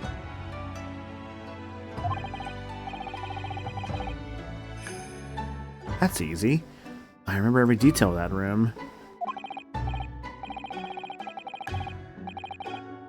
I mean, yes, I spent quite a lot of time in the wardrobe, but still.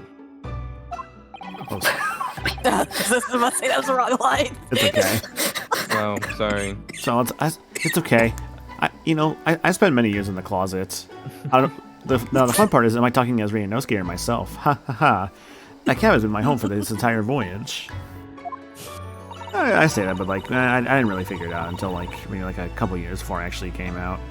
Well, actually, no, that's not true. I think I had kind of my thoughts, but I didn't think I really figured it out until maybe a year. I just wasn't 100% sure, but it's I think I kind of knew. I just wasn't really sure yet, I guess. Was I think my logic when the whole bisexual thing. I remember at first I was saying bi or pan, but it's no, I think I'm pretty sure it's bi. So, this is how the cabin looked last night when Miss Pavlova visited Kazuma-sama. And also bisexual, not bi-romantic. I am very much hetero-romantic.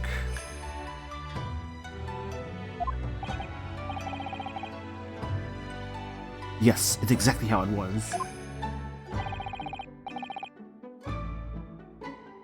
Are you ready then, Mr. Naruhodo? I should have stolen that line.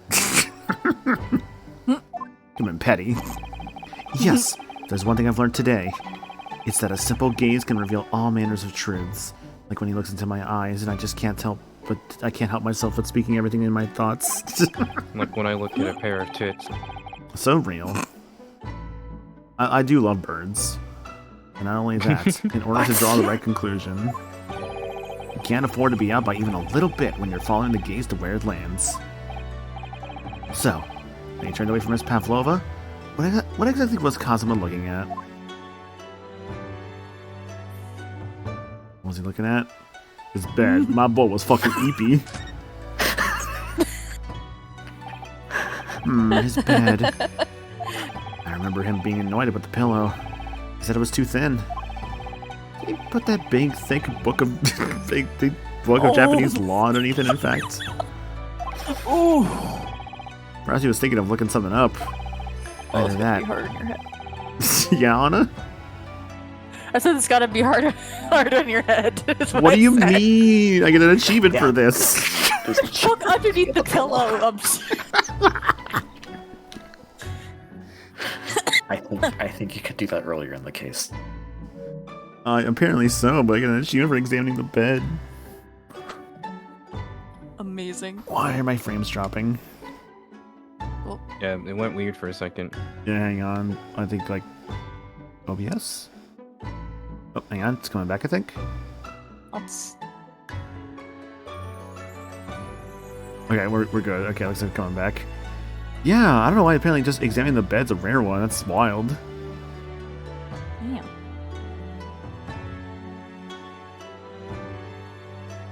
Okay, sorry, I was getting a moment to make sure I was recovered. Alright. The wardrobe. The wardrobe. My wardrobe. My closet. I was in there at the time, of course. Sleeping soundly. Too soundly. If only I hadn't eaten that chicken that was laced with that sleeping drug. If only he'd woke me up. Then maybe this tragedy would never have happened. Ugh.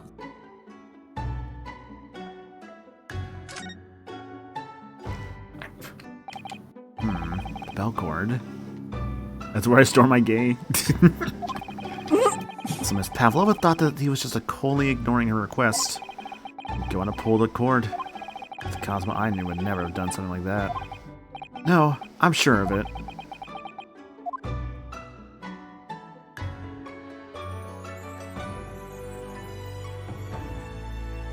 Take that!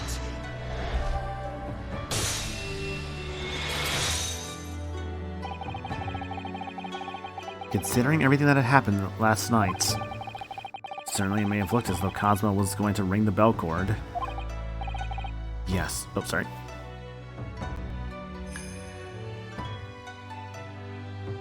Yes. However,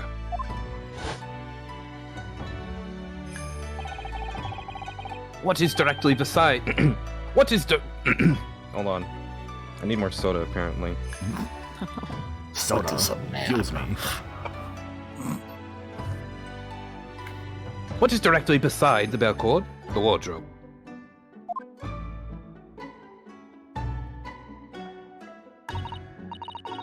The wardrobe? And, more importantly, what was inside the wardrobe? The man's great friend. The man's great friend. Sleeping soundly.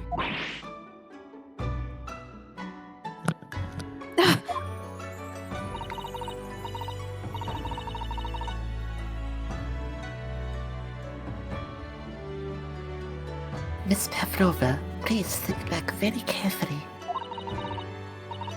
What were Mr. Sogi's exact words last night?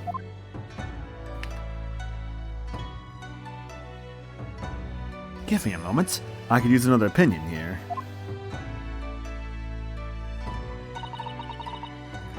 Another opinion. Yes, but not from a member of the crew. No, Mr. Sogi intended to consult his close friend on the matter. Ah, so tragic. See if, between them, they might be able to help in some way, no doubt. I'm done saving you. I have words for you.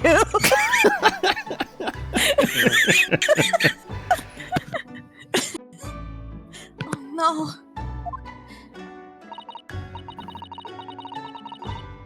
Sadly, we can't know the truth for certain now. It's too late for that. But I wish you had made sure that Mr. Sogi was looking at. Things may have ended on a very differently if you had.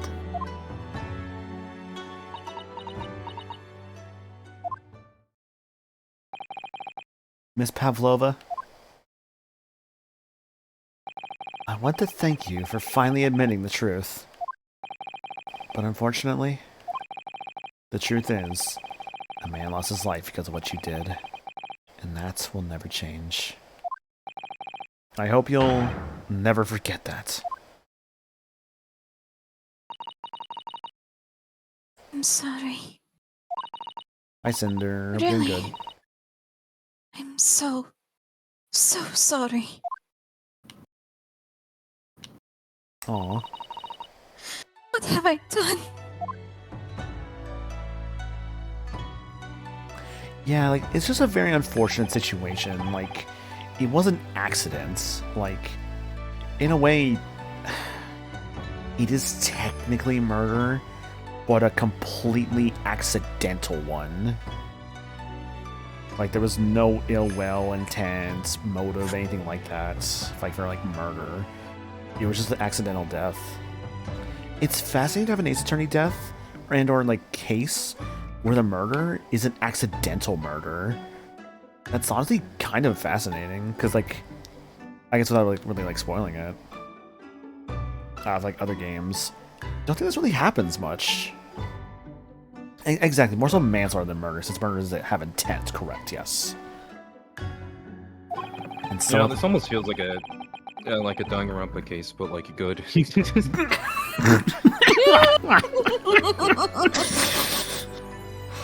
You're not wrong. Hang on, I have to quote that one. Yes.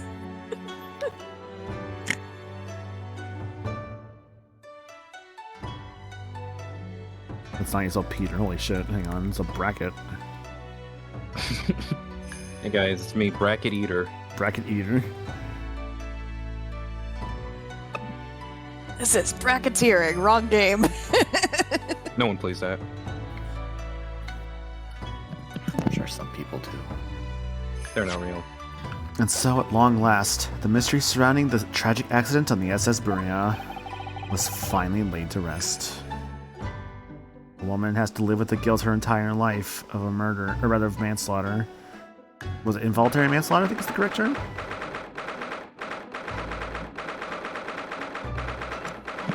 Involuntary, probably. Yeah. Yeah, it's involuntary. Monokuma with a bed frame there. Monokuma is the one who gave Grandpa Stardew his shitty bed. 7:14 p.m. What will happen to Miss Pavlova now, then? Once we reach Great Britain, she'll be handed over to the British police at Scotland Yard. Okay, so she will face trial. Makes sense. What about the fact that she ran away from Russia? Won't the Russians try to repatriate her? Apparently, the English detective can speak to the immigration officer and sort all that out. I found it interesting as well, when it comes to, like, an Ace Attorney, like, breakdown, hers was very subdued, but, like, she had, like, I guess you could say two different breakdowns, obviously. Like, the one where, like, she kind of, like, recoils, but then, like, the actual, like, breaking down crying, which is, like, obviously just very tragic. And, like, I guess because breakdowns of Ace Attorney are always, like, kind of reserved for, like, you know, oh, like, these guys have been lying to you this whole time, but, like, she never was really, I mean, like, I guess she did lie on some stuff, but, like, not to say, like, it with ill intent, you know?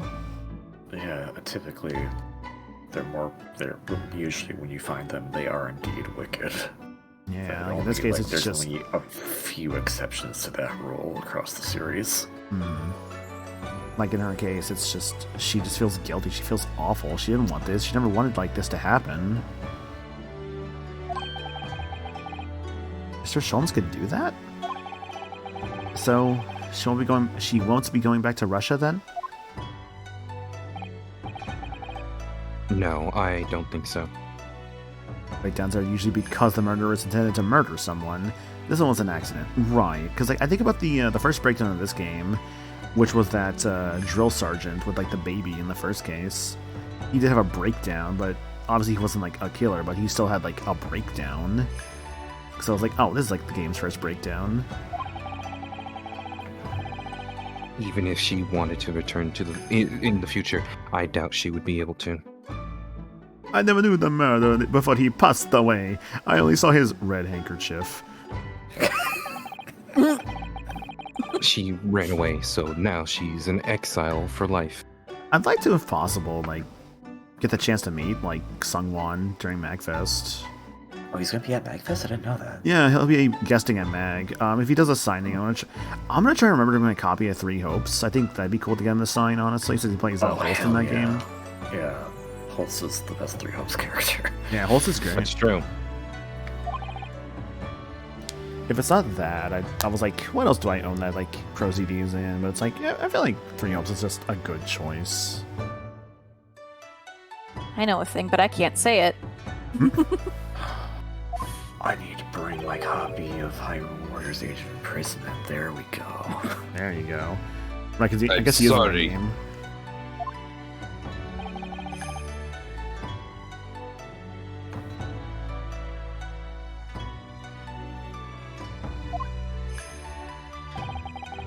I wanted to help our angel, no matter what. But I didn't think about you, about how you lost good friend. I will go with Nina. I will give myself to British police.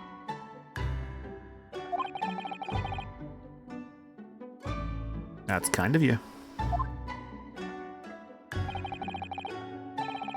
In the meantime, thank you for letting me go free again.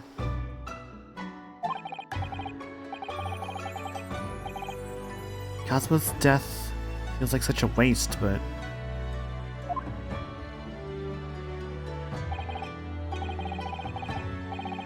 well, do what you can for Miss Pavlova, won't you?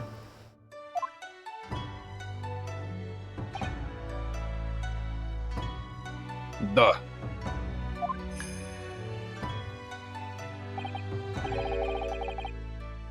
Well, I'm afraid you need the pack now.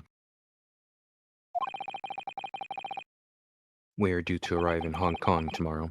As much as it pains me, I'm going to have to hand you over to the consul to arrange your passage back to Japan. Back to Japan? Yes.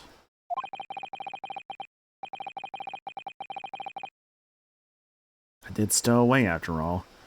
I couldn't really expect anything different.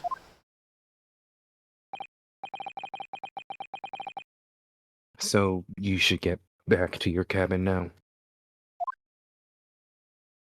But when are we gonna get to Great Britain? That's the neat part. That's the neat part. You don't. It looks like my study tour to Great Britain is over before it's even begun then.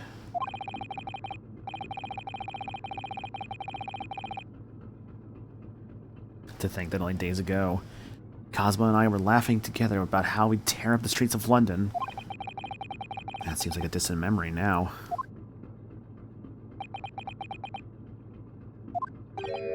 Oh, what's this? Is it someone weeping? Aw. Sato. No, Sato. Sato-san?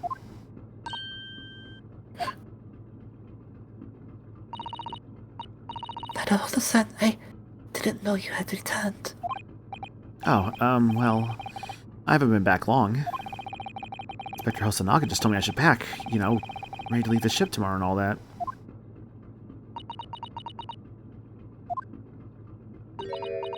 Aw, her eyes. Aw. Wait.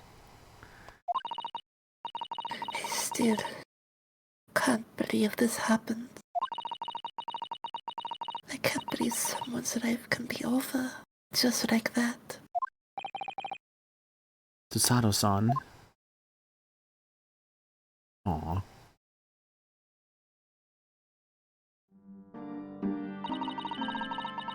He had such grand ideas for this visit to Great Britain. So many dreams. And now they've been crudely taken away. Just as he has. I thought I could never forgive the person responsible. But now... Now we know the truth. That it was just an accident.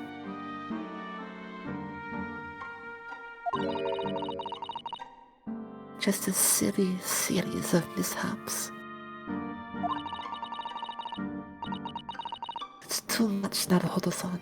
It's just too much.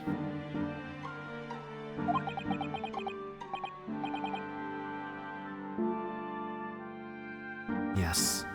I know.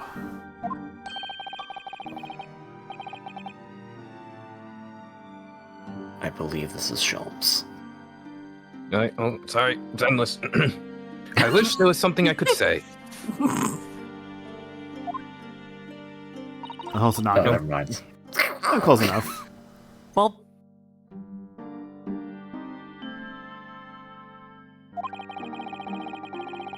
My duty was to see Asogi-san safely to Great Britain.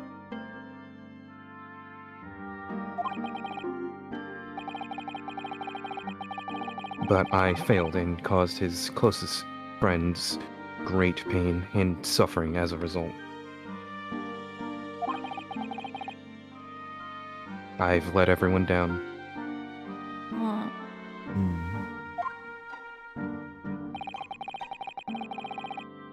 And I will do anything to make up for my terrible blunder.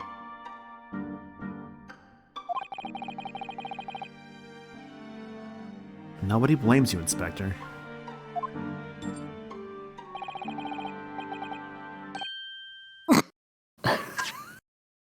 And I'm free again now, at least. Huh?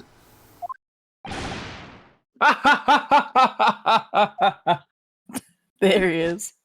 It's moron. Surprise, Mr. Naruto! Who would Sholmes' Zenless main be? Billy. He'd just be a really cracked Billy player. He's just like me for real, for real. I've seen people do like these like solo Billy runs. I'm just like, fucking how?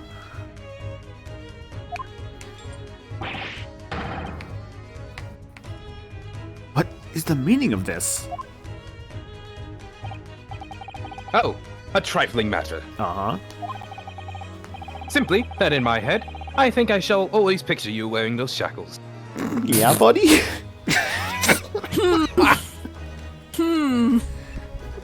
I just want to tie you down, Naruto-san. Yeah, that's a good puppy. You need to be banned from speaking forever. What of them? The balance seems all wrong. It's distracting. Sorry? Sure.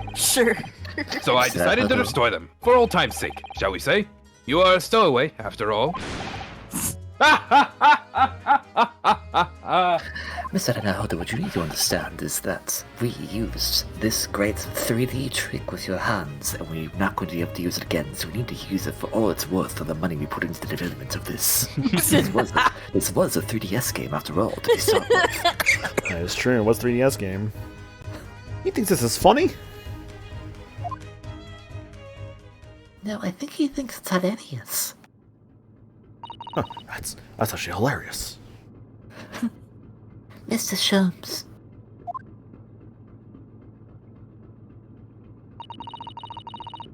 I do appreciate all your assistance. Guys, I get like Midnight Taco Bell. I don't know what the fuck I'm thinking right now. Yes. I'm just like, damn, I want to like get some food after this. I'm just like, fuck, what do I want to do?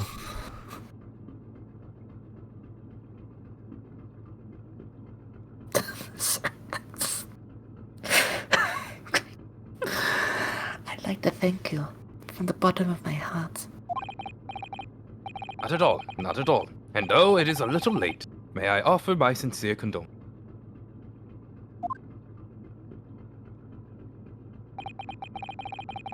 The loss of your companion, truly heart-rendering. I hope that you will be able to fulfill some of his aspirations in his honor.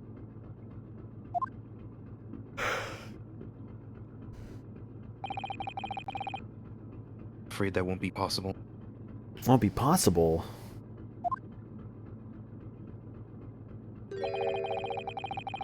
We shall be disembarking at the next port in Hong Kong. Huh?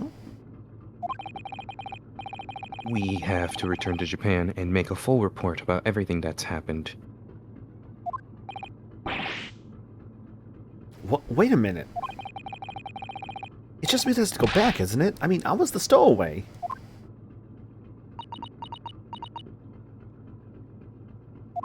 Naruto, I don't think you understand what my job is. The terms of this study tour were negotiated by the Department of Justice in both Great Britain and Japan. It was to be one lawyer and one assistant. Oh. Was to be.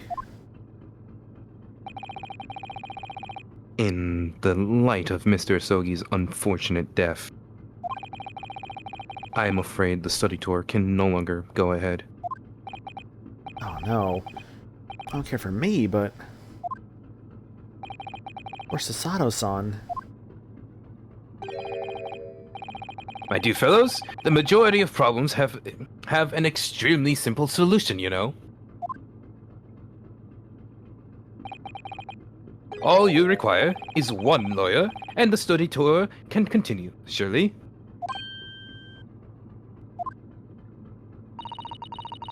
But there is no one else with necessary qualifications, Mr. Sholmes.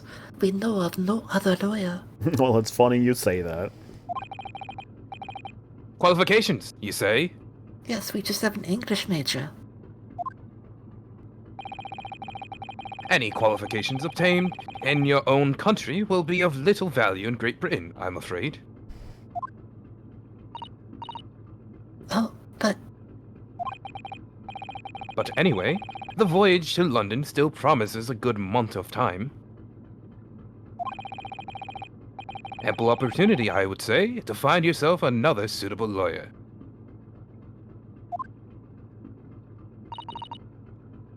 Yes.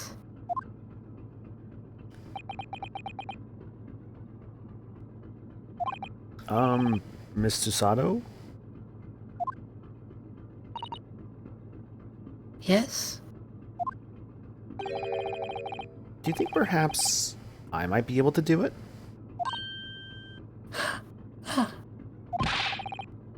But you're not a lawyer, Mr. Naruhodo. Oh, unless... Are you studying law? No, I'm not, but... I'm sorry. In that case, I don't think there's even a chance it could work. But as I said, there is still more than a month before we reach England's shore. It is time to be a lawyer in a month. Isn't that right, Mr. Naruhodo? And after the events of this game, Mr. Naruhodo went back home and discovered the idea of cram schools, and all Japanese students hated him for the rest of his life. It's just the one Toy Story bit where he's like, "You!" Yes, I have a month in which to study, to learn what I must to become a lawyer in Great Britain. Also, Yes, Naruto. so side note, why the fuck is what? Sorry, just these fucking assholes are like, "Yo, man, you want to change your like stupid cinnamon things to like chips and like cheese? Pay $1 extra, asshole!" Like, what? Fuck off. What? Yeah, they're trying to like charge me more to change this fucking chips and queso. I'm like, come on, get out of here with Listen, that. the chips and The cheese hell? is better than the cinnamon. Exactly, and then they're like, I think they know that because they want to charge me $1 for it. It's like, get out of here. What the frick? That's ridiculous. Are you seriously suggesting anybody could learn all of that in just 40 days? There's only one way to find out. didn't read a novel about a man who went around the world in 80 days. I'd work my fingers to the bone, Inspector, every single day. Will you let me try?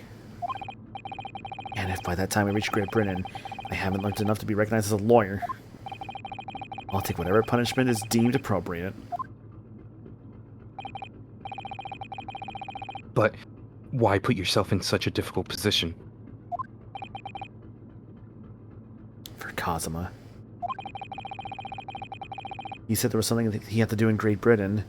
And you know, Kazuma already told me a lot about positions.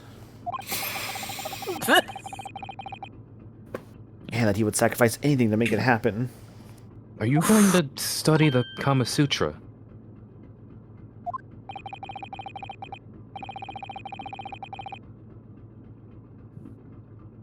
I was passionate about it. I can't let all that passion just come to nothing. Aw, shit. Okay, I found something better, actually. Sorry. I found a buy one, get one free on like 10 wings. I'm gonna get me 20 wings. Aw, yeah, baby. My asshole is gonna feel it tonight. It's the middle of the night. I don't care. Don't eat wings. I don't care. Taco Bell is fine, but not wings. No, I'm getting my fucking wings. Mango habanero, here I come. Oh god. You're not going to be able to sleep. I'll be fine. I just have a fun time in the morning, that's all. It's okay, I have therapy tomorrow. I can just be like, hey man, I had like, you know, like 20 fucking like mango habanero wings at like 2 in the morning. I'll become a lawyer, I have to. I'm making great decisions on stream right now. Just like Naruto is. Yeah, exactly. Although, should I do 10 mango habaneros? That sounds good enough, honestly. Don't want me to pay for fucking ranch. Get the fuck out of here. What do you say, Miss Susato? What are my options? I have Cajun. I can only do one of 2 flavors. Okay, so the mango habanero sticks no matter what.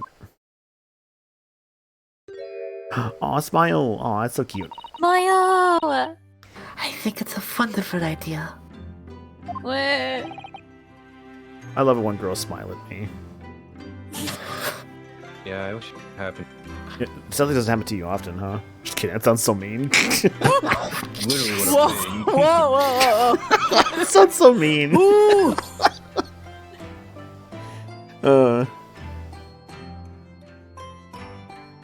Thank you. I don't feel like deciding other wing flavors right now. Let's see, there's like what, Cajun, hot honey. I don't know. Yeah, I might just do mango hot. Oh, perfect. Like 5. Okay, 5 of these mangoes and like 5 like something else. Barbecue, lemon pepper. The problem is that like I feel like half the damn time with like this fucking place, it's like with these wing flavors, I'm just like, is this one even any good? I don't remember if it's any good or not. Then I get it, it's like, oh, this one, I don't like this one. I'll go with what I know I like for sure. Yeah, fuck it. So, what does our bespeckled inspector friend say? Are you serious?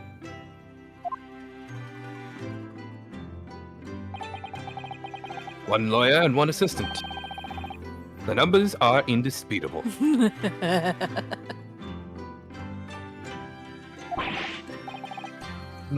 No. It's madness. Madness. This is Sparta. Sparta! You know, I've never watched 300. I have watched Meet the Spartans for some fucking stupid reason. I thought this was Cake Town. Yet fascinating, wouldn't you agree? Fascinating. Fascinating. Duty and rules are the dull routine of existence that we all hoard. Give us interest. Give us fascination. Give us interest. Me playing Fortune Street being like... Speak for yourself. Besides, qualifications are no measure of a man. What matters is his character, no?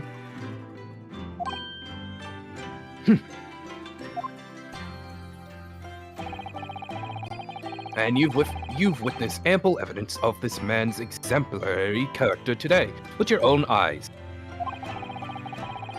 From the early hours of this morning until this very moment now.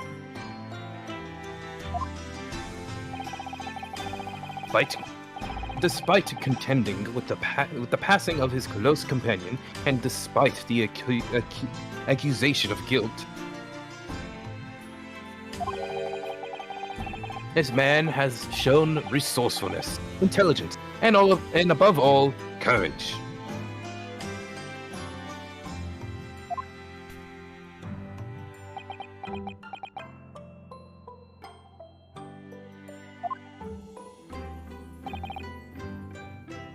Well,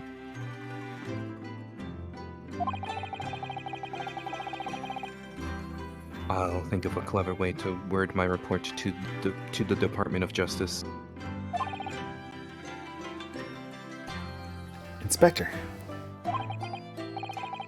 After all, I did just make a promise, didn't I?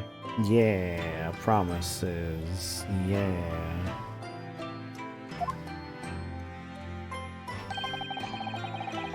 I said that I'll do anything at all to make up for my shortcomings here.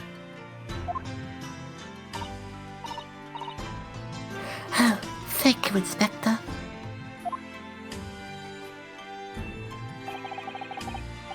If you'll excuse me, I must pay a visit to the captain's quarters, I think. I need to discuss what to do next and how best to make my report.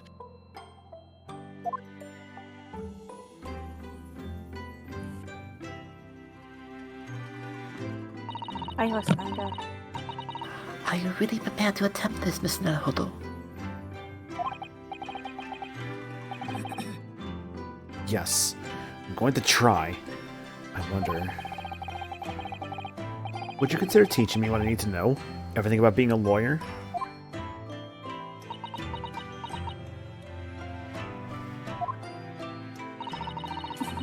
I would be delighted to help you. I am a judicial assistant after all. Thank you. And, Miss Naruto, I'd like you to take charge of this. What? Me? You sure? I'm sure it's what Kazuma-sama would have wanted. Oh. Its name is Karuma. It's a great sword that's been in the Soge clan for generations. Very well. I accept. I'll treasure it always. Its name is also a pun. Now, what's the pun on the sword's name? I believe it actually does have a Japanese equivalent name, but Karuma, if you're to send it out in Japanese katakana, becomes the word karma in English. Oh, Karuma. Karma, yeah. Makes sense.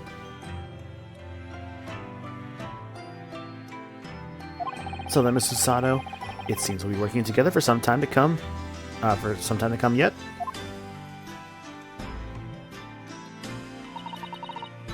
It will be an honor, Mr. Naruto. Look. And for the next 40 days, I shall grant you a single minute of freedom. Oh. We shall fit every spare moment with study. Weird seeing a katana playing through Ishin. Hell yeah. I mean, both Japanese, I get it. Hope you're enjoying Ishin. Yes, that's exactly what I need. But, before we begin, I have an honest favor to ask of you too. Oh goodness, what is it? Don't order the wings. Oh, the wings are already on their way. God damn it. Alright then, please throw me to the ground 3 times. What? I should never have doubted you. You're Kazuma-sama's closest friend. Of course you would not have done anything to hurt him.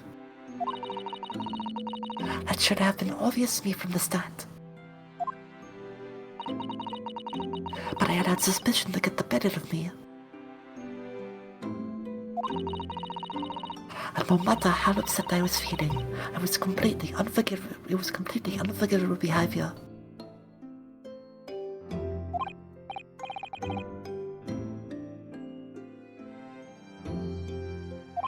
No. Well, you were in shock. You just found out about me stowing away. No, I will not even make excuses for that. Kind of reluctant outside. But in the circumstances, I should never have thrown you, and not just once, but 5 times.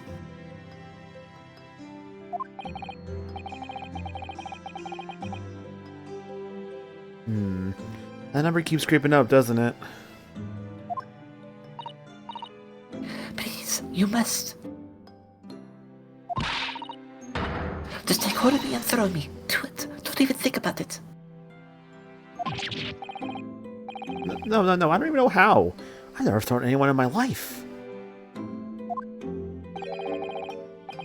Very well, very wise, Mr. Naruhodo. It isn't a skill one acquires without considerable training. Oh, Mr. Sholmes.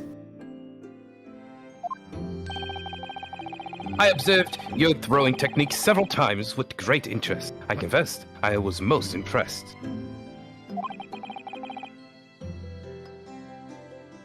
When did he see that?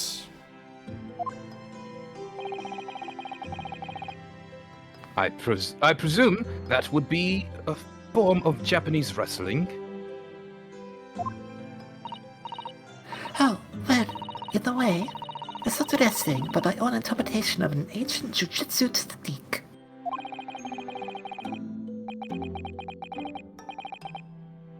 Apparently, it's called the Susato Takedown. It leaves your head swimming, believe me.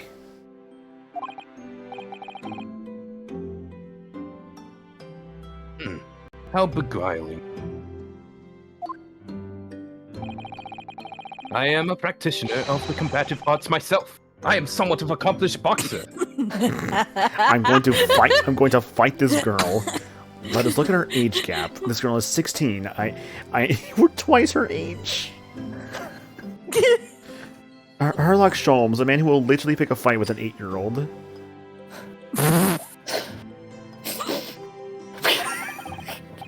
There he goes, dancing around again.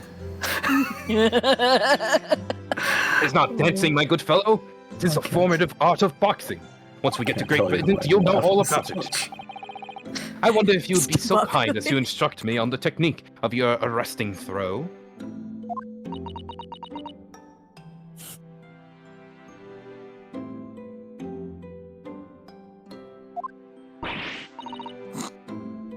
Yes, I've been honored.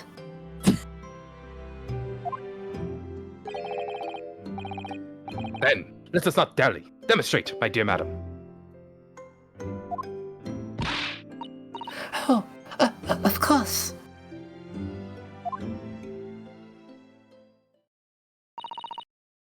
Are you ready, Miss Naruhodo? Huh? Sorry? Hey,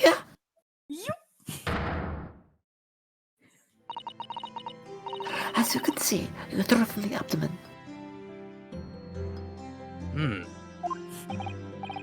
Oh, yes, arresting indeed. And that is what you term the Susato takedown, is it? Actually, no. That was a Susato squash. A Susato squash, huh?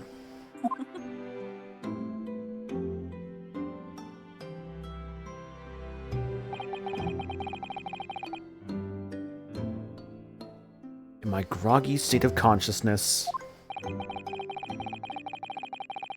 a scene from an evening recently spent with Kazuma flickered into my mind.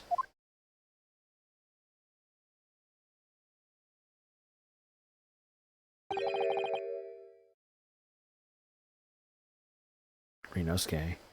Karama?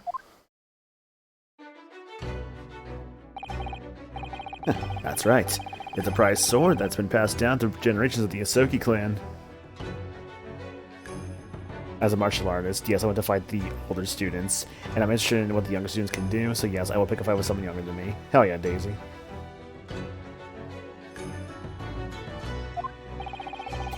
Maya. Yeah, I think she's very much filling the Maya role of things. Yeah, except she's a bit smarter than Maya. Yeah. The Ace Attorney Weird Girls TM. I can't believe you managed to get a permission to bring it with you. I mean, taking a katana on a study tour is more than a little irregular, surely.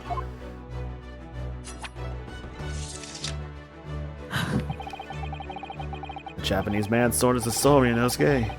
I can't be parted from my katana.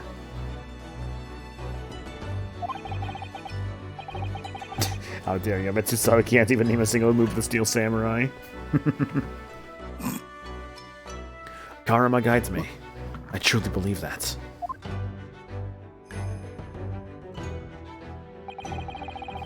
So its name compels its wielder in to slice evil in two. Not that you would need much compelling.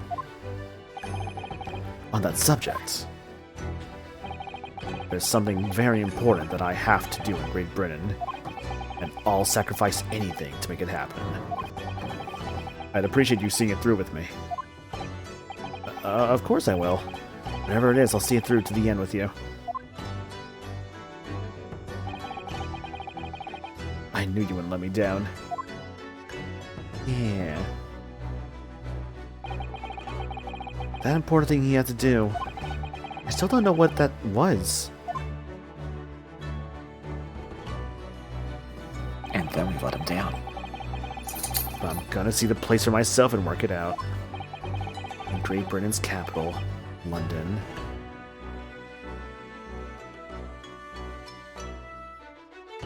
And Home of Herlock Sholmes. Oh, there's a lot of people that will say, Mr. Sholmes, you bloody hack. I'm going to pretend like I didn't hear you. And that's how he always pretend about it, ain't that Sholmes boy? Anywho, where's that violin I so adore? The Adventure of the Runaway Room. Interesting. Okay. I'll worry about that next time. Whew. Yeah, next time in like a month. Yeah, so Yeah. I'm gonna say it straight up, yeah. So I did say an Ace Attorney stream later this week because I actually was not sure how long this case was going to be. I didn't think I was gonna finish all of it tonight. So I was like, oh crap, okay. I thought I was at least gonna have like 2 more parts of this. So yeah, glad I could finish the case 2 tonight. So with MagFest in like a week, I don't want to be in the middle of a case before I have to basically like be gone for like over a week from like streams and stuff. So I'm just going to say we're not going to be starting case 3 until at the very least, maybe not until the possible earliest would maybe be January 15th, maybe? Because I'm not sure if I'll stream like that Wednesday after I come back. Maybe I will, but it won't be Ace Attorney, I think, if I do. So, like, I'll say like the earliest might be like the 15th of January. So, yeah, basically, we'll be doing this again for like 2 weeks. So I do apologize for that. But again, it's because I just don't want to be in the middle of a case, like, while I'm like at a con. It's me time to work on a very specific accent that I can't do. Oh boy. Wait. You know who's next? DM me which character. There's only one character with a specific accent. I think I might know who it you're talking depends about. on who you talk to about some of the other characters, but I know which one you mean now, specifically. You have fun with that interesting fellow.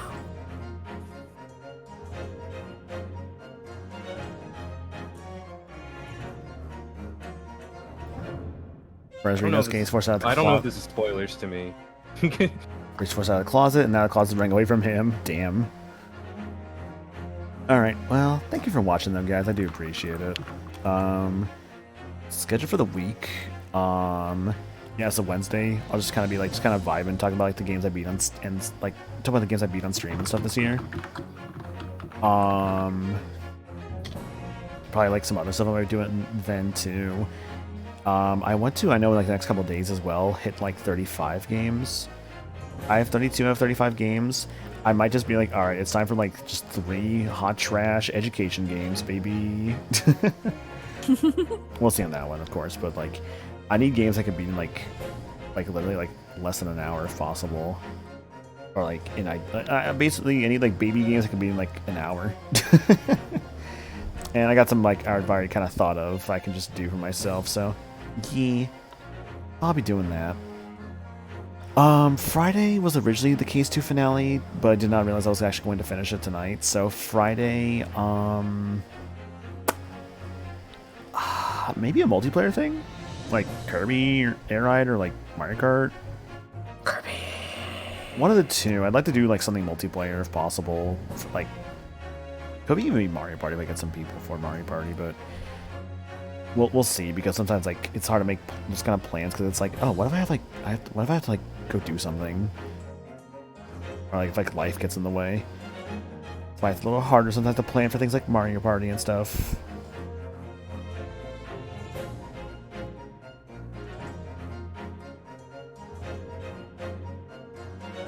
But yeah, aside from that, Sunday will be the last stream before MAG. Again, I don't know what. That could just be more multiplayer stuff. I'm kind of just basically going to take the rest of like my streaming time before MAG is just kind of to vibe and do whatever I want. Because I obviously, you know, just have that time for it. So yeah. KB, Peter, Anna, thank y'all for joining. Appreciate it. Yeah, Yeah, of course. Let's Can't give get up rid of Peter. Peter, who was doing like the majority of the voices until we stepped in. Hey, to be fair, I was doing like the skinny Russian guy before he just stopped being relevant. Oh, I forgot about him. To be fair, so you know what? Good point. See, I realized it wasn't going to be important when I realized I went to the court record. I'm like, he doesn't have a name. Ah, fuck. It's like, he's not important at all. He's just a guy who exists. He's just some guy. He was the other one, but Stroganoff was, you know, he had a name. So. Yeah. Alright. After stream stuff, I guess. Discord. You want to join the Discord? Consider doing so. Love seeing new people there. Gets you updates on whenever I go live and like my schedules and all that, which you can also see on my socials with my Twitter, my Blue Sky, my VOD channel. VOD channel, of course, will have these VODs uploaded basically the day after. Twitter, my Blue Sky, those have stream updates and other kind of fun stuff like that. I gotta really make sure actually before I leave for MAG that like I have like whatever I might stream beforehand. So it's like, okay, get that shit like uploaded immediately. Do not forget, because if you forget, you might lose that VOD. Also, if you want to help support the stream in another way, I did see that my Princess Peach Showtime came in today, as I literally took photos of it and posted on socials and stuff. So that was a Throne game. Want to help support the stream in another way? Throne account, you can do so. Never required, obviously, but it is always appreciated. As are, I know, like, with, like, MAG soon and everything, like, you know, MAG's Fest soon and all that. It'll be very fun. It'll be very fun. Looking forward to seeing people there if they're going. Like everyone in this call, except for Not me. Peter, sadly, who isn't going, and I hope he can eventually go. I'm poor. Yeah, I know. I hope one day, though. Okay, so what are we rating with? I had some messages from earlier, I see. I do just kind of like what of the throbbing. I love the one KB put down. Speaking of peeing. We could do both. Just speaking of peeing, what of the throbbing? Those together makes it sound like there's a problem. Which is way funnier, honestly.